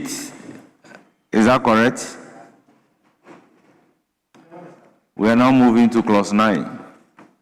Table of fish gathers. Meetings of the council. Or we did 9. We are left with 10. Okay, we are going to 10. Disclosure of interest. Chairperson of the committee. Mr. Speaker, there is no advertised amendment. It is for the consideration of the House. Honourable members, any proposed amendment? In the absence of any proposed amendment, I'll put a question. As many as are in favor of clause 10 standing part of the bill, say aye. Aye. Those against, say no. The ayes have it. Clause 10 is ordered to stand part of the bill. Clause 11. Establishment of committees. Honourable members, any proposed amendment to clause 11? Mr. Speaker, there is no advertised amendment. In the absence of any proposed amendment, I'll put a question to clause 11. Those in favor, say aye. Those against, say no. The ayes have it. Clause 11 is ordered to stand part of the bill. Clause 12. Allowances. Chairperson of the committee. Mr. Speaker, there is no advertised amendment. It is for the consideration of the House. Honourable members, I'll put a question. As many as are in favor of clause 12 standing part of the bill, say aye. Aye. Those against, say no. The ayes have it. Clause 12 is ordered to stand part of the bill. Clause 17. No, clause 13. Principal officers of the university. Chairperson of the committee. Mr. Speaker, there is no advertised amendment. It is for the consideration of the House. Honourable members, in the absence of any further amendment, I'll put a question on clause 13. As many as are in favor, say aye.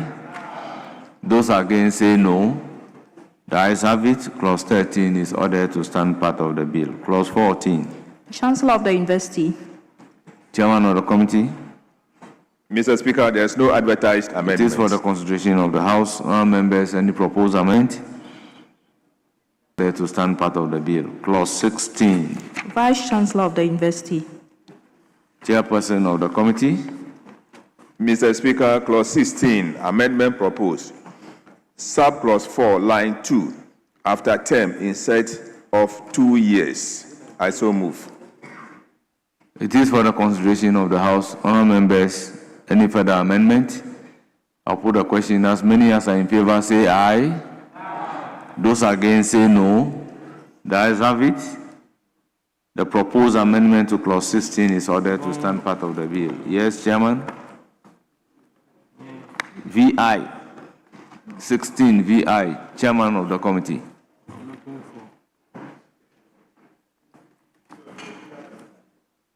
Very well.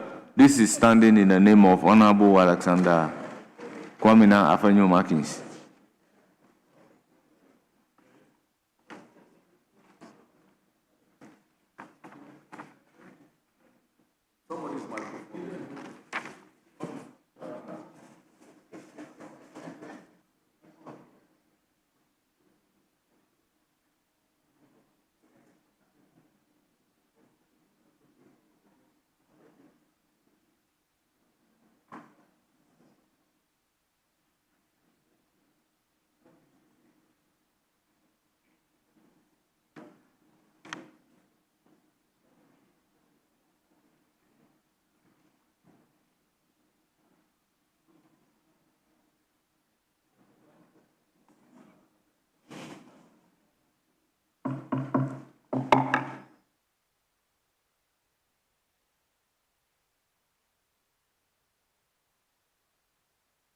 Yes.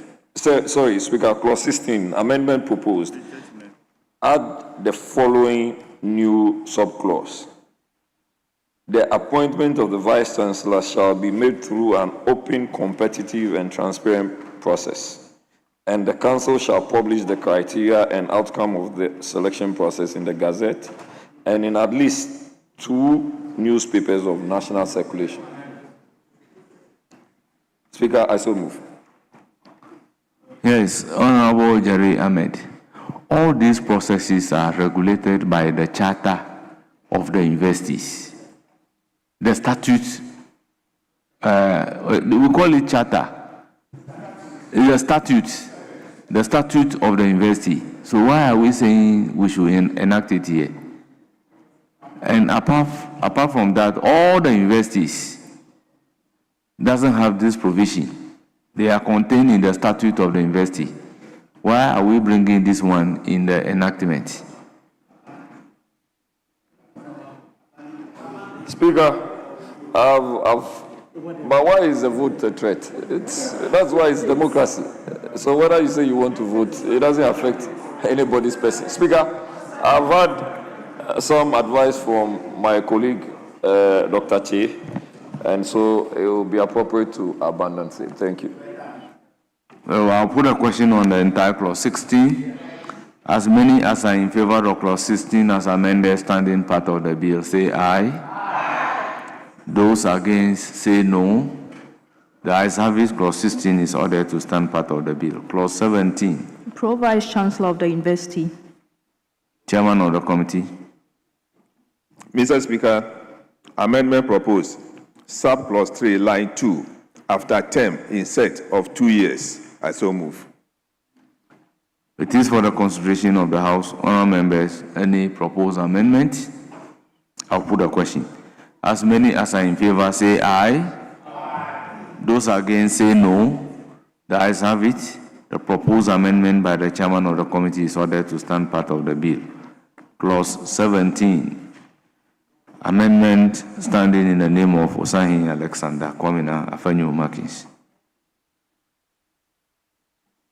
Speaker, I rise to move an amendment proposed by Osahin Alexander Kwamina Afenyo Marking and clause 17. The amendment proposed is sub-clause 3, line 2, after term in set of 2 years. Speaker, I so propose. So move. Well, the difference here is that he is saying the term of office should not be 2 years, but it should be 3 years. And eligible for another 3 years. Yes. So, Chairman, what is your response? Mr. Speaker, this issue was discussed at the committee level. Mr. Speaker, the Vice Chancellor has 3 years for 2 terms only. Now, for the post or the position of a Pro-Vice Chancellor, there are so many professors in the universities, and they need to experience this leadership. So if you make it 3-3, that means they are going to serve 6 years, just as the Vice Chancellor. So we feel, the committee feels that if it is 2-2, it is better so that many other professors can take advantage of the position and then enrich themselves in their knowledge. What is the practice in other universities? Mr. Speaker, the standard is 2 years. Yes, the proponent of the amendment. Speaker, we believe that the 3 years should be seriously considered. So, Speaker, a Vice Chancellor who is appointed for 2 years, they start their real business or task of managing the affairs of the university, and then just around the time, then they are expected to be taken out of the office. Speaker, there is the consideration for them to come again. Speaker, that is also not automatic. So even if you are able to do the first 3 years and you don't even get to come the second 3 years, then that is actually more acceptable. This is the case that you have the Constitutional Review Committee that is even asking that we should look at the terms of precedence, including now extending the period to about 5 years or more. So if a Vice Chancellor is given room to operate for 3 years, and based on the person's capacity and ability to perform, the Pro-Vice Chancellor, the Pro-Vice Chancellor's ability to perform, there is the consideration for that person to come back. Speaker, then it makes it a better opportunity for the person to perform some more, rather than to give a short term of just 2 years. Speaker, that is our well, view. I ask of the practice in other universities so that we can be consistent. But if you insist, yes, Deputy Minister for Education. Grateful, Mr. Speaker. Mr. Speaker, we must always look at best practices and what is the case in matters of this nature. As was rightly pointed out by the chair of the committee, this issue came up for vigorous debate during the committee's consideration of this proposed bill. And strongly, we believe that 2 years, subject to renewal, is the best way to go for a vice chancellor. Clearly, it is not the normal practice that you would have both the vice chancellor and the pro-vice chancellor in the same institution serving in office for the same number of years. This is not standard practice, and there is no reason why we should deviate from what is generally the standard practice. I'm grateful. Yes, Honorable Chair Asama. Speaker, thank you very much. Even though the standard practice has been 2 years, Mr. Speaker, we've been in this country whereby some vice chancellors have to go on retirement before a certain academic calendar ends, and with which we are even engaging GTech and the VCG on this issue. Mr. Speaker, I would believe that the Vice Chancellor, 2 years is quite a short time for them. Pro-Vice Chancellor, I'm dealing with Pro-Vice Chancellor. It's got to do with Pro-Vice Chancellor, because Vice Chancellors is 4 years per the statute. We are asking that why not vary the normal 2 years to 3 years so we can have an overlap years. Mr. Speaker, the 2 years aligns with the 4 years of the Vice Chancellor. But if we can have a Vice Chancellor understudying, a pro-Vice Chancellor understudying the Vice Chancellors, in this situation, we can have institutional memory, and in addition to the institutional memory, there's an overlap. So when there's a change in Vice Chancellor, you have the pro-Vice Chancellor who will have at least 1 year overlap study or understudying the Vice Chancellor. So we believe that the standard practice for Pro-Vice Chancellor in our statutes have been 2 years. Let's go for the 3 years. That will help us with institutional memory and overlap during the change of Vice Chancellors. Honorable members, I intend to put a question on the proposed amendment standing in the name of Osahin Alexander Kwamina Femi Markins. Those in favor say aye. Those against say no. Honorable members, it's obvious the amendment is not carried. It's not carried. Now I'll put a question on the entire clause 17. Those in favor say aye. Those against say no. The ayes have it. Clause 17 is ordered to stand part of the bill. Clause 18. Academic Board. Chairman of the committee. Mr. Speaker, there is no advertised amendment. It is for the consideration of the House. I'll put a question. All those in favor of clause 18 standing part of the bill say aye. Those against say no. The ayes have it. Clause 18 is ordered to stand part of the bill. Clause 19. Composition of Academic Board. Chairman of the committee. Speaker, amendment proposed. Clause 19, sub-clause 1, paragraph C, delete and vice deans. I so move. It is for the consideration of the House. I'll put a question. As many as are in favor say aye. Those against say no. The ayes have it. The proposed amendment is ordered to stand part of the bill. Yes, still on clause 19, XLV. Mr. Speaker, clause 19, amendment proposed, sub-clause 1, add the following new paragraph. But, Mr. Speaker, I want to make a further amendment to the proposed amendment to read the deans of the various campuses, because we feel that the campuses may increase in the future. So if we put 3 there, to create an administrative challenge. So just make it deans of the various campuses. I so move. I'll put a question on the proposed amendment by the chairman of the committee as further amended. Those in favor say aye. Those against, say no. The ayes have it. The proposed amendment, as further amended, is ordered to stand part of the bill. Still on clause 19, XLVI. Mr. Speaker, clause 19, amendment proposed, surplus 1, paragraph J, line 1, after university, delete 5 and insert 4. I so move. It is for the consideration of the House. Honourable members, any proposed amendment?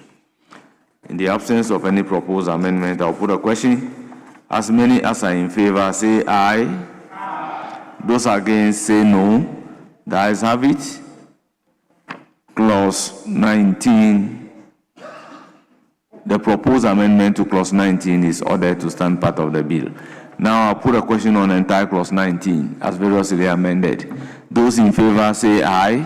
Aye. Those against say no. The ayes have it. Clause 19 as variously amended is ordered to stand part. Functions of the Academic Board. Chairman of the committee. Mr. Speaker, no advertised amendments. It is for the consideration of the House. Honourable members, any proposed amendment to clause 20? I'll put a question. As many as are in favor of clause 20 standing part of the bill say aye. Aye. Those against say no. The ayes have it. Clause 20 is ordered to stand part of the bill. Clause 21. Committees of the Academic Board. Chairman of the committee. Mr. Speaker, there is no advertised amendment. It is for the consideration of the House. Honourable members, any proposed amendment? In the absence of any proposed amendment, I'll put a question. As many as are in favor of clause 21 standing part of the bill say aye. Aye. Those against say no. The ayes have it. Clause 21 is ordered to stand part of the bill. Clause 22. The Registrar. Chairman of the committee. Mr. Speaker, there is no advertised amendment. It is for the consideration of the House. Honourable members, any proposed amendment? In the absence of any proposed amendment, I'll put a question. As many as are in favor of clause 22 standing part of the bill say aye. Aye. Those against say no. The ayes have it. Clause 22 is ordered to stand part of the bill. Clause 23. The ayes of Finance. Chairman of the committee. Mr. Speaker, there is no advertised amendment. It is for the consideration of the House. Honourable members, any proposed amendment? In the absence of any proposed amendment, I'll put a question. As many as are in favor of clause 23 standing part of the bill say aye. Aye. Those against say no. The ayes have it. Clause 23 is ordered to stand part of the bill. Clause 24. Appointment of other staff. Chairman of the committee. Mr. Speaker, there is no advertised amendment. It is for the consideration of the House. Honourable members, any proposed amendment to clause 24? In the absence of any proposed amendment, the question is, as many as are in favor of clause 24 standing part of the bill say aye. Aye. Those against say no. The ayes have it. Clause 24 is ordered to stand part of the bill. Clause 25. Internal organization of the university. Chairman of the committee. Mr. Speaker, the advertised amendment the is committee in the name has of no the proposed amendment, I guess.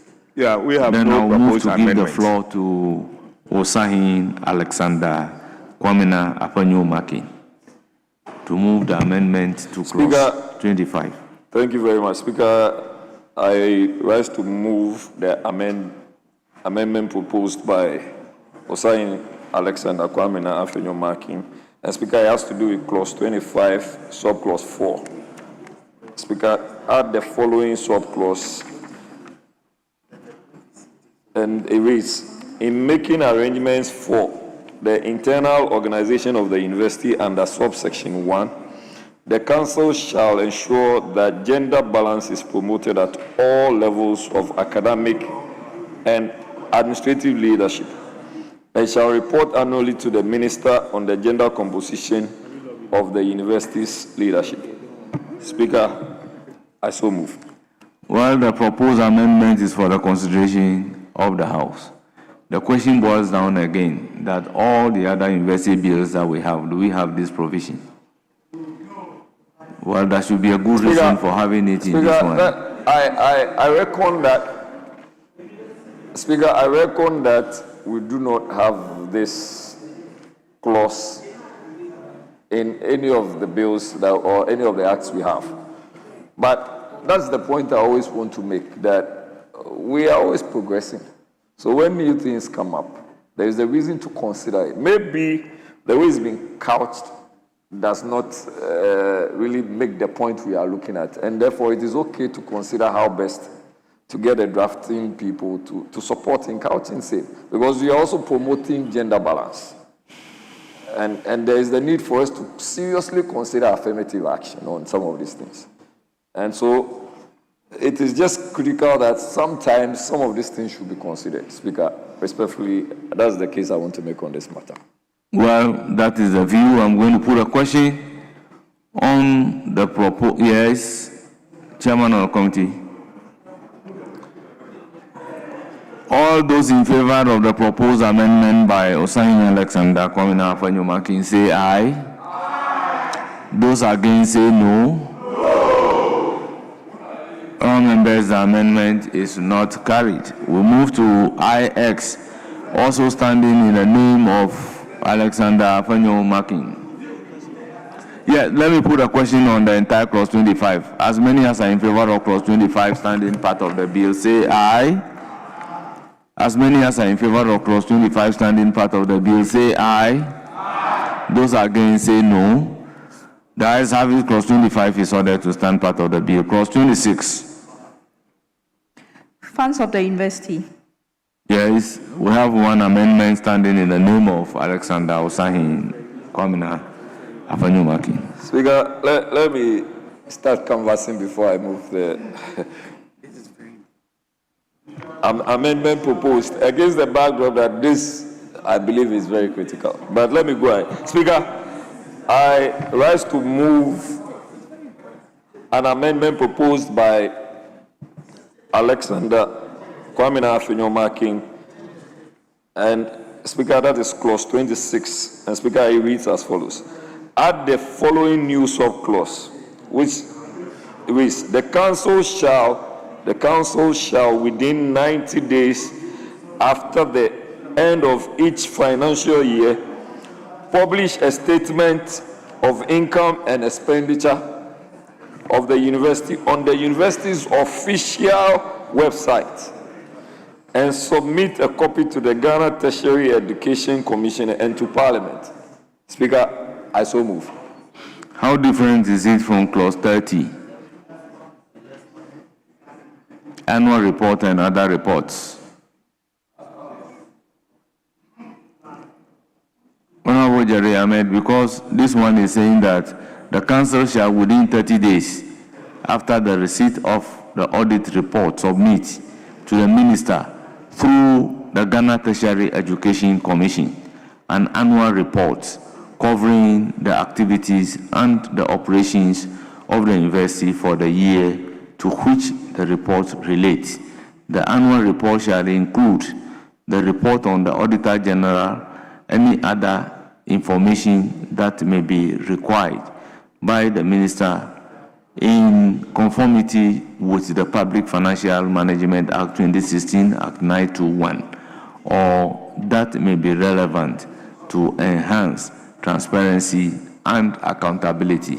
The minister shall, within 30 days after the receipt of the annual report from the Ghana Tertiary Education Commission, submit the report to Parliament with a statement that the minister considers necessary. The council shall submit to the minister any other report which the minister may require in writing. Speaker, clause 30 is very comprehensive. It says that it did not capture the bit about the university's official website. Speaker, that is part of the accountability aspect being expanded. So there's nothing wrong. And Speaker, I agree with you. Yes, because the report is coming to the representative of the people. Yes, Speaker. So before coming to the representative of the people, it should be on the website. No, Speaker, it did not say that. I'm only saying that as part of the recipients, the website should also be. Speaker, if it is coming to the representative of the people, and it is also published on the website, the official website of the university. It's still encouraging transparency and accountability. That is all. And that is why I agree with what is in clause 30. I'm only saying that there is also the need to add the other aspect, and especially in this technology. I'll put a question. Very well, Speaker. I'm putting the question.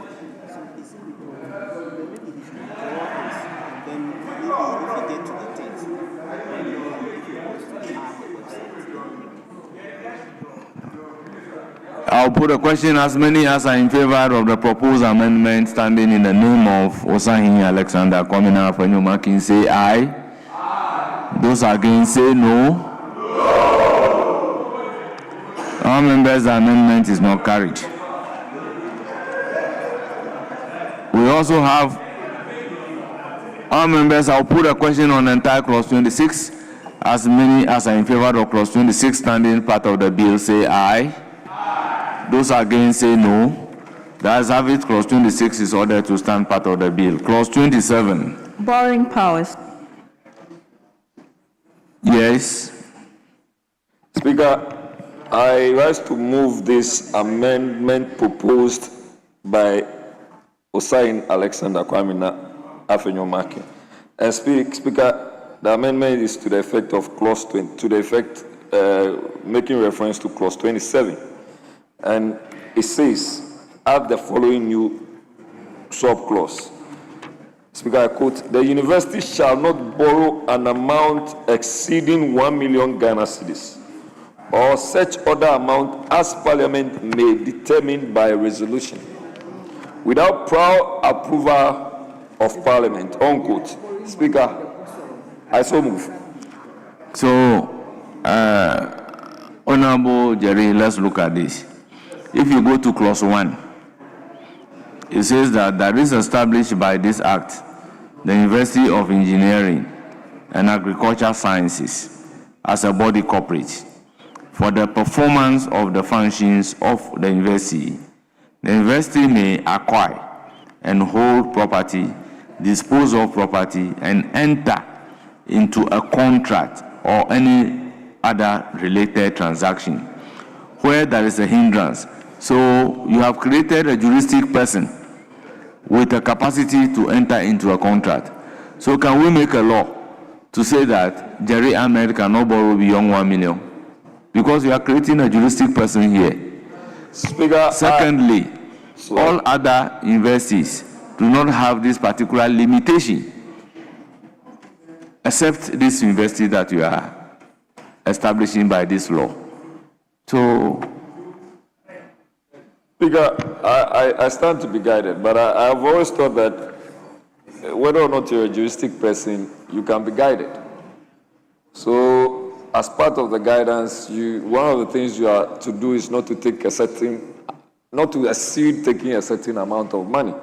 And this is part of ensuring that there is value for money.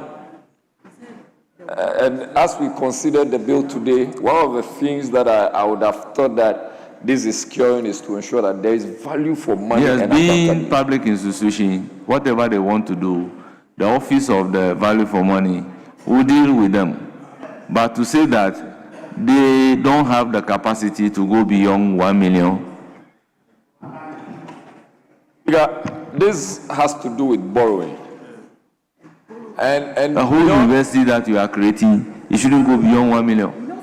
Speaker, well, I'll put a question. Speaker, first of all, we are not saying that they cannot borrow. But we also know that people can borrow and use them for purposes that would not have been. Yes, you may have a lot of money and you'll be thinking that 1 million is small. But, Speaker, it's just to ensure some accountability and guidance, so that they may have some threshold. University of Engineering and Agricultural Sciences. Very well. I will put a question on the amendment proposed by Osahin Alexander Kwamina Afenyomakin to clause 27, as in X. Those in favor say aye.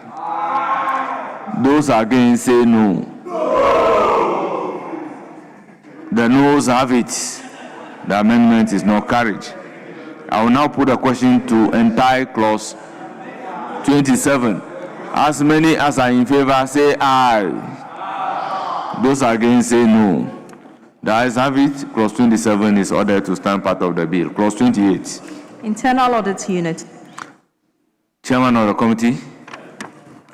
Mr. Speaker, there is no advertised amendment. It is for the consideration of the House. I'll put a question. As many as are in favor of clause 28 standing part of the bill say aye. As many as are in favor of clause 28 standing part of the bill say aye. Those against say no. The ayes have it. Clause 28 is ordered to stand part of the bill. Clause 29. Accounts and Audit. Chairman of the committee. Mr. Speaker, there is no advertised amendment. It is for the consideration of the House. Honourable members, any proposed amendment to clause 29? I'll put a question. As many as are in favor of clause 29 standing part of the bill say aye. Those against say no. The ayes have it. Clause 29 is ordered to stand part of the bill. Clause 30. Annual Report and Other Reports. Chairman of the committee. Mr. Speaker, there is no advertised amendment. Honourable members, it is for your consideration. Any proposed amendment? In the absence of any proposed amendment, I'll put a question. As many as are in favor say aye. Those against say no. The ayes have it. Clause 30 is ordered to stand part of the bill. Clause 31. Exemption from taxes, duties and other charges. Chairman of the committee. Mr. Speaker, the committee proposes no amendment. Very well. We have a proposed amendment standing in the name of Alexander Kwamina Afenyo-Makin. Speaker, thank you very much for this opportunity once again. Speaker, I rise to move an amendment proposed by Osayin Alexander Kwamina Afenyo-Makin. And Speaker, it has to do with clause 31. And Speaker, it says that add the following new sub-clause. I quote the sub-clause. The university shall, in its annual report, disclose the estimated monetary value of all tax exemptions and waivers granted under subsection 1 in the preceding financial year. I so move, Speaker. Thank you. Honorable Jerry Ahmed, I know the difficulties that you are facing. This particular provision make reference to the Exemption Act of 2022, Act 1083. And it says that the university is exempt from the payment of taxes, duties, and other charges that the minister responsible for finance may, in writing, determine with the prior approval of Parliament in accordance with the Exemption Act 2022, Act 1083. So, if Parliament has approved a tax exemption for an institution within a period of 1 year, you still refer to that as an estimate by the rendition that you are proposing. I think that is I would abandon. Oh, quiet. I'll put a question on clause 31. As many as are in favor of clause 31 standing part of the bill say aye. Aye. Those against say no. The ayes have it. Clause 31 is ordered to stand part of the bill. Clause 32. Status of the investee. Chairman of the committee. Mr. Speaker, no advertised amendment. Members, we also have amendments standing in the name of Osahin Alexander Kwamina Afenyo-Makin. Speaker, thank you very much. I once again rise to move this amendment proposed by Osayin Alexander Kwamina Afenyo-Makin. Speaker, it is to the effect that we are considering clause 32 and to say that we add the following new sub-clause. The council shall, within 6 months of enacting or amending any statute of the university, lay a copy of the statute or amended statute before Parliament for information. As so moved.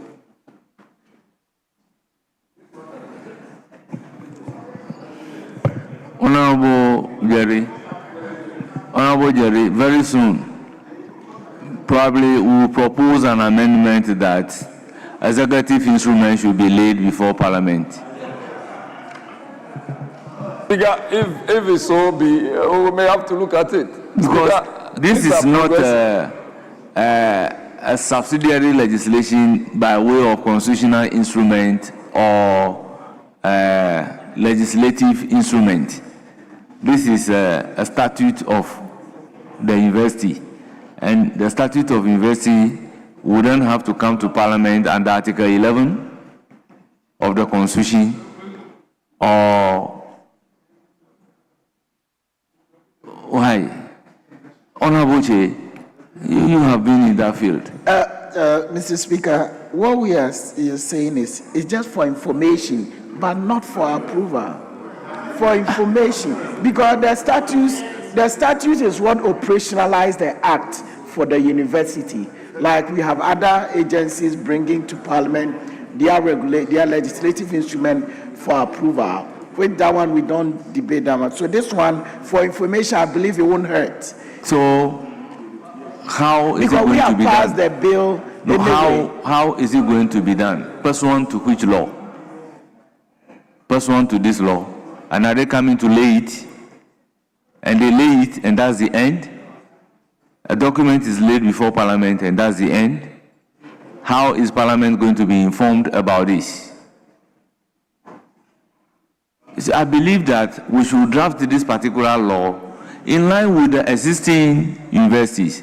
So, for instance, the University of Engineering and Agricultural Science would bring their statutes before Parliament, whilst all other universities in the country are not bringing their statute before Parliament.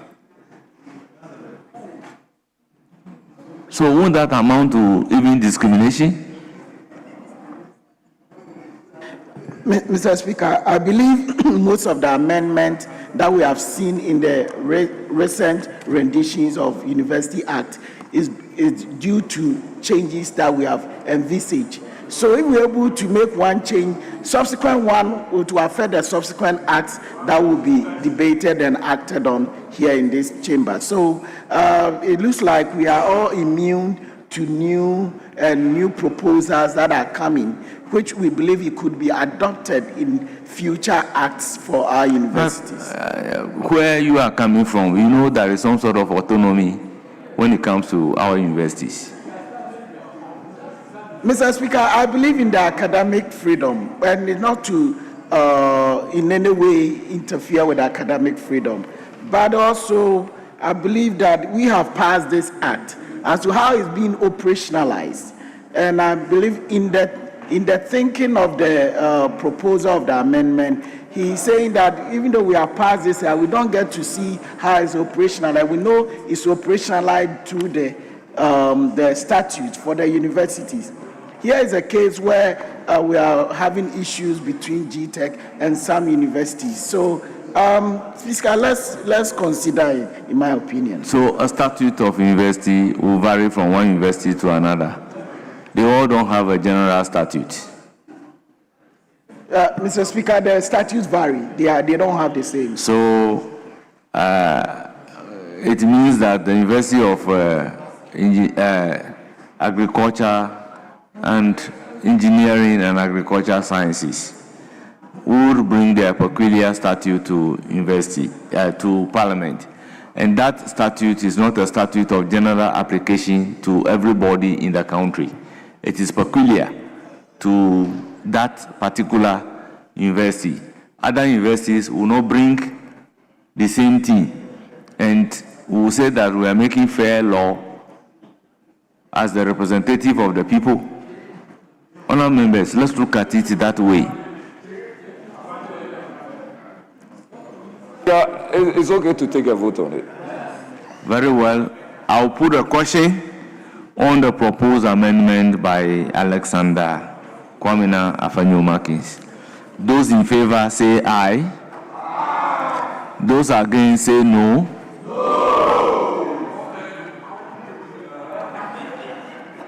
I'll put a question on entire clause 32. As many as are in favor say aye. Those against say no. The ayes have it. Clause 32 is ordered to stand part of the bill. Clause 33. Convocation. Chairman of the committee. Mr. Speaker, there is no advertised amendment. It is for the consideration of the House. Honourable members, any proposed amendment? In the absence of any proposed amendment, I'll put a question. As many as are in favor of clause 33 standing part of the bill say aye. Those against say no. Honourable members, the ayes have it. Clause 33 is ordered to stand part of the bill. Clause 34. Matriculation. Chairman of the committee. Mr. Speaker, there is no advertised amendment. It is for the consideration of the House. Honourable members, any proposed amendment to clause 34? In the absence of any proposed amendment, I'll put a question. As many as are in favor of clause 34 standing part of the bill say aye. Those against say no. Honourable members, clause 34 is ordered to stand part of the bill. Clause 35. Congregation. Chairman of the committee. Mr. Speaker, there is no advertised It is for the amendment. consideration of the House. Honourable members, any proposed amendment? Honourable members, in the absence of any proposed amendment, I'll put a question on clause 35. As many as are in favor of clause 35 standing part of the bill say aye. Those against say no. The ayes have it. Clause 35 is ordered to stand part of the bill. Clause 36. Student governance. Chairman of the committee. Mr. Speaker, there is no advertised amendment. It is for the consideration of the House. Honourable members, any proposed amendment to clause 36? In the absence of any proposed amendment, I'll put a question. As many as are in favor of clause 36 standing part of the bill say aye. Those against say no. The ayes have it. Clause 36 is ordered to stand part of the bill. Clause 37. Intellectual property. Chairman of the committee.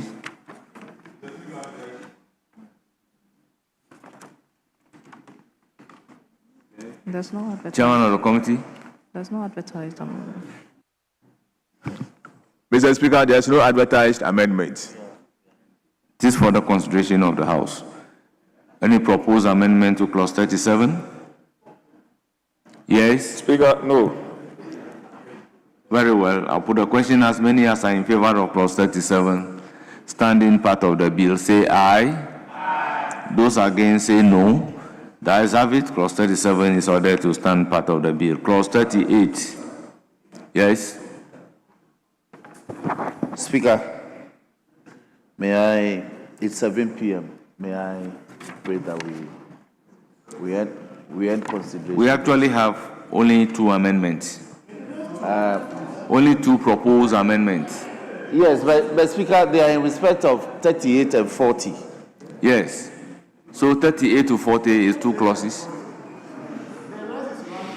Charlie, I'm negotiating. See.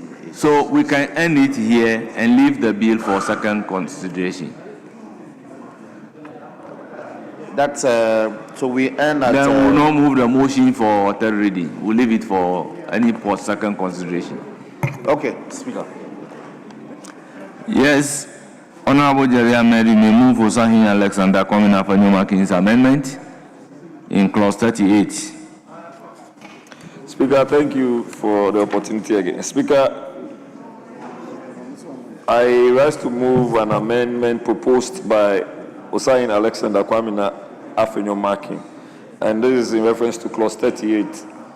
And Speaker, to add the following new clause, subclause, Speaker, quote, no officer or authority of the university shall penalize, dismiss, or otherwise prejudice a member of the academic staff on account of views expressed in the course of academic work, teaching, research, or publication, and any such action shall be voidable at the instance of the affected person before the appeals board. Speaker, I so move. It It is for the consideration of the House. Yes, Chairman of the committee. Mr. Speaker, what the minority leader is seeking to offer or propose is already captured in clause 39, anti-discrimination. So if you read the whole clause of 39, what he's seeking to do here is already captured. So, Mr. Speaker, you should just abandon it. Yes, Honorable Member, clause 39 is very elaborate.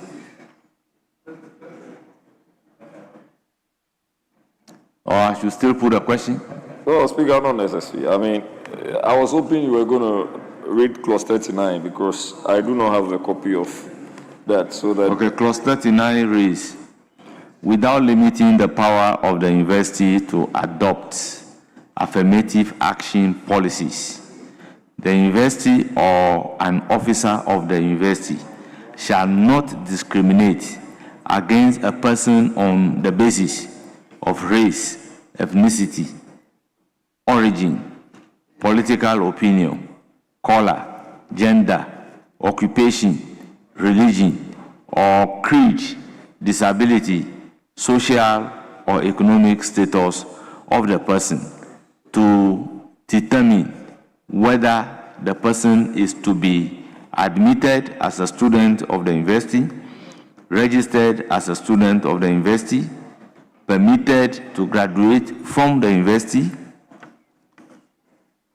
appointed as academic staff or other staff of the university, promoted as academic staff or any other staff of the university, or granted an advantage or a privilege or any other benefit accorded to other persons. For the purposes of this section, discrimination means to give different treatment to different persons, attributable only or mainly on the grounds stated in subclause 1, and B, officer of the university include a principal officer, a staff, an agent, a servant, or any other person performing or acting in an official capacity for and on behalf of the university.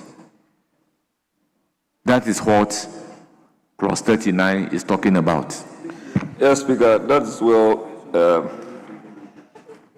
served, except that the clause 39 talks about discrimination, but which obviously answers the question on prejudice, but did not consider. I don't know if you would see penalize or dismiss as part of discrimination, because clause 39 wholly talks about discrimination, and it talks about the types of discrimination.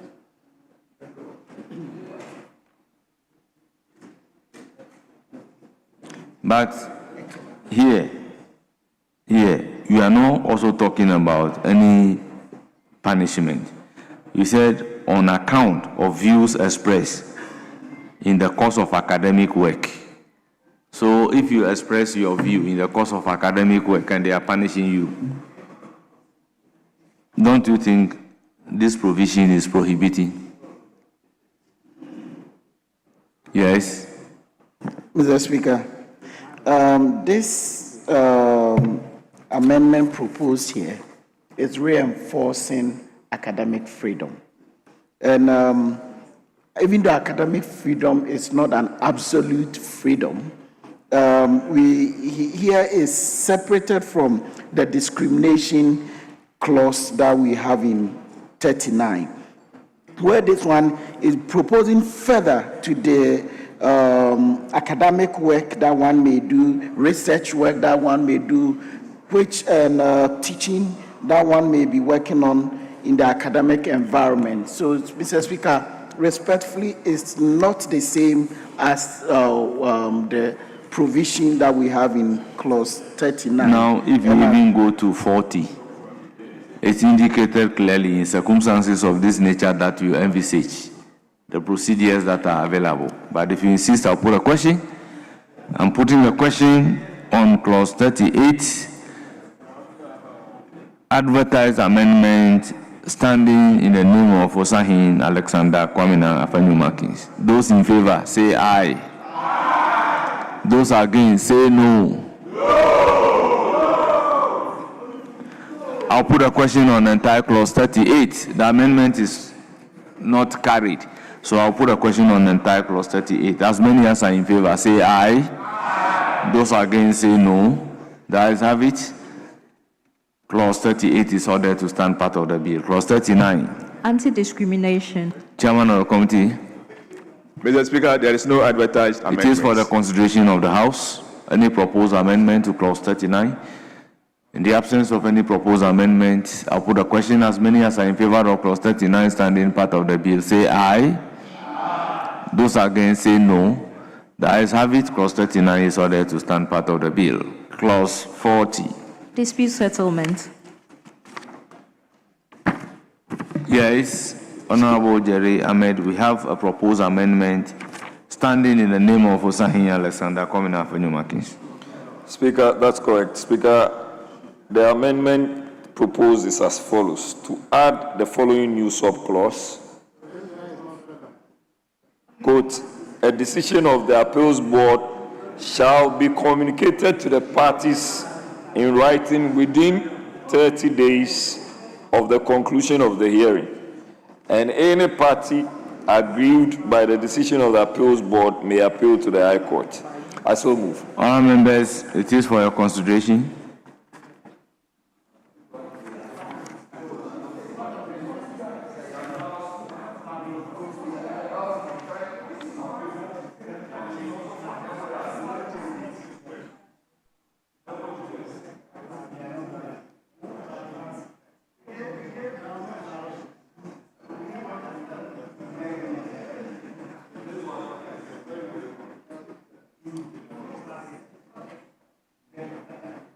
Yes, yes, Doctor, let me hear you first before. Mr. Speaker, this is about academics, and I know that this will normally be contained in the university statutes. And so for us to be stipulating it in the act establishing the university, I don't think it's necessary. We will be going too much into it. We may recommend to them that they make this submission to the university so that when they are drafting their statutes, they can include it. That's if it's not there, but it should not be in the act. Thank you. If you look at 47, it says that the council shall by statute prescribe the rules and procedure to govern the operation of the appeal board, the appointment and remuneration of the members of the appeal board, the functions of the chairperson of the appeal board, the establishment of the secretariat of the appeal board, and any other relevant matter. That's the conclusion of 47. But, honorable member, if you insist, I'll put a question. As many as are in favor of the proposed amendment by Osahin Alexander Kwamina Afenyo-Markins to clause 40, say aye. Those against, say no. Honourable members, the amendment is not carried. Clause 41. Interpretation. Chairman of the committee. Mr. Speaker, there is no advertised amendments. Honourable members, it is for your consideration any proposed amendment. In the absence of any proposed amendment, I'll put a question to clause 41. As many as are in favor, say aye. As many as are in favor, say aye. Aye. Those against, say no. The ayes have it. Clause 41 is ordered to stand part of the bill. Clause 42. Transitional provision. Chairman of the committee. Mr. Speaker, there is no advertised amendment. It is for the consideration of the House. I'll put a question. As many as are in favor of clause 42, transitional provision being standing part of the bill, say aye. Aye. Those against, say no. The ayes have it. Clause 42 is ordered to stand part of the bill. Honourable members, the schedules is one Official schedule oath. at page 27. So, any proposed amendment to the schedule? Mr. Speaker, there is no proposed amendment. It is for the consideration of the House. In the absence of any proposed amendment to the schedule, which are all in page 27, that's the official oath, part A, and then oath of secrecy, part B. Those in favor say aye. Aye. Those against say no. Honourable members, the schedule in part A and B is ordered to stand part of the bill. Long title. An act to establish the University of Engineering and Agricultural Sciences and to provide for related matters. Yes, Chairman of the committee. Mr. Speaker, there is no advertised amendment. It is for the consideration of the House. Honourable members, any proposed amendment to the long title? In the absence of any proposed amendment to the long title, I'll put a question. As many as are in favor say aye. Aye. Those against say no. The ayes have it. The long title is ordered to stand part of the bill. Honourable members, this brings us to the end of the consideration stage of the University of Engineering and Agricultural Sciences Bill 2026.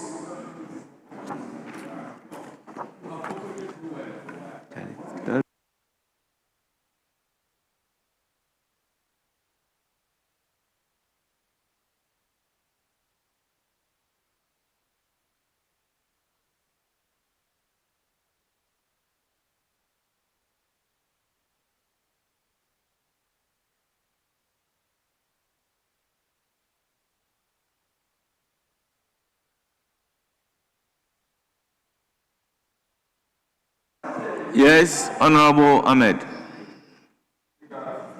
You know, my colleague, the Majority Chief Whip, had earlier intimated that we've done the requisite hours, and because some of us have not been able to go and break our fast, and we've been sitting in this meeting. Speaker, I think that respectfully, this time we are doing Lent Rama.